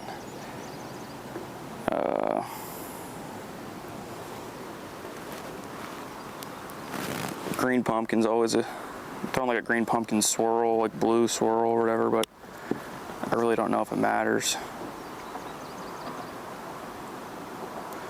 Seems like if there's a bass around that bush, it's pretty active, like it wants to eat, I think. They're eating little bluegills. I've had a bunch of little sunfish nip on my tails and I'd bring them up. But it's just a... Andrew Lowberg, the rookie, as we keep stressing here, he worked very hard to get here. And one of the hardest ways to get here is to get through the Bassmaster Opens competition. Huge fields of talented anglers, but he did some great things last year in 2024 there. Obviously, Lake Tenkiller, as most people know, it's a fairly small lake, so did about 10 hot laps around the lake in 3 days of practice, and really covered it all from fishing shallow all the way out to 30 feet. Oh, baby. Honestly, it's that blue trophy, man. I've grown up in California. It was such a far reach getting over here and qualifying for the Elite Series, and had some very fortunate tournaments and qualified through the Opens and in that top 9. It was definitely a gauntlet to get through, but it was a really, really fun time. It was a good tournament experience. You know, I wake up every tournament morning just like I do when I was a kid going fishing with my dad. I'd get so pumped up, ready to go, and that's what it's about. I just want to beat every person here.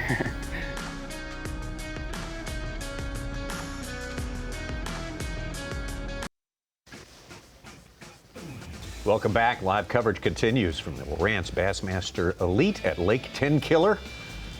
We've got some lingering clouds and a lot of moisture in this area. The effects of multiple days of heavy-duty rain, thunderstorms passing through, spinning around this part of the south of Oklahoma in particular. Andrew Lowberg, the rookie, in the lead. Not a huge lead here on the final day of 4 days fishing here to decide the 7th championship of the year. Let's get out to second place, Wes Logan, who has spent some time today in that top spot. He came out early, came out swinging and took over the top spot, but back and forth between him and Lowberg finds him in second as we sit right now. Lost a good one a little while ago.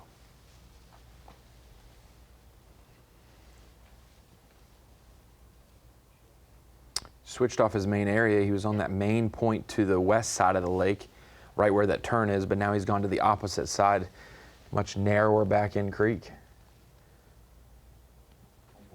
That one will help him.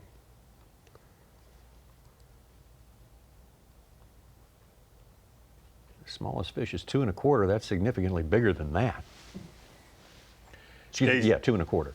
You see a number of these anglers gravitating towards these drains and these runoffs where this fresh water is coming in.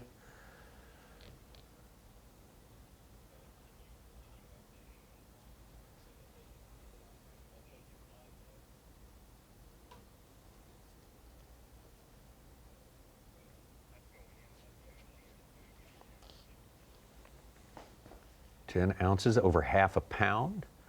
It's going to be the difference between that and his smallest fish, which he will now release. So that is going to get him tucked up closer to our leader, Andrew Loberg.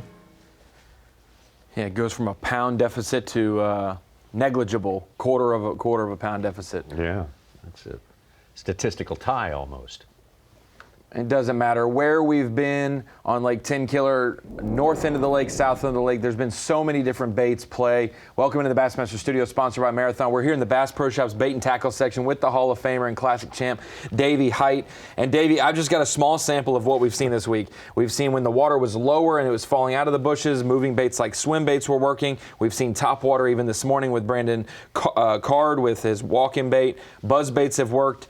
Kyle Welcher's used the Mayer swim bait. We've also seen flipping, whether it's a jig or a Texas rig creature bait. So many different things at Tenkiller. Yeah, there's two things going on this week that all anglers are having to adjust to. Like you mentioned, the water rising and falling. But the other thing is the hard rain, some wind, some calm days, all those sort of things. So the big deal is the swim jig, the white swim jig, has been very, very important for all of our leaders this week. They start out with that in the morning. The shad spawn has been a big part of that. So the white swim jig has been a big player. And then the flipping jig. You got a flipping jig here. This is a green pumpkin flipping jig. Almost all the anglers are using different versions of it. Bob Downey's using them, Wes Logan, all of them using this. The one thing that Kyle Welcher is doing is throwing the swim bait more in the morning instead of the swim jig, catching a lot of his fish on that. Yeah, so when we think about flipping baits, there's styles. We've seen Logan Latuso talk about the D-bomb from missile baits. You've seen other beaver styles. You've seen the Rage Bug for Andrew Loberg that's working out as well. And Davey, the big thing that we need to explain to people, because I remember the college championship here in 2018, there were people from up north that were catching schooling bass. They don't school up in the north visibly on top, so they weren't sure. People who may not know what the shad spawn is, right after the bass spawn in that April-May time period when that water temp gets in the low to mid 70s, the shad starts spawning, and it's hard objects like in the marinas, those dock floats, the black floats around there. You see the bushes they get around, rocks as well. A lot of different pieces of cover that these fish are spawning around. Yeah, and touch on that real quick. You see a lot of the anglers using a swim jig and then using this vibrating jig. If the rain and the wind is present some mornings, that has been, the vibrating jig is definitely what you want to use. On the calmer mornings, the swim jig is what the anglers are using most. A lot of anglers are switching it up, but I think this last 2 hours of competition, Loberg said, I'm sticking to flipping, and we're hopefully going to find a patch that hasn't been pressured this week. Good stuff from Bass Pro Shops top tackle interlude there. Enjoyed that.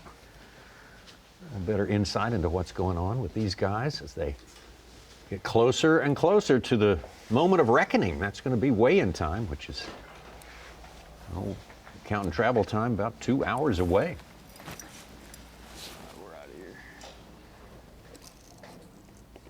These guys have lost about an hour of their evenings every day because sometimes you're so dialed in you just rig up 1 or 2 rods. This week it seems like they've got to have 4 to 8 rods that they will actually use on the front deck during a day of competition. Although some of them claim to have reduced the number of rods. Oh yeah, as you get on further and further. Yeah. But you might have like the same, you might have a slightly different jig. Overall, we have like in the same category. You're fishing a jig, but you've got 3 of them rigged up because of this or that, you know. Another reason for more rods this week, it's been interesting talking to the leaders as the tournament has progressed. The tail end of the shad spawn, early morning, is going to be good when you've got that happening. But a lot of these top 10 anglers say the best time of their day have been in the last hour or so with different lures than they use in the mornings around the shad spawn.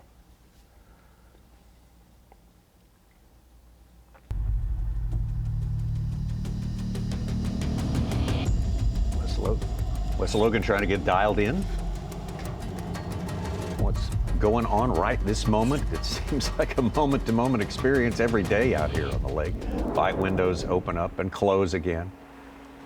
J.J. Queen still thinking the action may be offshore, and apparently right now it is.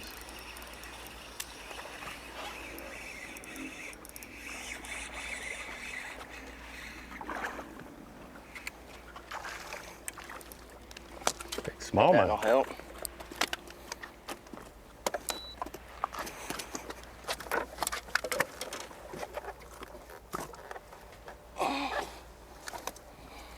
Golly, they're all just small, man.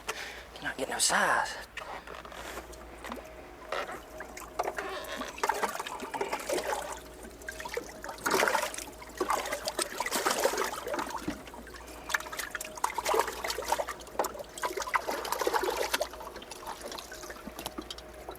Bigger than that one. J.J. Queen had to come up with his biggest weight of the week yesterday in order to gain the top 10 here. 16.5, which was actually the third heaviest weight from the full field yesterday, 50 anglers. Let's get back out to two-time world champion, Bass Pro Shops Bassmaster Classic champion, Jordan Lee.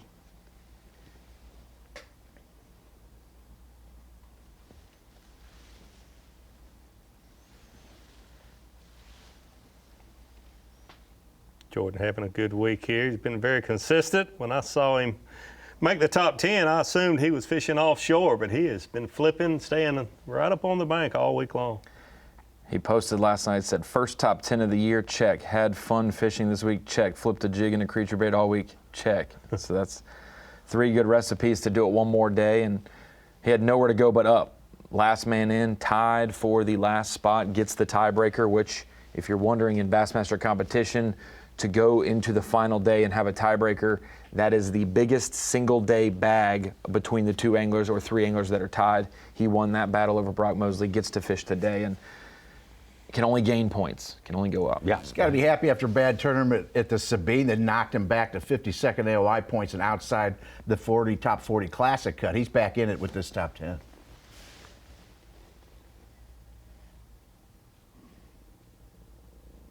You look at all that debris, all that deadfall, and sawdust they call it, which is just light pieces. It could be pine straw or leaves, or and actual sawdust, because if you've ever been to a forested territory, it's all over the place. From the water going up and down, not just this week, but over the past several weeks, the fluctuation of water levels here in this watershed have been prodigious. Yeah, and Jordan is high water 101, fish these steeper banks where you can actually get to the bank. You have a smaller area there for those fish to be in that shallow water cover. But some of our top 10, including the leader, Andrew Lowberg, have kind of gone away from that rule of thumb and fishing those flatter banks with more scattered out bushes. There's some of their sawdust, Tommy. Yeah.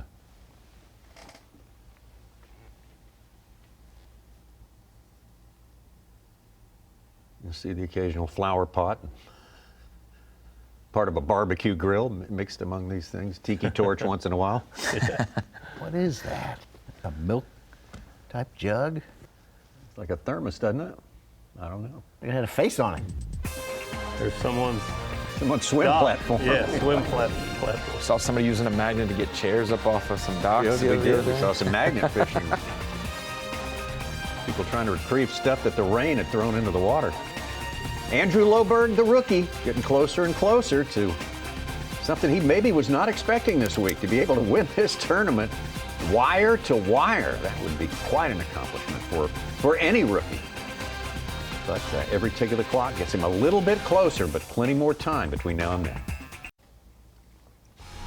Tonight, Alex Palou looks to continue his legendary season with another victory as the fastest racers in the world head to St. Louis to duel it out under the arch in prime time. The IndyCar Series continues tonight at 8 p.m. Eastern on Fox. You watching that? That should be a spectacle. Nighttime racing.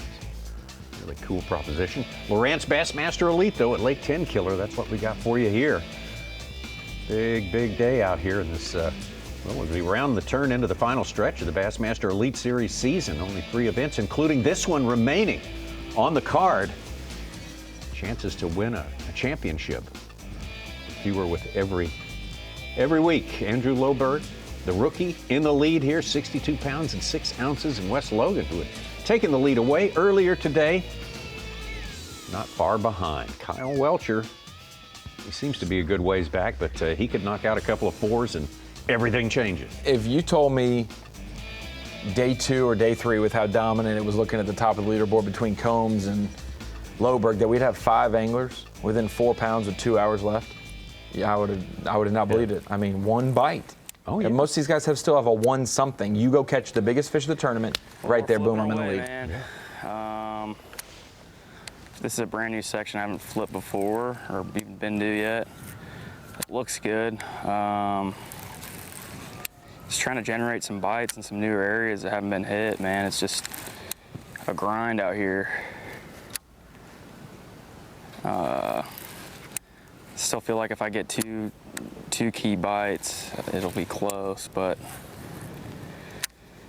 gotta definitely do some culling though. We got time.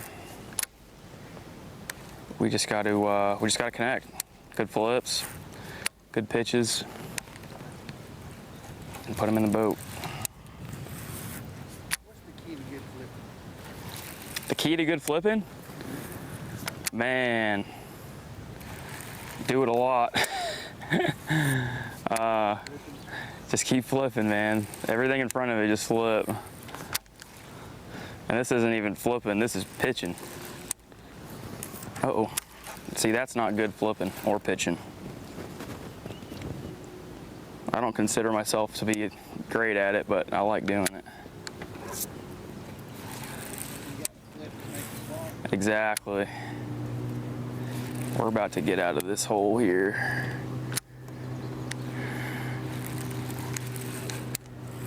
But it definitely feels like the weather, everything going on right now, it feels like they're gonna bite here soon. You know, I've already fished another stretch I fished this morning, had a coal a little bit ago. So I think they're gonna bite here. We just gotta put it right in front of their face. Swing the hook and get them in the boat. So we're gonna make a quick move. Andrew Lowberg doing the math in his head, figuring out how long he can remain in a place when it doesn't offer up a keeper bite. How he's going to spend his day. Let's get out to Keith Combs. Keith Combs having to do a little bit of a change in his usual routine this week.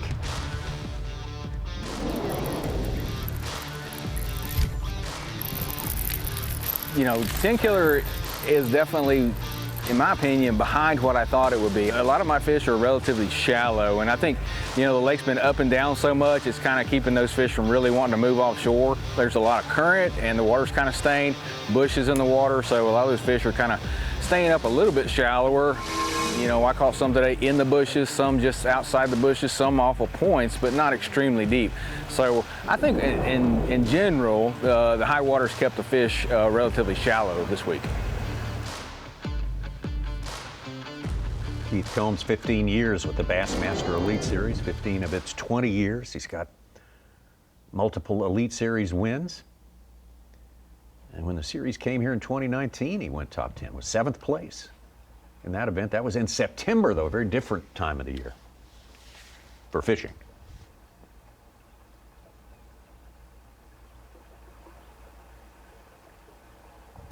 Here's our biggest bag of the week, 19 pounds, 2 ounces. He had a 5, a 4, and 3 3+ pounders. Had smallmouth on it pretty good too. I think at least they would still be sitting out there on it. You see him with the flipping stick in his hand, though. That's not what he would rather be doing. He'd rather be throwing a crankbait. Most of his fish he's weighed this week have come on a square bill crankbait. You know he's having a slower day when you see him doing this.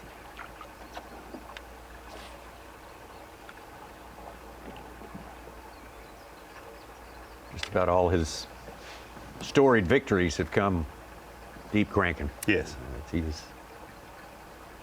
will do that if there's any excuse to do it, that's for sure. Talking with him last night about his day yesterday, his slowest day so far. The frustrating thing, you think, well, they're just not offshore. He's catching them in the 5 to 6 foot range. They're right up there in the bushes. Well, he tried that. Couldn't get bites doing that, but then late in the day went back to cranking the same places and caught those fish. So he thought that they were staying there all day, that it just didn't bite until the afternoon. That was, I don't know if he would have called. Maybe.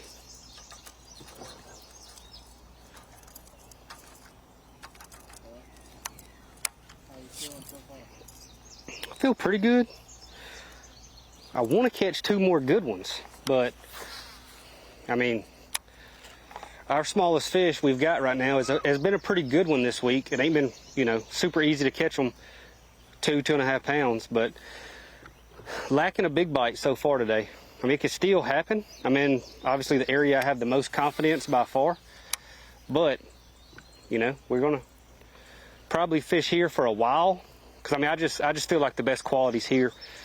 I mean, I've had to catch them completely differently today, so, I mean, pretty proud of that. I just didn't get locked in on how I'd been catching them, because a lot of the places where I caught the best ones yesterday, one of the places where I caught 2 of the ones I weighed in was actually just gone. It was a little debris mat that was washed up on the bluff. It was just completely gone. And then one more place that I'd been catching them out of is a tree with some stuff washed up in it, and couldn't hardly catch any there either. So it's weird because the current, you would think they would be in the eddies, and they are in the eddies, but they're not really in the big eddies. They're in the small eddies, and they're like really close to the really hard running current, where I would have thought they'd be in the big eddies, kind of just hanging out, kind of schooled up, but they're not. They're definitely in the small little eddies, really close to fast water. And that's not really what I expected, but it makes sense because it is summertime, and when that water starts flowing, they just kind of bask in it while they've got it, because it's so full of oxygen and it's cool. But we still got a little milk run after we leave here. We're gonna try to run a couple places, but we're gonna stay here for a while. Good place to stay. This is where he was yesterday when he said he had found the juice. It looks different than it did yesterday because the water's higher and more current, more stain than it was yesterday. But all those things actually could be good.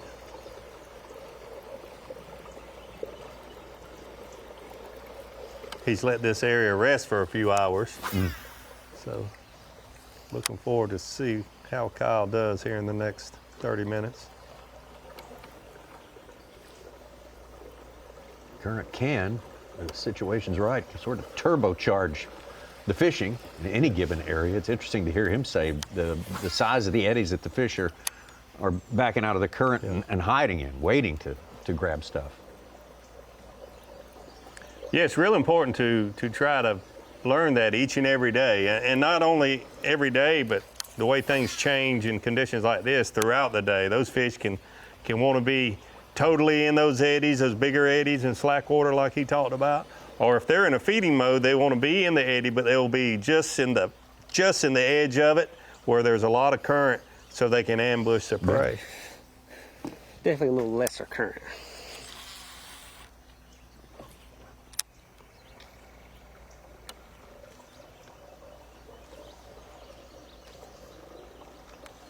Good example of what I was talking about earlier with you see him throwing in the middle, but you see something breaking the current there in front of him. It's a tree, a stump, maybe a big rock, something like that. That gives you an eddy for a fish to be in.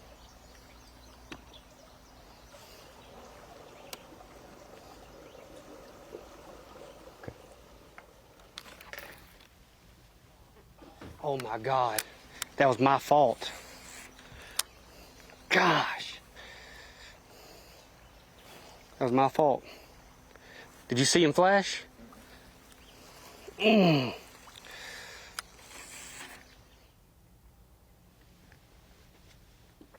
Welcher, maybe a little something perking up there. Bite window could be about to open. Ron, let's take a moment now before maybe that gets started for something we call Yamaha on the line. And for that, we're going to go on site at Lake Tenkiller. Or environments nearby. And there he is, Dave Mercer, our friend out there. Great halftime show today, Dave. We enjoyed it very much watching that. Man, it looks like we're going to have a battle royal, maybe down to the final ounce, maybe down to the final fish. What do you think?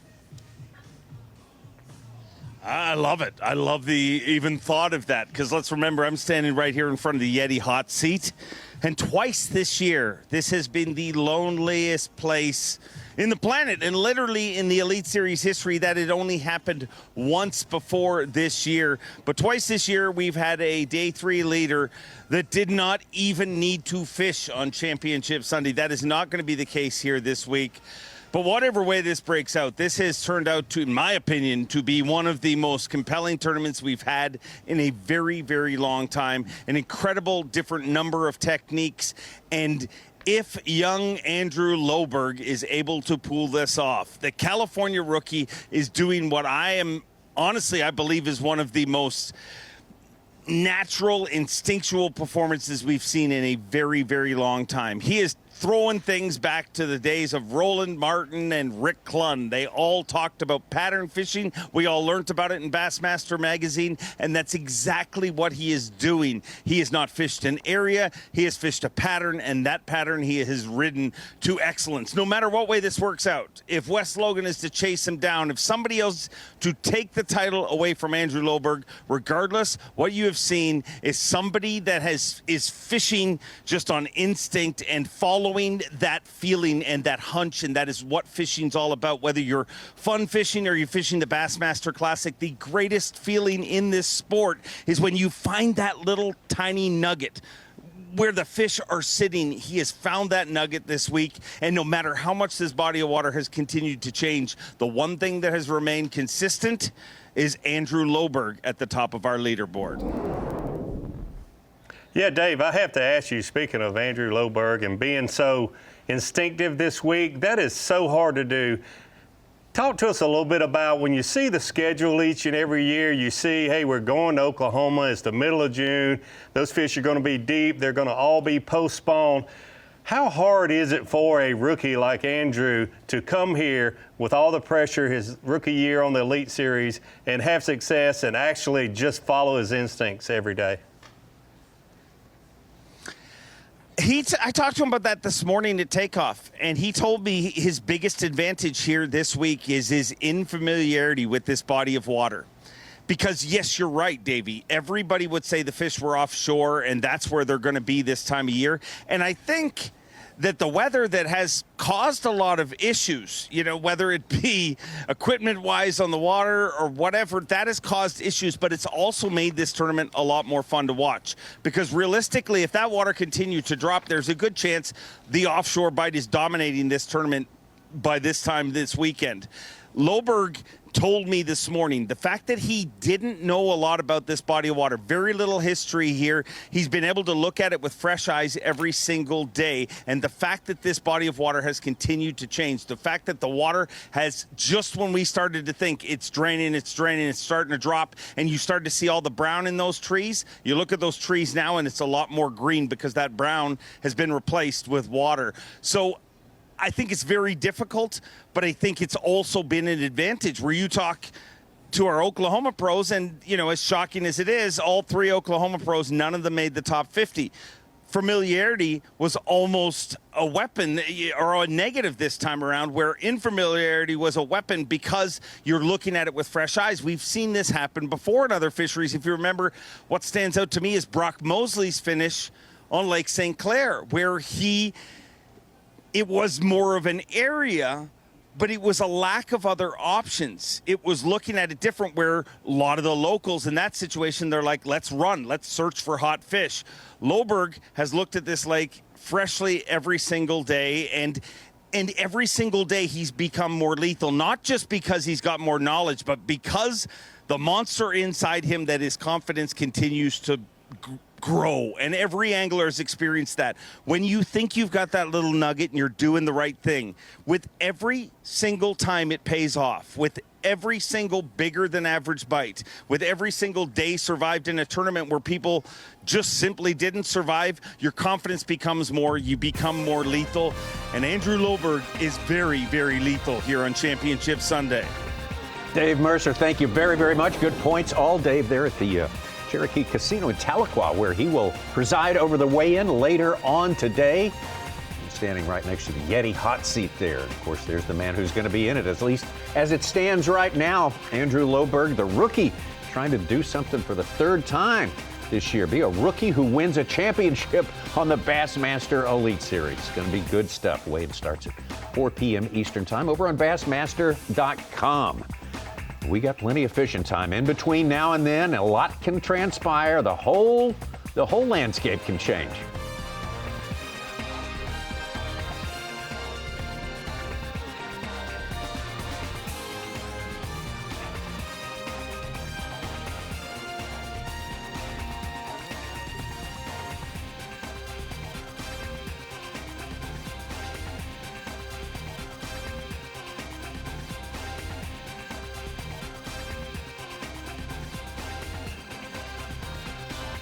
Good look at the Cookson Hills there, a range up here on the Ozarks Plateau. Lots of good fishing lakes spread out through the Ozarks in this part of the country. I was going to say, Dave Mercer was talking about the Yeti hot seat and how we're going to have a lot of people occupy that today. Jordan Lee's going to be the first one to weigh in, being 10th to start the day. He still needs a pound to his total today to pass Loberg's yesterday weight. Come on, Jordan, you got to do it. Take the hot seat and we'll just be off and running. Oh, I have confidence in Jordan. He'll take the hot seat. Hopefully he keeps it for a little while, but it's tough to hold on to it when you're in 10th.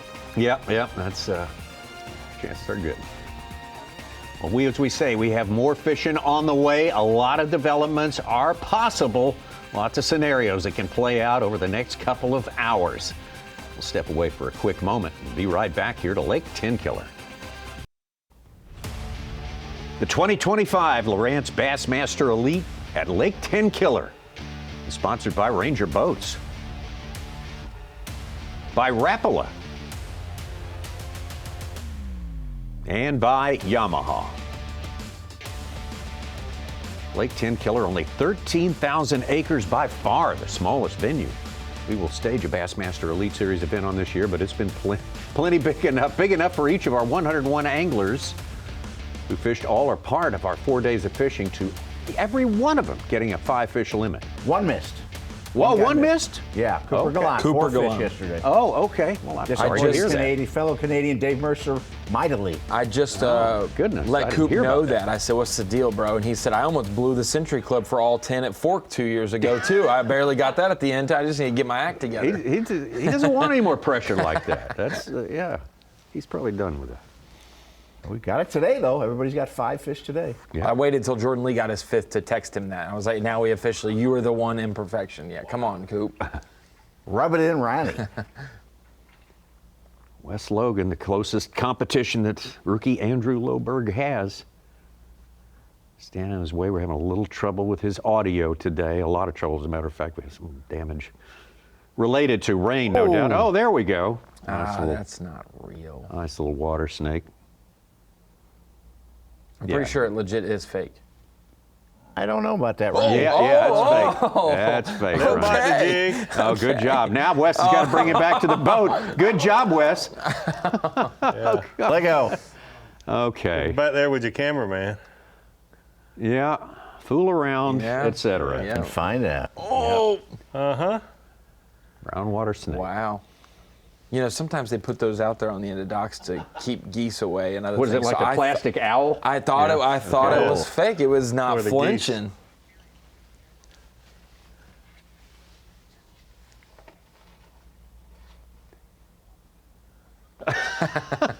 So he wanted to prove to his cameraman that it was real. Watch See, this. I'm not the only one. Cameraman thought it was fake too.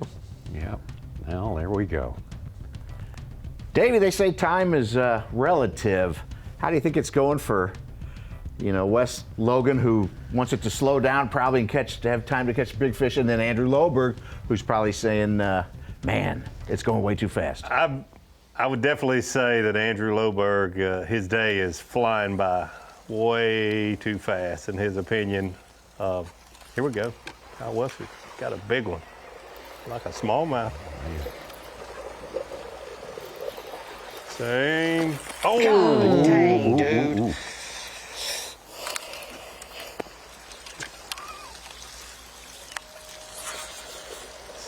down the crankbait and pick up a single hook bait. Landing percentage is much better. He's one or two good ones away from having a chance to win. And watch this, smallmouth jump. Everything's okay so far. Smallmouth jump, and the bait came flying back to the boat. You see him immediately lay that treble hook bait down.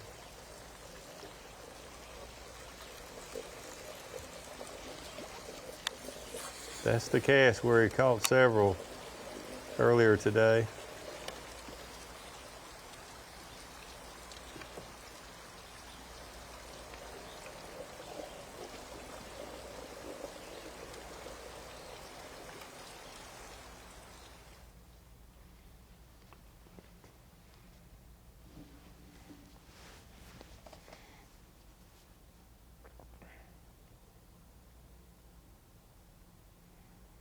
I wonder how long Kyle is planning to stay there. That's the $64,000 question, isn't it? It is, but he's very frustrated he lost that fish. I think he's probably frustrated that he chose to throw that bait in there first.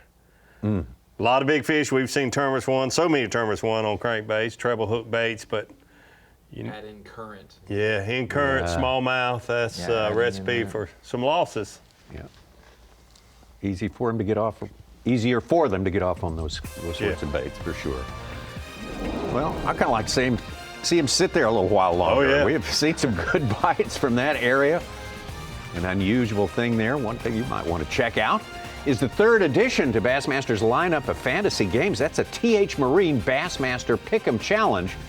It's a group of 7 matchups based on a theme, maybe the top 2 competitors in the points race, etc. You pick the winner of each of those 7 matches and see how you match up. You got to have an open mind and make key adjustments. You know, there's many tournaments and many days of fishing where I just want to do one thing and get keyed in and just go, and it fails. But this week I've kept an open mind and looked at the conditions, read the falling water. Yes, dude. There you go. Let's go. Needed it. So there's going to be a lot of changes, and the person that catches him is going to have to make those right adjustments. Andrew Loberg, the rookie. I don't know if he can afford to just kind of run the clock out. Consensus around these parts seems to be he needs to call one more time. Yes. Maybe pick up 1.5 pounds or so in order to make that dream come closer to reality. Be the third rookie to win in 7 events this year on the Bassmaster Elite Series. It makes it enjoyable for us to watch, but he is definitely having the slowest day of his week so far today with unofficially only 11 pounds. He's only got about 2/3 of his average take per day here in this tournament. So, yeah, he's got to maybe run nice across lead. one more good one here.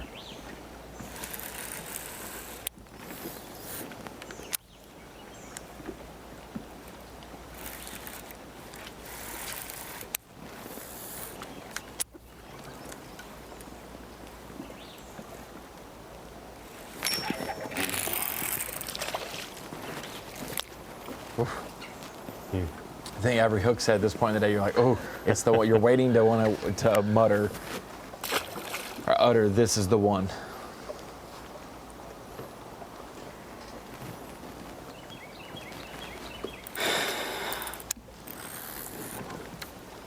It's a bite, at any rate. Absolutely. Some feedback. On a new stretch that he hadn't fished, so maybe you go a little farther now.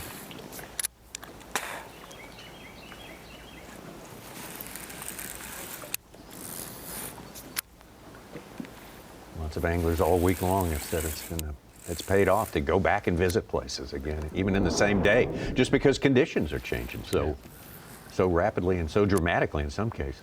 Well, and Davey, you know that. You can catch an inconsequential non-keeper that keeps you fishing down a stretch and catch a 5 later. You're like, thank goodness I got a bite 20 minutes. I would have given up on this area, you know. It can go either way, though. Sometimes it'll keep you going down a bank that maybe you should have left, but you're exactly right. Swing and a miss there. Got another bite there, though.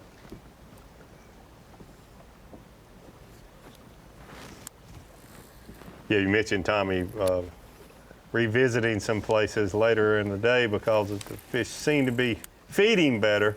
That's something that Wes Logan has definitely done every single day this week. And you can see Kyle Welcher doing the same thing. We've hit this place where he's at, very easy to recognize. Third time today he's been there.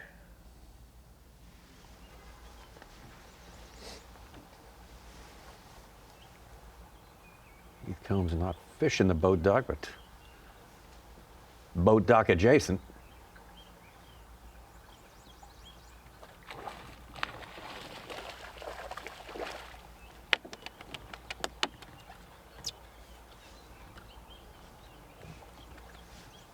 Excited for a minute there. I thought he might be the man.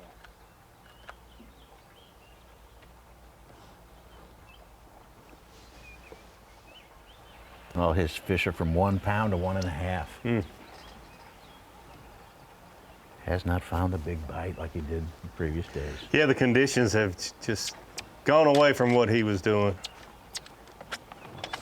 Now, if that water kept falling, that outside edge cranking thing might have gotten even better for him.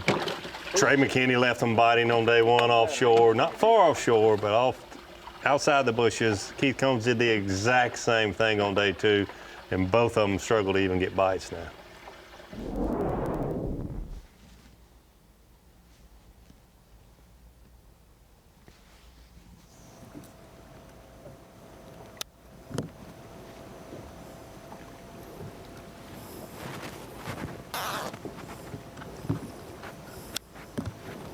Keep an eye on the weather. They may avoid the storm that was supposed to hit. You know, I was talking about at 1, and now it's 1:30. Now maybe 2. It's heading north and east, Ronnie. Suit. You done did it. You said they may have avoided it. Yeah.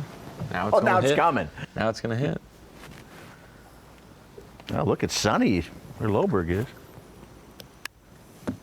That's just the light from the camera. He turned on his light. I see shadows. I'm not sure a little rain shower might not help things a little bit. It did yesterday. It sure did. Break up the surface a little bit. Just the forecast of sun. We saw jet skis a few minutes ago.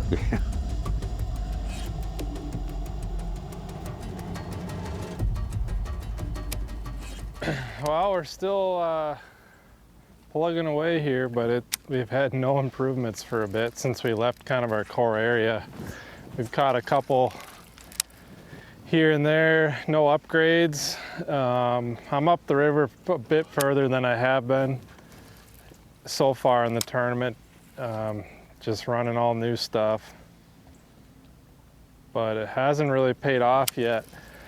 So just a little conflicted on what to do. You can only cover so much water when you're flipping like this. It's just hard to cover a bunch of new water in a day.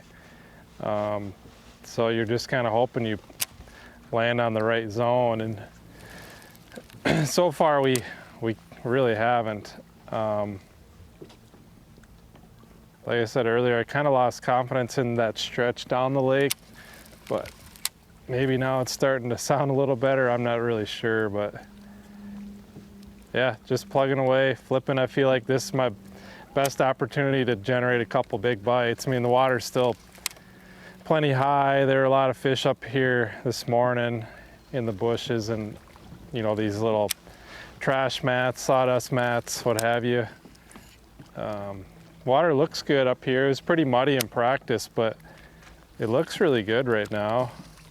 So yeah, just searching for that big one. We got about the amount of weight we've had most days minus a 4-pounder right now. You know, if we got a 4-pounder right now, that put us really close to about what we had yesterday.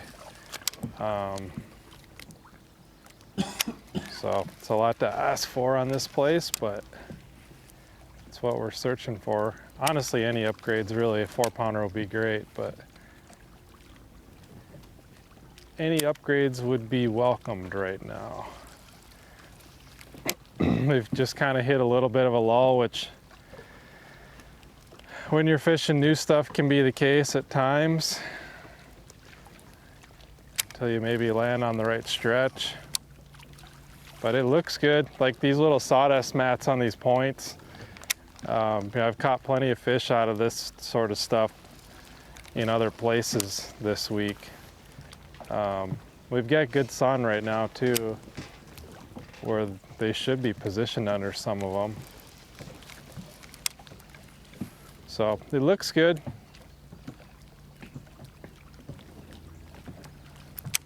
We'll just see if the bass thinks it looks good.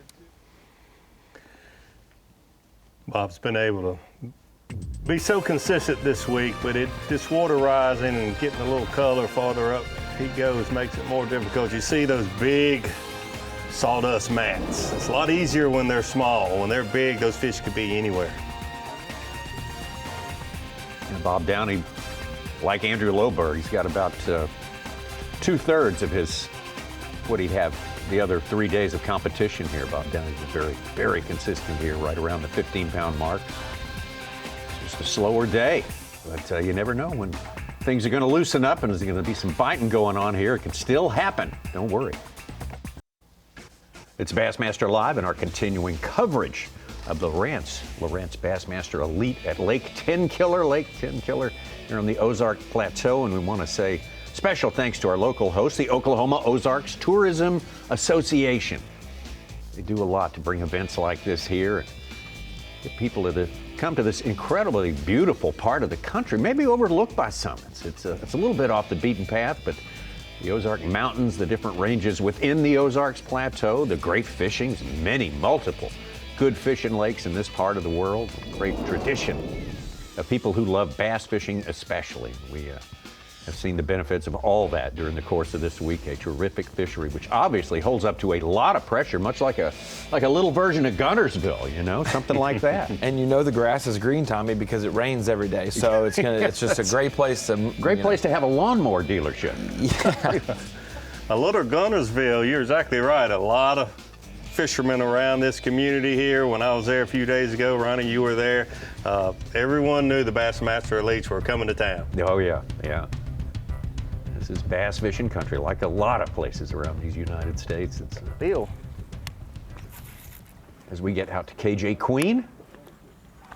Well, I am seeing fish.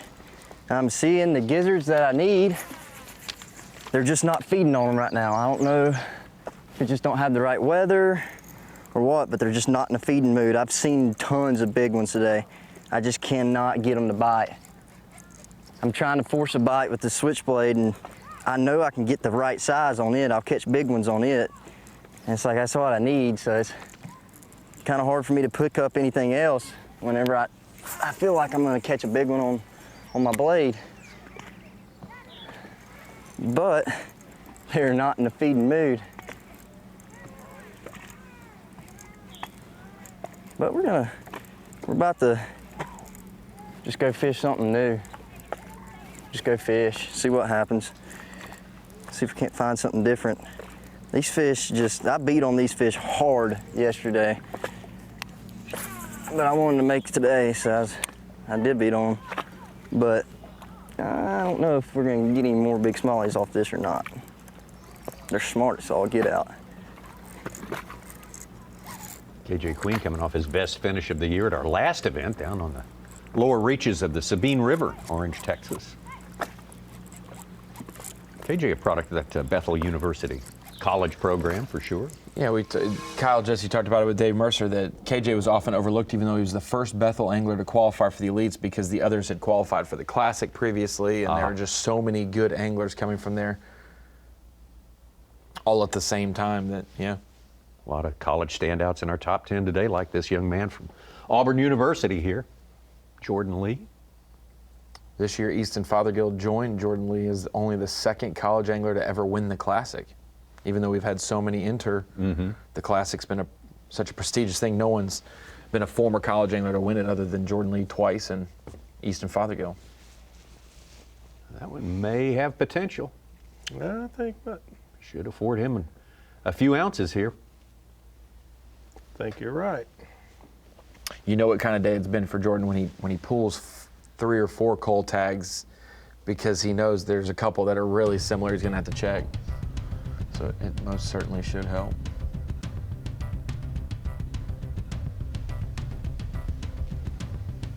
Wes has been living on what we'd call 3-pound point. That has been the hot spot for 3-pounders on our map. And Wes Logan already owns one Elite Series victory back in 2021. Neely Henry in Alabama, Neely Henry Lake, and he's hooked up. Let's hope it's a 3-pounder. Could Or be maybe more. Could be a difference maker right there. Ooh. Definitely an upgrade. 14-ounce deficit.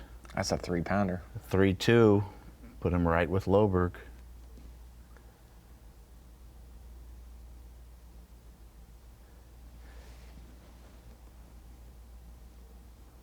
If you're joining us now, you see nice sunny skies or brighter, but this morning it was such a strong downpour that Wes's camera mic and the mic on his jersey both lost their capabilities during that storm.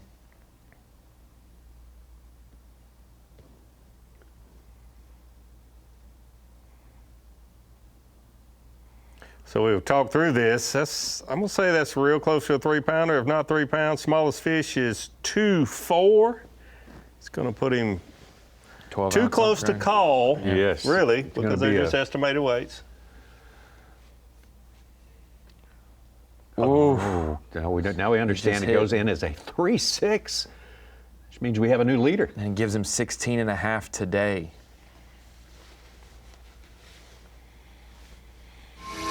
You talk about being consistent, but almost getting better every day. He had 14, 12, 15, 13, 15, 9, and now 16, 8.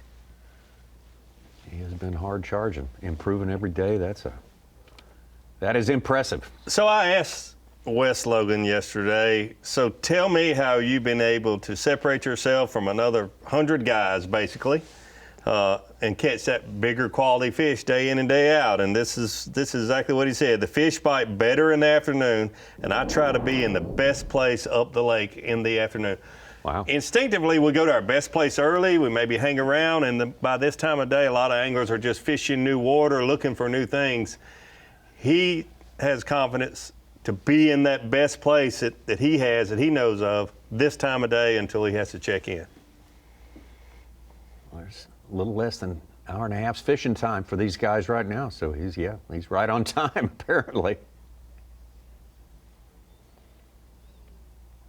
So instead of the rookie, it could be the veteran, Wes Logan, looking for his second win with the Bassmaster Elite Series. Here's the side of the first one.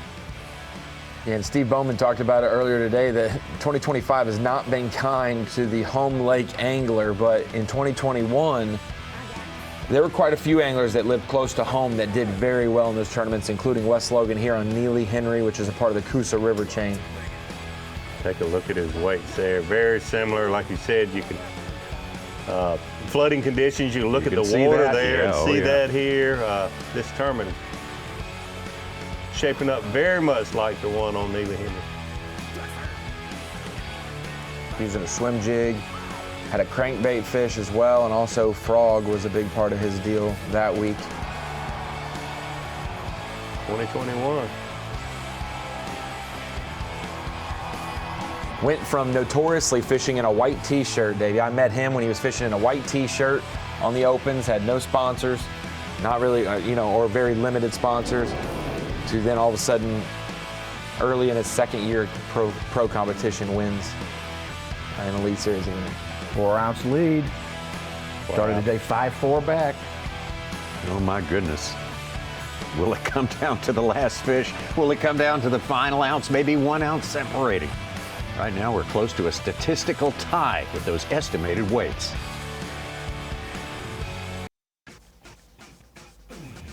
Coming down to the wire, Progressive Bassmaster Elite Series Lowrance Elite here on Lake Tenkiller, and this is Championship Sunday, and as it stands right now, boy, very, very close. Our live coverage sponsored by TH Marine.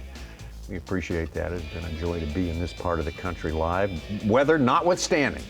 It's a beautiful place and absolutely full of bass. It's 13,000 acre lake, and Wes Logan now just caught a good one, afforded him an upgrade. Will it be enough? Will it be enough to deliver the second victory for the young man from Alabama? Well, we know this for sure. We're going to go ahead and pull the trigger on this one, Davey. Well, absolutely. Wes Logan has to be our marathon peak performance. But the big question is, will it be enough? Well, none of us know that. But what we do know is Wes Logan has put himself in position to hold a blue trophy over his head this afternoon. Started off this morning at 6:52 a.m., a good 2:12.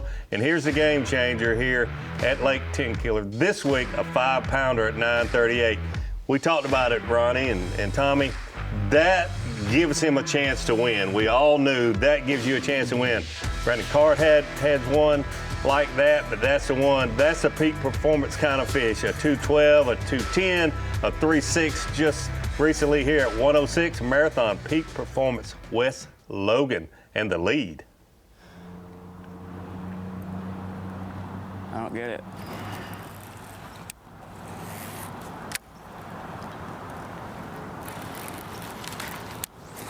I'm not saying Andrew Loberg is done, but I'm also not saying that Wes Logan is done. He's caught a fish for an upgrade every single day this week between now and check-in time. But so has Loberg. Yeah. So we'll see. It's going to be very interesting. Here we go. Wes again. Nope.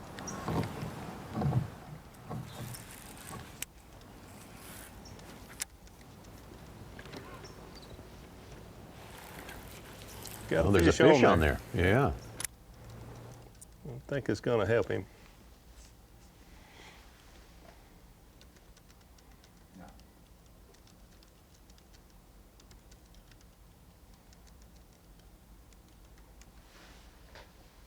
Gets the heart pumping a little bit, though, when you set the hook and you got a small fish and a big tree. If it broke off immediately, it would have been, oh, man, I think that was the one.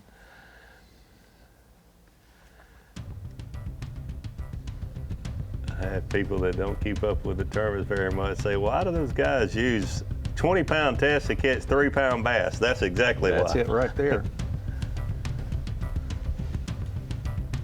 See it down not too far from takeoff. It's where we find both KJ Queen and this man right here from Gonzales, Louisiana. You just gotta bite my bait.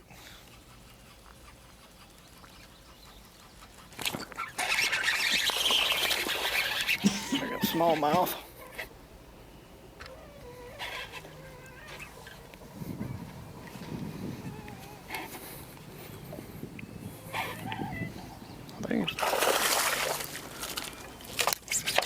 Smallmouth on a swim jig. How about that? Probably one I caught the other day.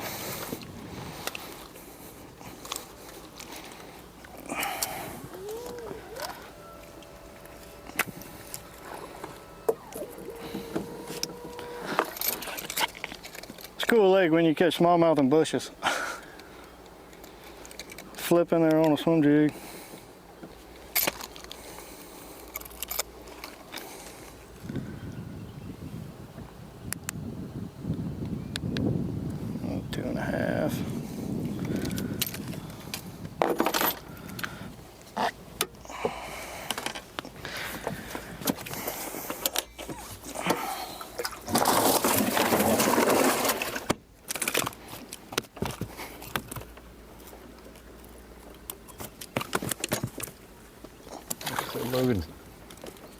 Maybe you get a pound out of that swap right there. Yep, absolutely. A good upgrade for us. Helps the cause. I agree with him. It's a great thing when you can catch smallmouth up in this flooded buckbrush willow trees in June on any lake. It's very rare. So exciting, though. We had a fair amount of anglers weigh in smallmouth, largemouth, and spotted bass in their 5-fish limit this week. Yeah. And the smallmouth population, by all reports, is growing here, year over year.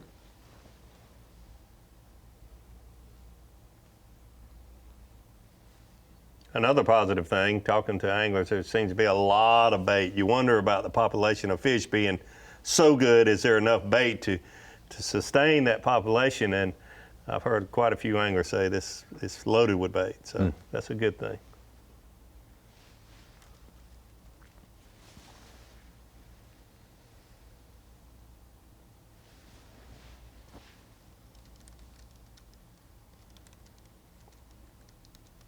So Wes Logan retying, and when he pulled his knot tight, it broke. Probably had a nick in his line a little farther up than he thought from hooking that tree a few minutes ago. Cut some more line off and retie again.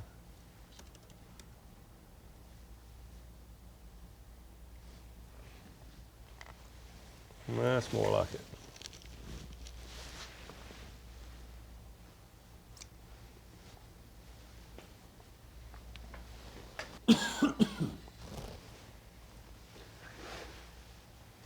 We look at Tenkiller, guys, and we know it's not that big of a body of water, but when it does flood or get a little bit above full pool, it fishes bigger. There's a lot more objects in the water. It takes you a lot more time to go down the bank. And we've talked about this area Wes Logan's in. It's a pretty big area. The point is it's not just a narrow point. It is a wide turn in the lake. And here on Humminbird Lakemaster, you can see the red is the ultra shallowest. You've got green, that 5 to 7 foot range, yellow, a little bit deeper than that, light blue and dark blue. But you can see how far apart those contours are, kind of in the bottom portion of this screen compared to the top. And this is the stretches that he's on. Sometimes it gets a lot flatter bank style, where the bushes extend a little farther off the bank. And then as you go farther up where that little indention is, a little pocket, it starts to get much tighter contours, which is where you'll see the steeper bank. So the bank he's on isn't, maybe he's fishing bushes and wood this whole time, but it's a lot of different contour changes. Whereas when you get upriver, and you think about where places where just above where Andrew Loberg's been, where Jordan Lee's been, some other anglers, a lot wider areas that are the same depth. So those fish have a lot of horizontal places to swim. They have to swim 100 yards out to get to the next piece of cover versus up and down in the water column. And so a lot flatter areas up the river. And so your area, you might have more targets, but it might be so much harder to pick through. Whereas Wes Logan, he's got the changing contours, and he can go down the bank and start to kind of notice, Dave, you pick up on the patterns of, I'm kind of getting, this is where the bite's dying for me, or I'm catching some fish off these last few bushes. Maybe it's because this bank's starting to get steeper for me. Yeah, typically when in this higher water scenario, those steeper banks are better because you have that narrow area like you're talking about, Ronnie. But another big key, you can tell it when you get in the narrow areas, like where Kyle Welcher is, the current is a big factor because there's certainly current. Even on the main lake, the main river here, the current really affects which banks these get on also, and that changes every single day, how much water they're pulling, how much water's coming in, a lot of factors. And that's one reason I think that Andrew Loberg has done so well. He's been able to find that key stretch of bank every day, and it's been different. And you can see the side of the point that Wes Logan has been on the north side, the side that greets the water as it comes down, not the one on the south side. That would be much more protected. This is kind of getting more stuff blown into it. And that water color might be much better fishing water on his side than the south side of that point.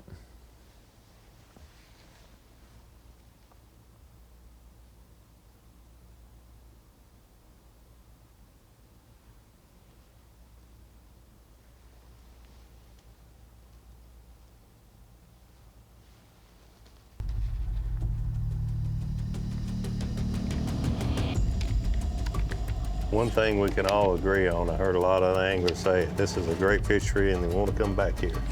Yep. They like to have fun catching. Yeah. Surprise. All right, Randy, we're live. Give us a little update. Well, we culled once more in that spot up further up the river. We had caught about a 2 3/4, and that helped us by about a half a pound. So I think we have about 16 1/2. Still got a 2 1/4 in there as my smallest. So We came back down here to my starting spot, and there's a lot of boat traffic out right now, so I don't know if that's going to help or hurt, but it is different. We haven't had hardly any boat traffic the whole entire tournament because it's been raining, and so that's kept a lot of the pleasure boaters off the lake. But all in all, we're just we got that 5-pounder. We got 2 other really good fish, and I'd like to cull that 2 3/4 and the 2 1/4 with some 3-something. So, obviously 3+, preferably 5, 6, 7, 8, 9, 10 pounders. But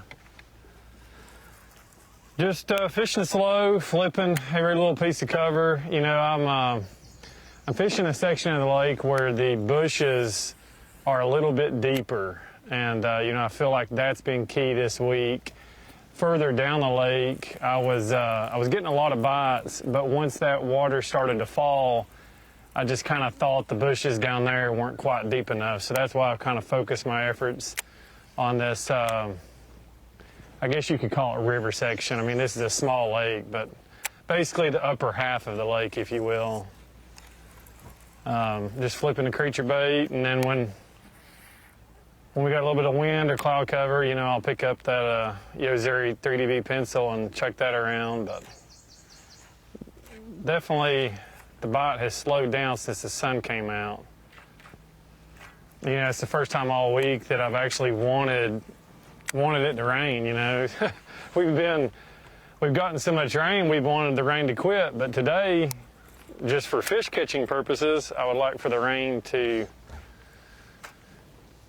for it to rain, but doesn't look like it is. But all in all, just all fishermen. Yes. Wanted to stop raining when it's raining. Yeah. They wanted to rain. Would it be possible to get sunshine and rain at the same time? Is it too much to ask, Tommy? I mean, why? Why can't we have that? I just Wes want Logan. a camera in my boat. Wes Logan. Things are going his way right now. He's in a very close race, though, with Andrew Loberg, and we have got more than an hour left in the fishing time on this Championship Sunday at the Lowrance Bassmaster Elite at Lake Tenkiller.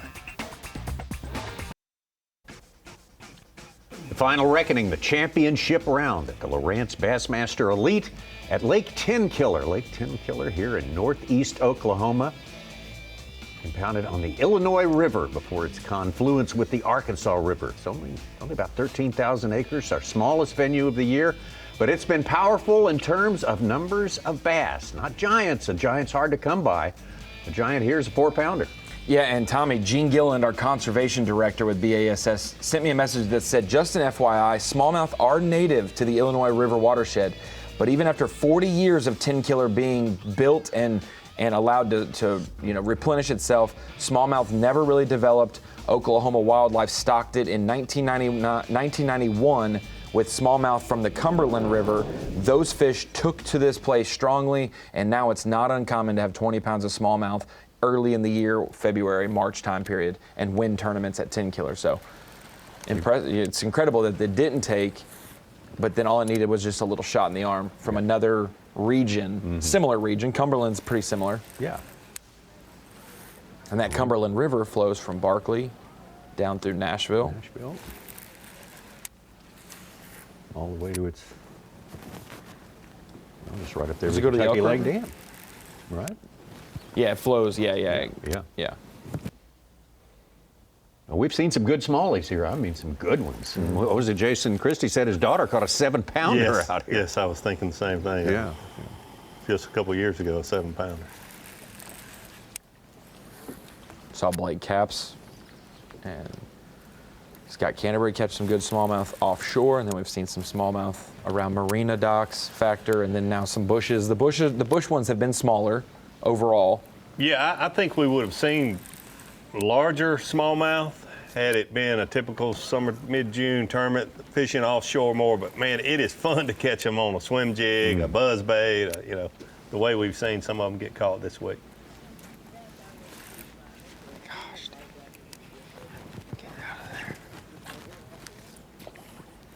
This Oklahoma, Missouri, Arkansas region of the country is so special in terms of diversity that you can catch all three species, largemouth, smallmouth spots in other lakes, but they won't help you in a tournament. In these three states, you can weigh in all three and do well in a tournament because you can catch big spots, smallmouth and largemouth. And we've seen anglers utilize all three at any given point, whether they're a placeholder for the day or they end up going to the stage.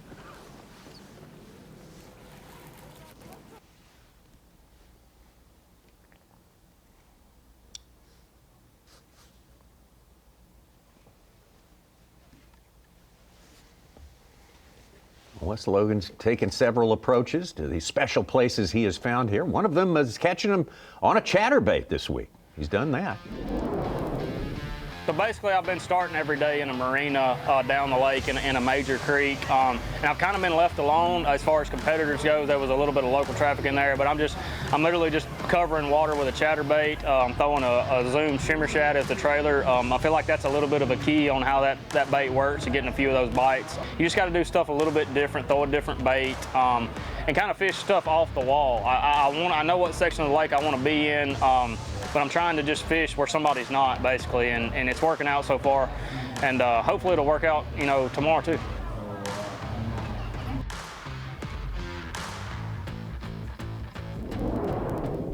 That footage is actually from this morning. From today, when the rain was here. When his mic went out. Oh, hold on. Oh boy. Wes Logan hooked up. Oh man. He's acting like it's a good one. This could be big. Oh. Got to be an upgrade. I would think. Smallest fish, 210. Ooh, that's going to be close. That will be close. That fish is thin. Post-spawn largemouth. It's going to be close.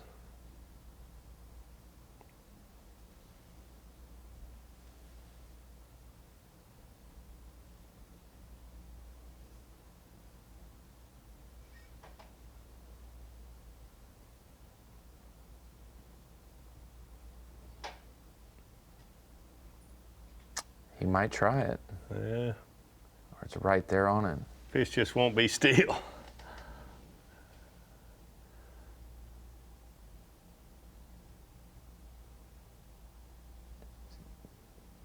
I thought he was going to have a conversation with him. I'm going to talk to Oh, you. he is having a conversation. Look me in your eyes.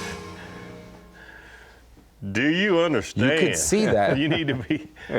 If we go back to that weighing shot that he was doing, you can look at his electronics right there and see how thick of a band the green color is on his mapping.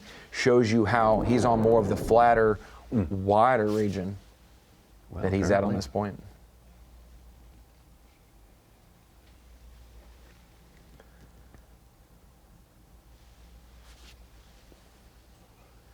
It looks like maybe he's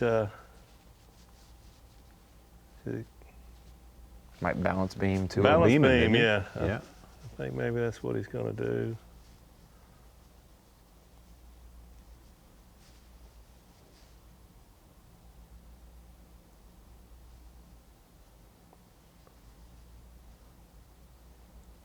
I think that's what he's going to do. That last fish he just put a clip on is definitely smaller than the one he just caught. Sure looked smaller. Not near as big around. Moment of truth right here. Could be the final answer. Yep.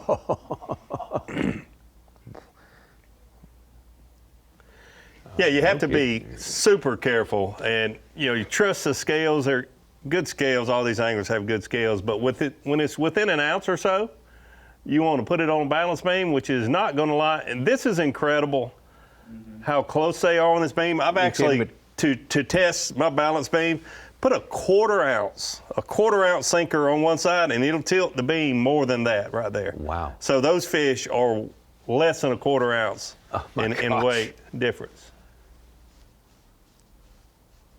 So he's just going to have to pick one in the end of it all, right? I've seen people try to hang a fish hook just to make sure, like that. Speaking of numbers, though, when those scales weigh in ounces, it really doesn't have to be an ounce. Sometimes a quarter ounce kicks you to the number right. above or below. So right, it's just enough to be the tipping point. Yes, yeah. the tipping point. So that's why he's being so careful here. You don't so know if mindful you're of an ounce. 16 pounds and 7.25 ounces will be 16.7, but 7.5 ounces might kick it to the top. Yep.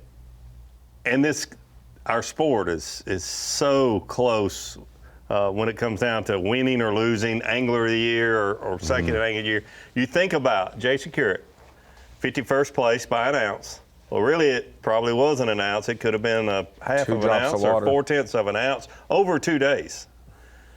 Kept him from being able to gain some points back, which, who knows what's going to happen. But if he misses winning Angler of the Year by a few points, that ounce or half an ounce over 2 days could have cost him that. It's absolutely incredible how important every ounce is.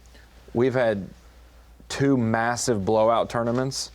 Brandon Polinick winning Okeechobee, Kyle Welcher winning the Pascatank, but we had like 3/4 of a pound decide Hartwell and Fork. We had, I think, like 2 pounds or so decide Sabine. 4 ounces at the St. Johns River, and this is lining up with to be in that territory of 4 ounces or less. And so you talk about 2 days, 1 ounce. Yeah. We could be at a 4 days, and they're at an impasse of an ounce or two. And all this work that Wes Logan's doing, you think, well, he must know how much Andrew Loberg has. He has no idea what anyone has. He just knows he's been around the block so many times. He knows that he'd better mind every ounce here when he's in this position. That, along with he's been around the block, like you mentioned, Tommy, so many times. Every minute is important in their day because every minute he's not fishing is a minute that he could be catching, but he realizes how important it was to do what he just did to be sure he has the 5 largest fish in his live well. When you think about, they've got 3 days of practice and 3 days of a tournament leading into today. He knows when his bite windows are happening.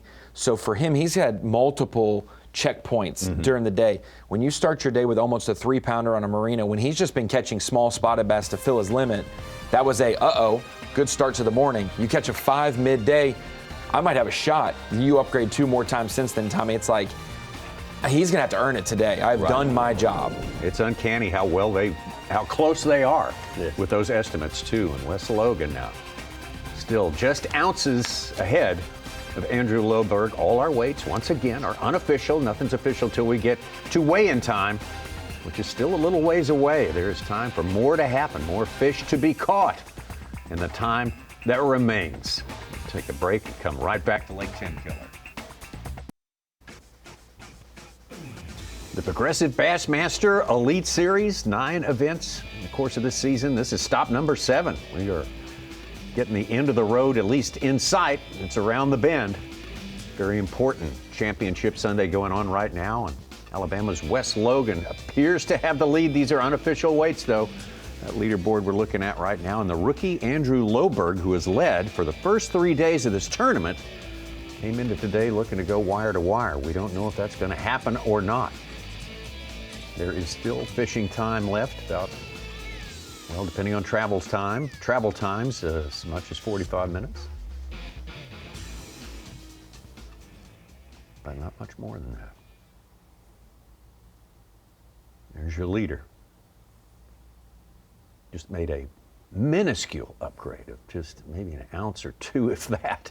Yeah. But it could be the deciding factor. That's the thing about it. This is a very close one here.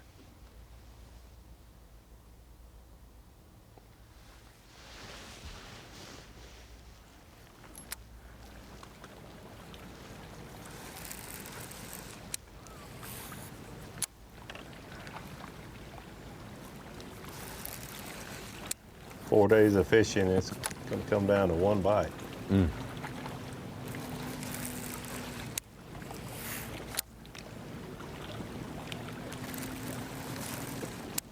Andrew's smallest fish, Such, it's less than 2 pounds, isn't it? 1.8. Yeah, 1.8 and 114. 2 less than 2 pounds, yeah. So you just speculate if he's been accurately inputting his weight. Same with Wes Logan, though. His 5-pounder could be our Phoenix Coast big bass of the event. 5.1 would tie.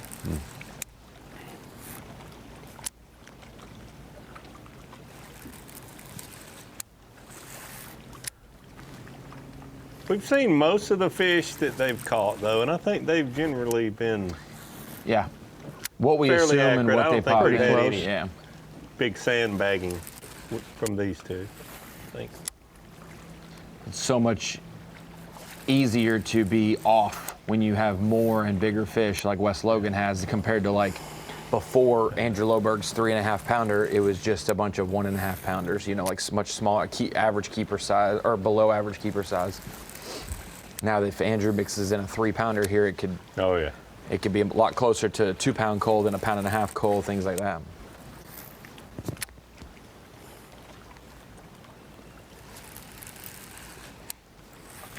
Kyle Welcher's 16-13 was a little surprising yesterday. He didn't have quite that much on his bass trek. 45 minutes left in the fishing day, 2:30 local time check-in.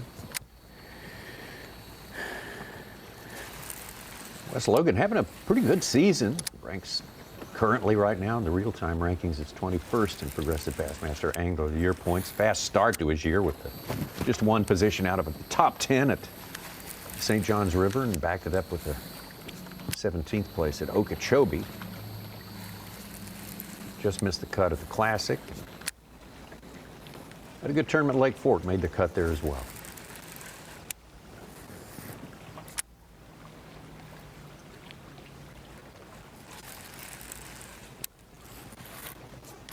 And even with the big ones coming across the board and the silent film that we are watching with Wes Logan, not many smiles today, Tommy, but that's because he's called the little ball of hate because he hates losing that much. And so he's so serious even when catching a 5. No celebration, just a 178. One more bite.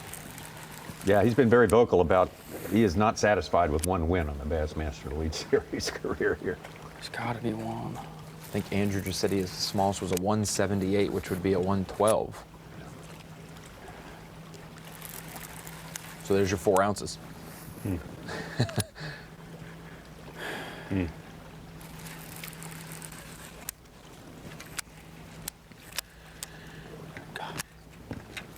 We've had more ties.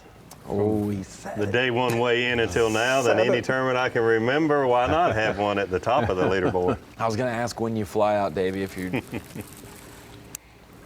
hang around for some overtime on Father's Day. Oh, you know it. Everybody loves that. Overtime, half, don't they? Oh yeah. Wait, time and a half you on get Father's time Day? Wait, you get time and a half, Tommy? Only on Father's They Day. only give me half time. Bragging, just laying it out like it is.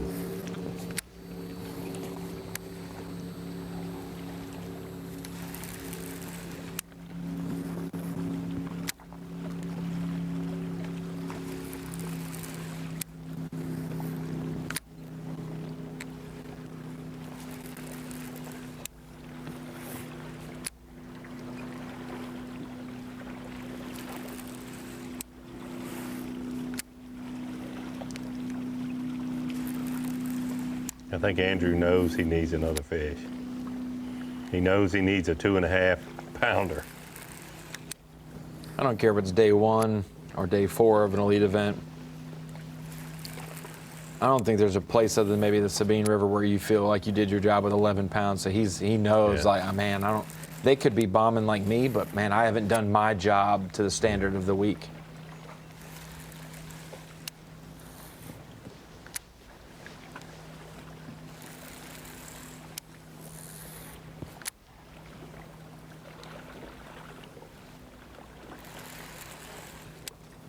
I always felt like fishing the Elite Series that to at least maintain, you need what it takes to make the 50 cut. So like 12.5 a day.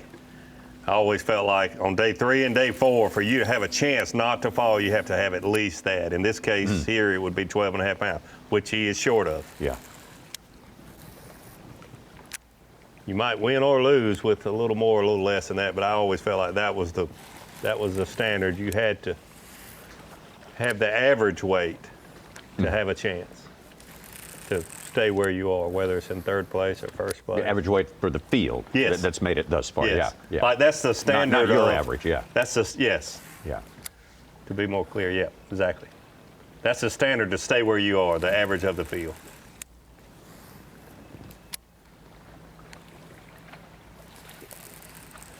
That's why day 3 was so big. You have 17 and you have 18.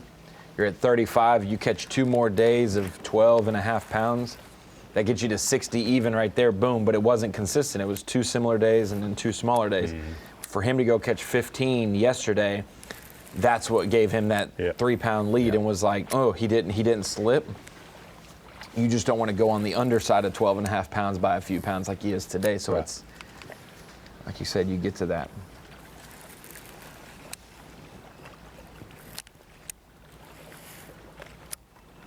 Yeah, you go to Fork or Gunnersville where 50th place is 40 pounds after 2 days. That's a 20-pound average. You got to catch that to just maintain your position.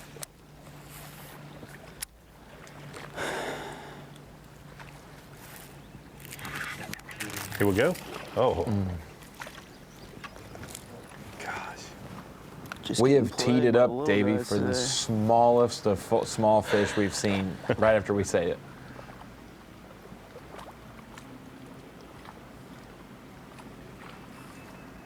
I see his body language changing. He knows time's winding down. Yeah. Been super on camera. Very relaxed, super relaxed. I mean, just how can you not be a little more tensed up at this point? In a 4-day fishing tournament when you start the day with the lead for the 4th day in a row, 3rd day in a row. Yep.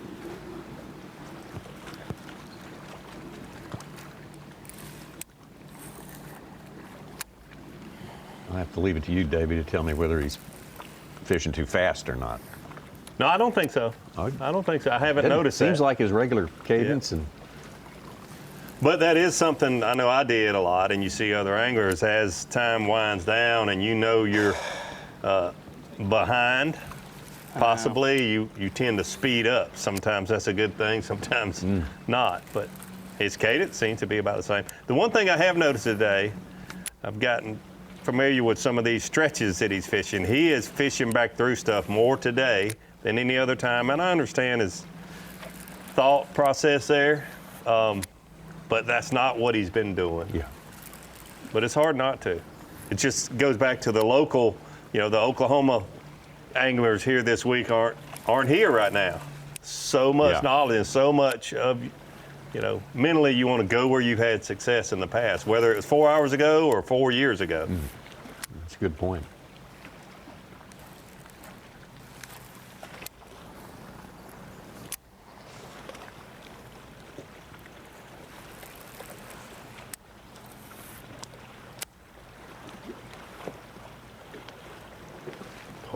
Good look to show how the upper end of this lake is blown out. Look at all the floating debris there going west. Wow. Water's been up there a ways.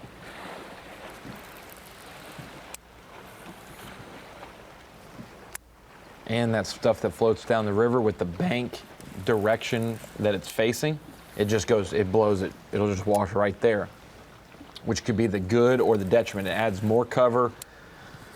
These trash mats, as they call them, gives them a little canopy of safety in there, but it makes it a little more difficult to fish. It's just such a random pitch or flip when all this stuff is just floating. It's like you said, you're looking for smaller versions of that, right? Yeah.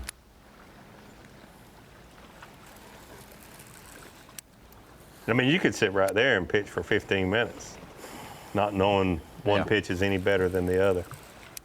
Well, it was like Logan Latuso earlier today. Couldn't even get his bait in there, was going around pitching multiple places, gets right to the edge of it, boom, catches one. So there's little spots to it. It has been one eventful week here, I will tell you what. What did I tell you? Started out with 2 days, the full field, everyone gets a limit.